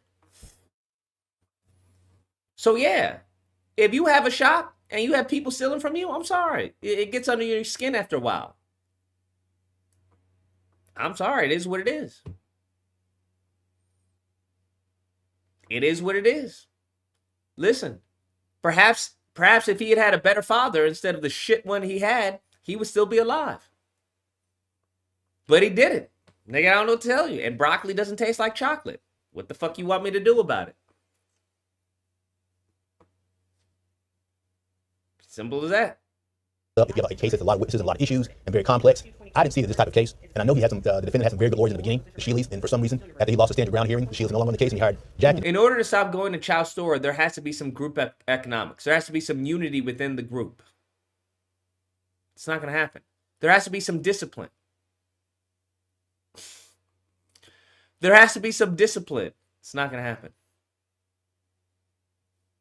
And Joe and Sean, and again, all great lawyers, all individually. So you can shoot people for stealing? Listen, I don't know what to tell you. I'm going to pin this. He didn't kill the black boy for stealing. He killed him for pointing a gun at his son.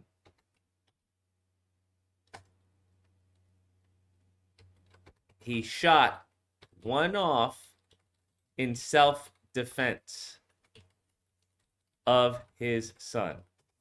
There we go. We're going to pin that so we can have people stop saying shit in, wait, what? How can I put my own self in timeout? What the fuck? That's crazy. You know, great lead counsel in their own right. So, but I cannot say what purpose or what he was thinking about bringing in such a big team with the facts of this case. Yeah, that was definitely a very large team.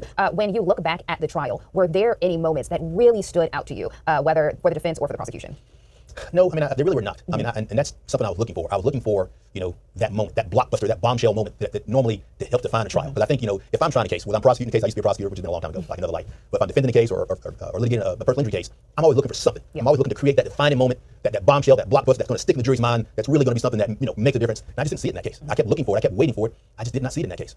I want to talk about the high-profile nature of this case. I mean, this is one of the most high-profile, most talked-about cases that we've seen locally outside of Murdaugh in a very long time. Do you think that the publicity, the attention that this case received played any role in the outcome of the verdict, or does it put any extra pressure on the defense or prosecution? Well, I will tell you based on personal experience, I have tried I defended a number of high-profile criminal cases across the state that receive media attention across the country. I will tell you, to answer your second question is yes. It definitely puts more pressure on everyone because you're under a microscope. Everyone is watching, and you know, and it's already stressful enough when you have the weight of defending someone's liberty on your shoulders. But when you have all the cameras in the courtroom and there's extra pressure, there's no doubt about it. It adds more pressure to everyone involved, even including the judge. So with respect to whether or not, in my experience, it affects the outcome, the answer is no, because I've gotten mixed results. You know, I've defended cases, murder cases that I thought was going my way, I thought was going great. I'm going to win, and I get a guilty verdict in less than an hour. I've defended cases, violent crimes, homicides, where I kind of felt like the lamb going to the slaughter in their high-profile cases and got not guilty verdicts in shorter time periods. So it's been my experience across the board in multiple counties around the state that the media publicity really does not affect the jury's decision in these cases. I want to talk about prosecution's next steps, if there are any. Another big thing that I am seeing people talk about on social media is, outside of the fact that they were wondering, okay, why wasn't he charged with manslaughter? The question is, can he be charged, Rick Chow, with any other criminal charges moving forward? Well, in state court, it's double jeopardy. You know, once someone's prosecuted in state court and there's a decision, a not guilty verdict, they cannot be retried again. They can't go back and add another charge. Prosecutors try to do that. They'll say, okay, well, we charge him with murder. We didn't charge him with kidnapping. We can go back and indict for kidnapping, but that's a different crime. Now, same set of facts. Any offense that's related to that set of facts, they cannot prosecute for again. It is double jeopardy. Now, it is certainly possible. I can't say with any degree of certainty that they could investigate the possibility of federal charges. I'm going to remind everyone of the case of Michael Slagle, the cop that shot the black man in Charleston, shot him in the back, running. Some similarities there. And the Charleston jury found him not guilty. He was later prosecuted in federal court for civil rights violations. However, the distinction is in that case he was an officer acting under the color of authority. This defendant was not. So the question would be whether or not there might be an appropriate federal civil rights type violation charge that they could charge him with as an individual. But I don't think that's out of the realm of possibility. I mean, Don Lemon, he got indicted for conspiring to violate the church's civil rights in a protest. So I do believe if they were so inclined, they could find an appropriate federal criminal charge or statute to indict Mr. Chow. Now, whether or not they're so inclined, I think is unlikely based on the current administration. And speaking of the current administration, what does the prosecution do next after a loss like this? Do they go back and restudy the case and maybe see where they could have done better? What happens after a loss like this? Or do they go ahead and move on to the next trial? Well, I mean, they kind of have to move on. There are so many murders pending in Richland County and every county. They kind of have to move on. I like to dissect cases and revisit what we could have done differently. That's what I would do in this case because, I mean, you know, the murder cases are some of the most important cases in that office. So you want to get your best results on those cases, your violent crimes, your murders. And so I think they would be wise to dissect it. And I would say dissect it with non-lawyers because I believe that oftentimes when attorneys, myself included, are trying to evaluate cases, we're looking at it from a lawyer's perspective. And I think we have to keep in mind at all times that the people we have to convince are not lawyers. Yeah. They're jurors. They're laypersons. So understanding and doing some dissecting with laypersons regarding the factors in the case that were significant, the factors that would have made a difference. I've done that plenty of times pre-trial. I mean, they're called focus groups. I'm sure everyone's heard of focus group where you get a group of people together, a good cross-section of people that might have the same dynamic as a jury, and you kind of, present the facts and evidence of your case and the other side's case and talk about, how the jury, how that group might decide, how they might vote, and look at why. And it's been my experience in every single focus group that jurors just pick up on things that we lawyers don't think are significant. They will put weight on things that we think are red herrings or don't have any value or any merit. They will fixate and hold on to these things and make decisions based on those factors that we lawyers don't think about. Because oftentimes we are so caught up in our heads with the law, with our legal strategy, with our defense, we're forgetting things. Clearly, we can see based off of this chat And that that's the case, bro. Now that we know about what could potentially happen on a federal level, let's talk about a civil lawsuit. So I think Carmelo's going to be found guilty. I'm going to be honest with you. I think Carmelo's going to be found guilty unless there's some crazy evidence that comes out that we are unaware of.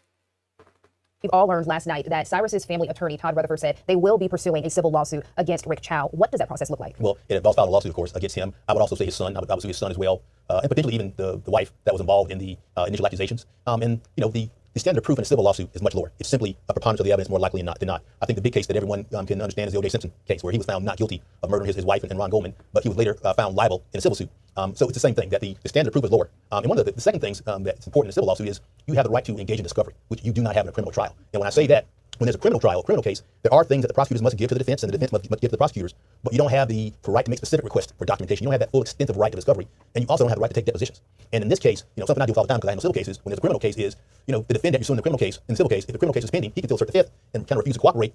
Well, now that the case is over, and there's no chance of him being prosecuted, Chow can't take the fifth. They can take his deposition. They can subpoena records. They can, you know, really just, you know, go down the rabbit hole of anything regarding his life. They can actually bring in, and I think something that was important in this case is, it was very smart that they didn't put him on the witness stand. Because, you know, we know that there are at least 2 prior incidents where this defendant fired his weapon at shoplifters. But because he didn't testify. That's what I've noticed. So because he didn't testify, they couldn't bring up those 2 cases where he's fired his weapon. That evidence was not allowed in, which is a major coup for the defense. Because I think that would have really made a difference in the outcome, because they could have portrayed him as this hair trigger guy, that's, you know, that's what he does. He's a shoplifter, he gets mad, he goes after him with his gun. But in a civil case, all that can come in. They can ask him about that. They can explore that. They can call those individuals as witnesses. So I believe the civil case is going to be a much better case and have a much better result and outcome than the criminal case. What does the timeline look for that civil lawsuit? Is it a situation like for this criminal case, we waited 3 years. Does it take that long for a civil lawsuit? It can.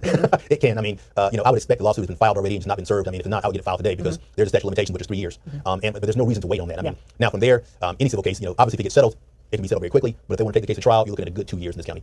Not just for this case, but for any case in general, when we see people suing somebody at a civil lawsuit, how do they determine the amount of money? A couple different ways. The first way is based on insurance. I mean, one of the big things in civil lawsuits, which I have to tell so many prospective clients all the time, is I can sue anybody you want me to. Care. However, you can sue somebody for $1 million, but if they don't have it, you're not going to get a dime. Again, I think if you look at the Murdoch case, which you talked about, there's no doubt in my mind a big factor in that case was the evidence of the financial crimes. Prior crimes or prior bad acts. Oftentimes, judges can be leery about that. Something like this. Here we go. Litigation, they got to tell you. Again, they have to tell you how much coverage there is. Sometimes you look for umbrella policies. You know, umbrella means people asked about the question. I want to go back to something that you said earlier when you were talking about the fact that Chow had 2 previous incidents of shooting at shoplifters before this incident with Cyrus. And I was on the phone talking to my mom, but she's like, I had no idea. Why wasn't that brought up in court? Rule of evidence. I can guarantee the prosecutor would want to get that in, and I can guarantee you the defense obviously argued against it under the rule of evidence. Under the rule of evidence, there's something called prior bad acts, and ultimately, under the rules, you know, there are limitations on the admissibility of prior bad acts. The reason behind that rule is you don't want a juror or jury convicting somebody based on things they've done in the past as opposed to the evidence in the case. Because what will happen is people think, well, he's done this kind of stuff before, or he's a bad person, or he's that type of person. He would do something like this and make a conviction based on his character or based on his past conduct. And that's what that rule is designed to prevent. Again, I think if you look at the Murdoch case, which you talked about, there's no doubt in my mind a big factor in that case was the evidence of the financial crimes. Because without that, case is a little more questionable. But when people think that you're a cockroach or you're a criminal, you're a horrible person, they're more inclined to convict you based on that as opposed to the evidence. Man. Okay, I want to dig into that a little bit more. This is me. This is just the personal question I have. In a case like this has got to be extremely frustrating for the prosecution because for me, I'm hearing about this. I dug more into those 2 incidents, and I'm like, how does that not apply? Why can that not be brought up? Because I feel like it is so relevant. Just like the financial crimes for Murdoch, it's so relevant in establishing the character or pattern of behavior. I would tend to agree, and I can understand you're thinking that way. You could argue it's motive. You could argue it's intent. You know, the rule does require, you know, similarities, which I think you have in this case. You know, however, you know, the judge has discretion on that. You know, there's another rule that the judge has got to weigh the probative value of the evidence. That's what it says. The rule says the judge must weigh the probative value versus the risk of unfair prejudice. And that's just something that's discretionary. I think that, you know, when it comes to admitting prior crimes or prior bad acts, oftentimes judges can be leery about that because a lot of cases come back on appeal based on the admission of that evidence. And that's something we got to kind of think about. You know, again, using Murdoch, I mean. Anyways, that's the gist of it. So that's what I watched all the jury, not the jury, the cross prosecution. It is what it is, bro. People can get upset, but I mean, I don't know what to tell you. I don't know what that's gonna do.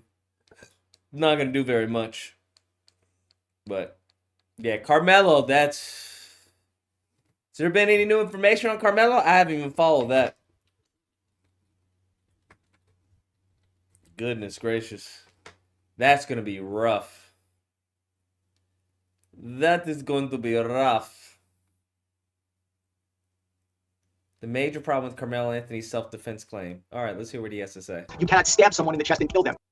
Yeah, that's... And the person was unarmed.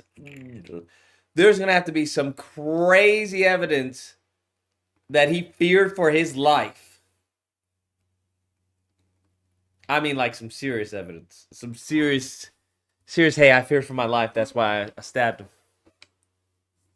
Because they touch you. I think a lot of what this case is going to come down to is going to remind us of what happened in the O.J. Simpson case. The race card is going to be played here. A Texas student athlete charged with stabbing a football star from a rival high school to death is set to face trial this week. Carmelo Anthony, then a 17-year-old senior from Frisco Centennial High School, stabbed Frisco Memorial High schooler Austin Metcalf on April 2nd, 2025, after Metcalf asked Anthony to leave his team's tent during Where is that? donations pouring. We're not going to listen to New York fucking Post, bro. It's the last thing we're going to listen to. Jury selection begins. Carmelo Anthony trial arrest made for jury tampering. What? Carmelo Anthony trial. Laura says victim size supports self-defense with the knife. Ooh. Oh, man, it's going to be good, bro. Trial has started. End of sentence is the For channel. Carmelo Anthony, the teen accused of stabbing the other teen at a high school track meet. Jury selection started today. Apparently, the judge has made strict rules, which include no live streaming in the courtroom, no videos in the courtroom. They have to ask permission to use their laptops in the courtroom, but we're still going to be covering it and breaking it down because apparently the defense for Carmelo Anthony Yes, New York Post is crazy. Right? has been laid out. Back now to our lead story, which is jury selection beginning in just a few hours in the trial of a North Texas teen accused of stabbing and killing a student athlete. 19-year-old Carmelo Anthony is charged with the murder of Austin Metcalf. Trevor Sohaki is live for us this morning outside the Collin County Courthouse this morning with the very latest on this case. And Trevor, what was the size discrepancy? I wonder. Does anyone know? This case has actually captured the national attention, particularly on social media, too. Yeah, that's right, Carmen. There have been debates online over stand your ground laws, race, and lots of misinformation on social media. In fact, there's been so much tension, threats, and controversy that the judge issued a gag order last year to prevent either side from discussing the case. Now, police say the stabbing happened at a Frisco ISD track meet in April of last year after a verbal confrontation between Carmelo Anthony and Austin Metcalf. A witness told police that Anthony came over to Metcalf and others in a tent on the bleachers. The 17-year-olds went to different schools and didn't know each other. Metcalf told him to leave, then Anthony reached into his bag and said, "Touch me and see what happens." One witness said Metcalf touched Anthony, and another witness said Metcalf grabbed Anthony. Police said that's when Anthony pulled out a knife and stabbed Metcalf once in the chest before running away. Metcalf was taken to the hospital where he later died. Anthony was later arrested and charged with murder. According to a police report, Anthony admitted to the stabbing, claiming it was self-defense. He's currently on house arrest at his parents' home. A jury selection will begin at 9 this morning. Collin County District Judge John Roach is not allowing any live streaming of the trial inside the courtroom, but we will have a reporter inside that room at all times. We'll bring the very latest updates as they Why no live streaming? I don't understand why not. come in. Quick pause because this might actually help you out. If you've ever needed access to your money before, okay, cool. As with Carmelo saying this was actually self-defense. Now, I covered this case a year ago, and I titled it The Case of Carmelo Anthony, Lies, Race, and Deceit, and we'll just play there's a valid they're popular in sure what each two have, and bro, they try to blow this out of proportion. First off, and the kid seemed like he was the best kid in the school, you know, whatever. And posts were saying, keep doing what you do, young man. You are an anti-bullying hero, a scholar, and a gentleman. While Black Excellence would comment nothing, just donating again. The more these hateful, and then things heated up even more when Carmelo went in front of a black judge who thought he would race bait this case more, and pray and making amends. MLK right here, criminal physical content, no pulling off the couch, response time, the type of piece of civil rights. Kim and Hannah, good morning. Yes, Dominic Alexander is in jail this morning on 2 counts. One is aggravated assault. The other aggravated assault, serious bodily injury, family violence. Now, one is a felony. The other is a misdemeanor. Yesterday, he was. Oh, he's trying to go after the attorney? That's crazy. Whew, they're going to be mad at that one. South Africa is for South Africans. Nigeria is for Nigerians. Hey, what's happening, boss? Good, sir. I just want to say, I don't understand why your people are preaching and moaning about this Rick Chow thing. Because if you're looking at the facts, it's pretty clear, bro. Black people are doomed. You know, just look at the facts. Black people are doomed. You don't. Because one thing I'm noticing, this is how our ancestors, our parents, our grandparents got screwed over. The same reason, the same audience is also getting upset. Because you don't read the terms and conditions. You don't read the fine print. You don't understand the mechanisms that operate in the system.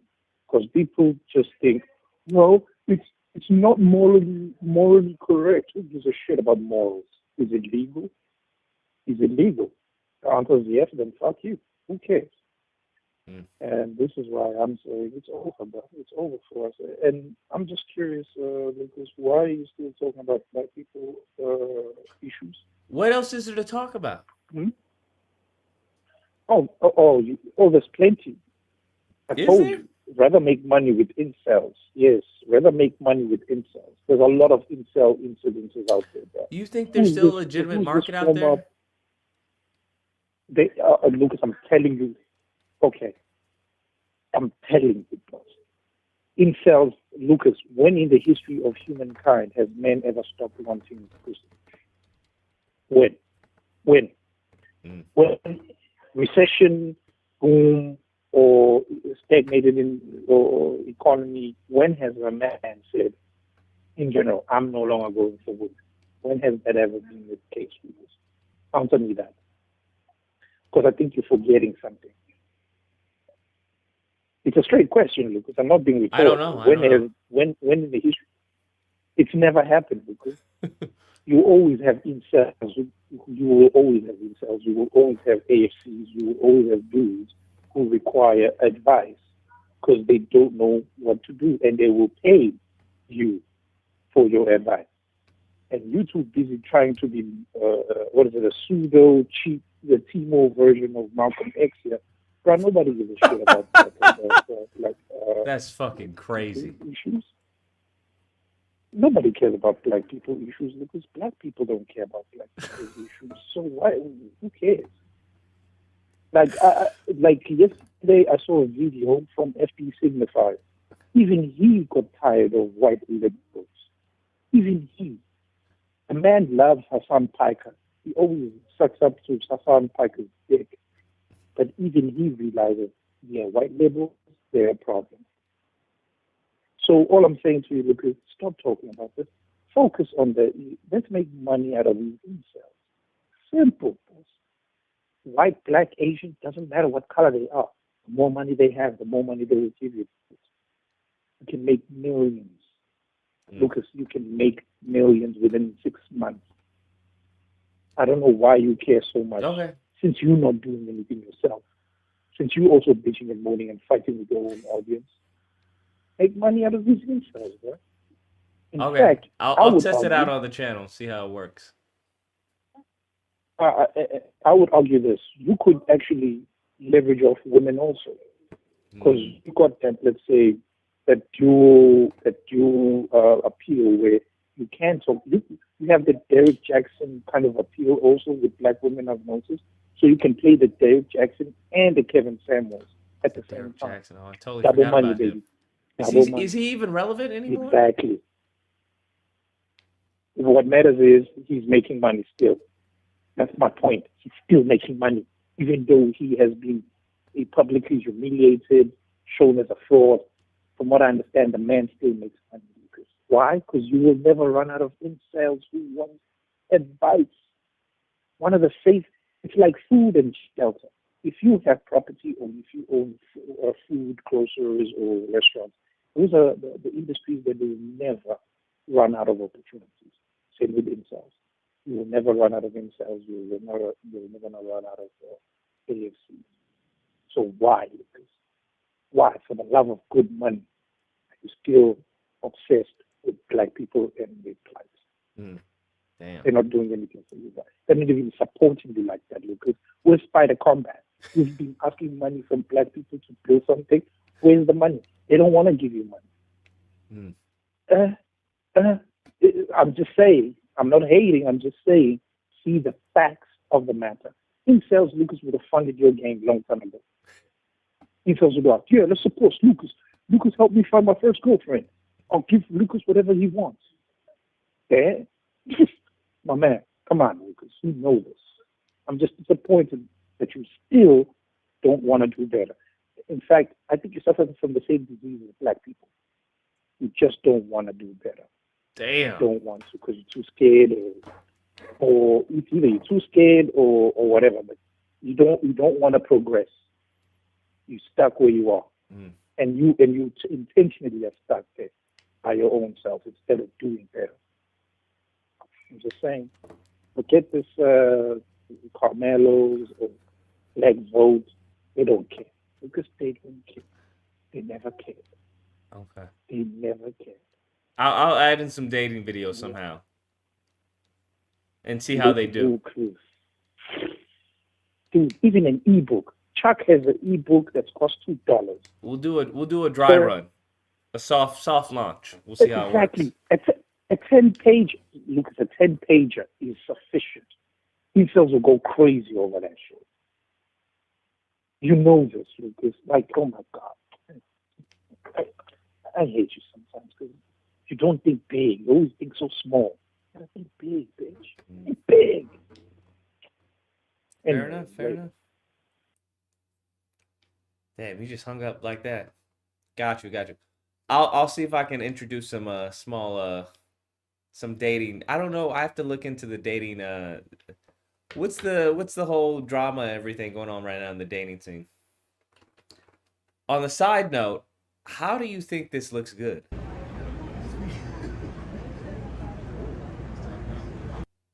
Is this really what DC fans want?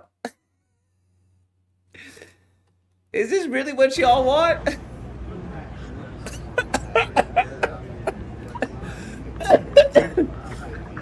Bro, they're laughing. The person who recorded this is laughing.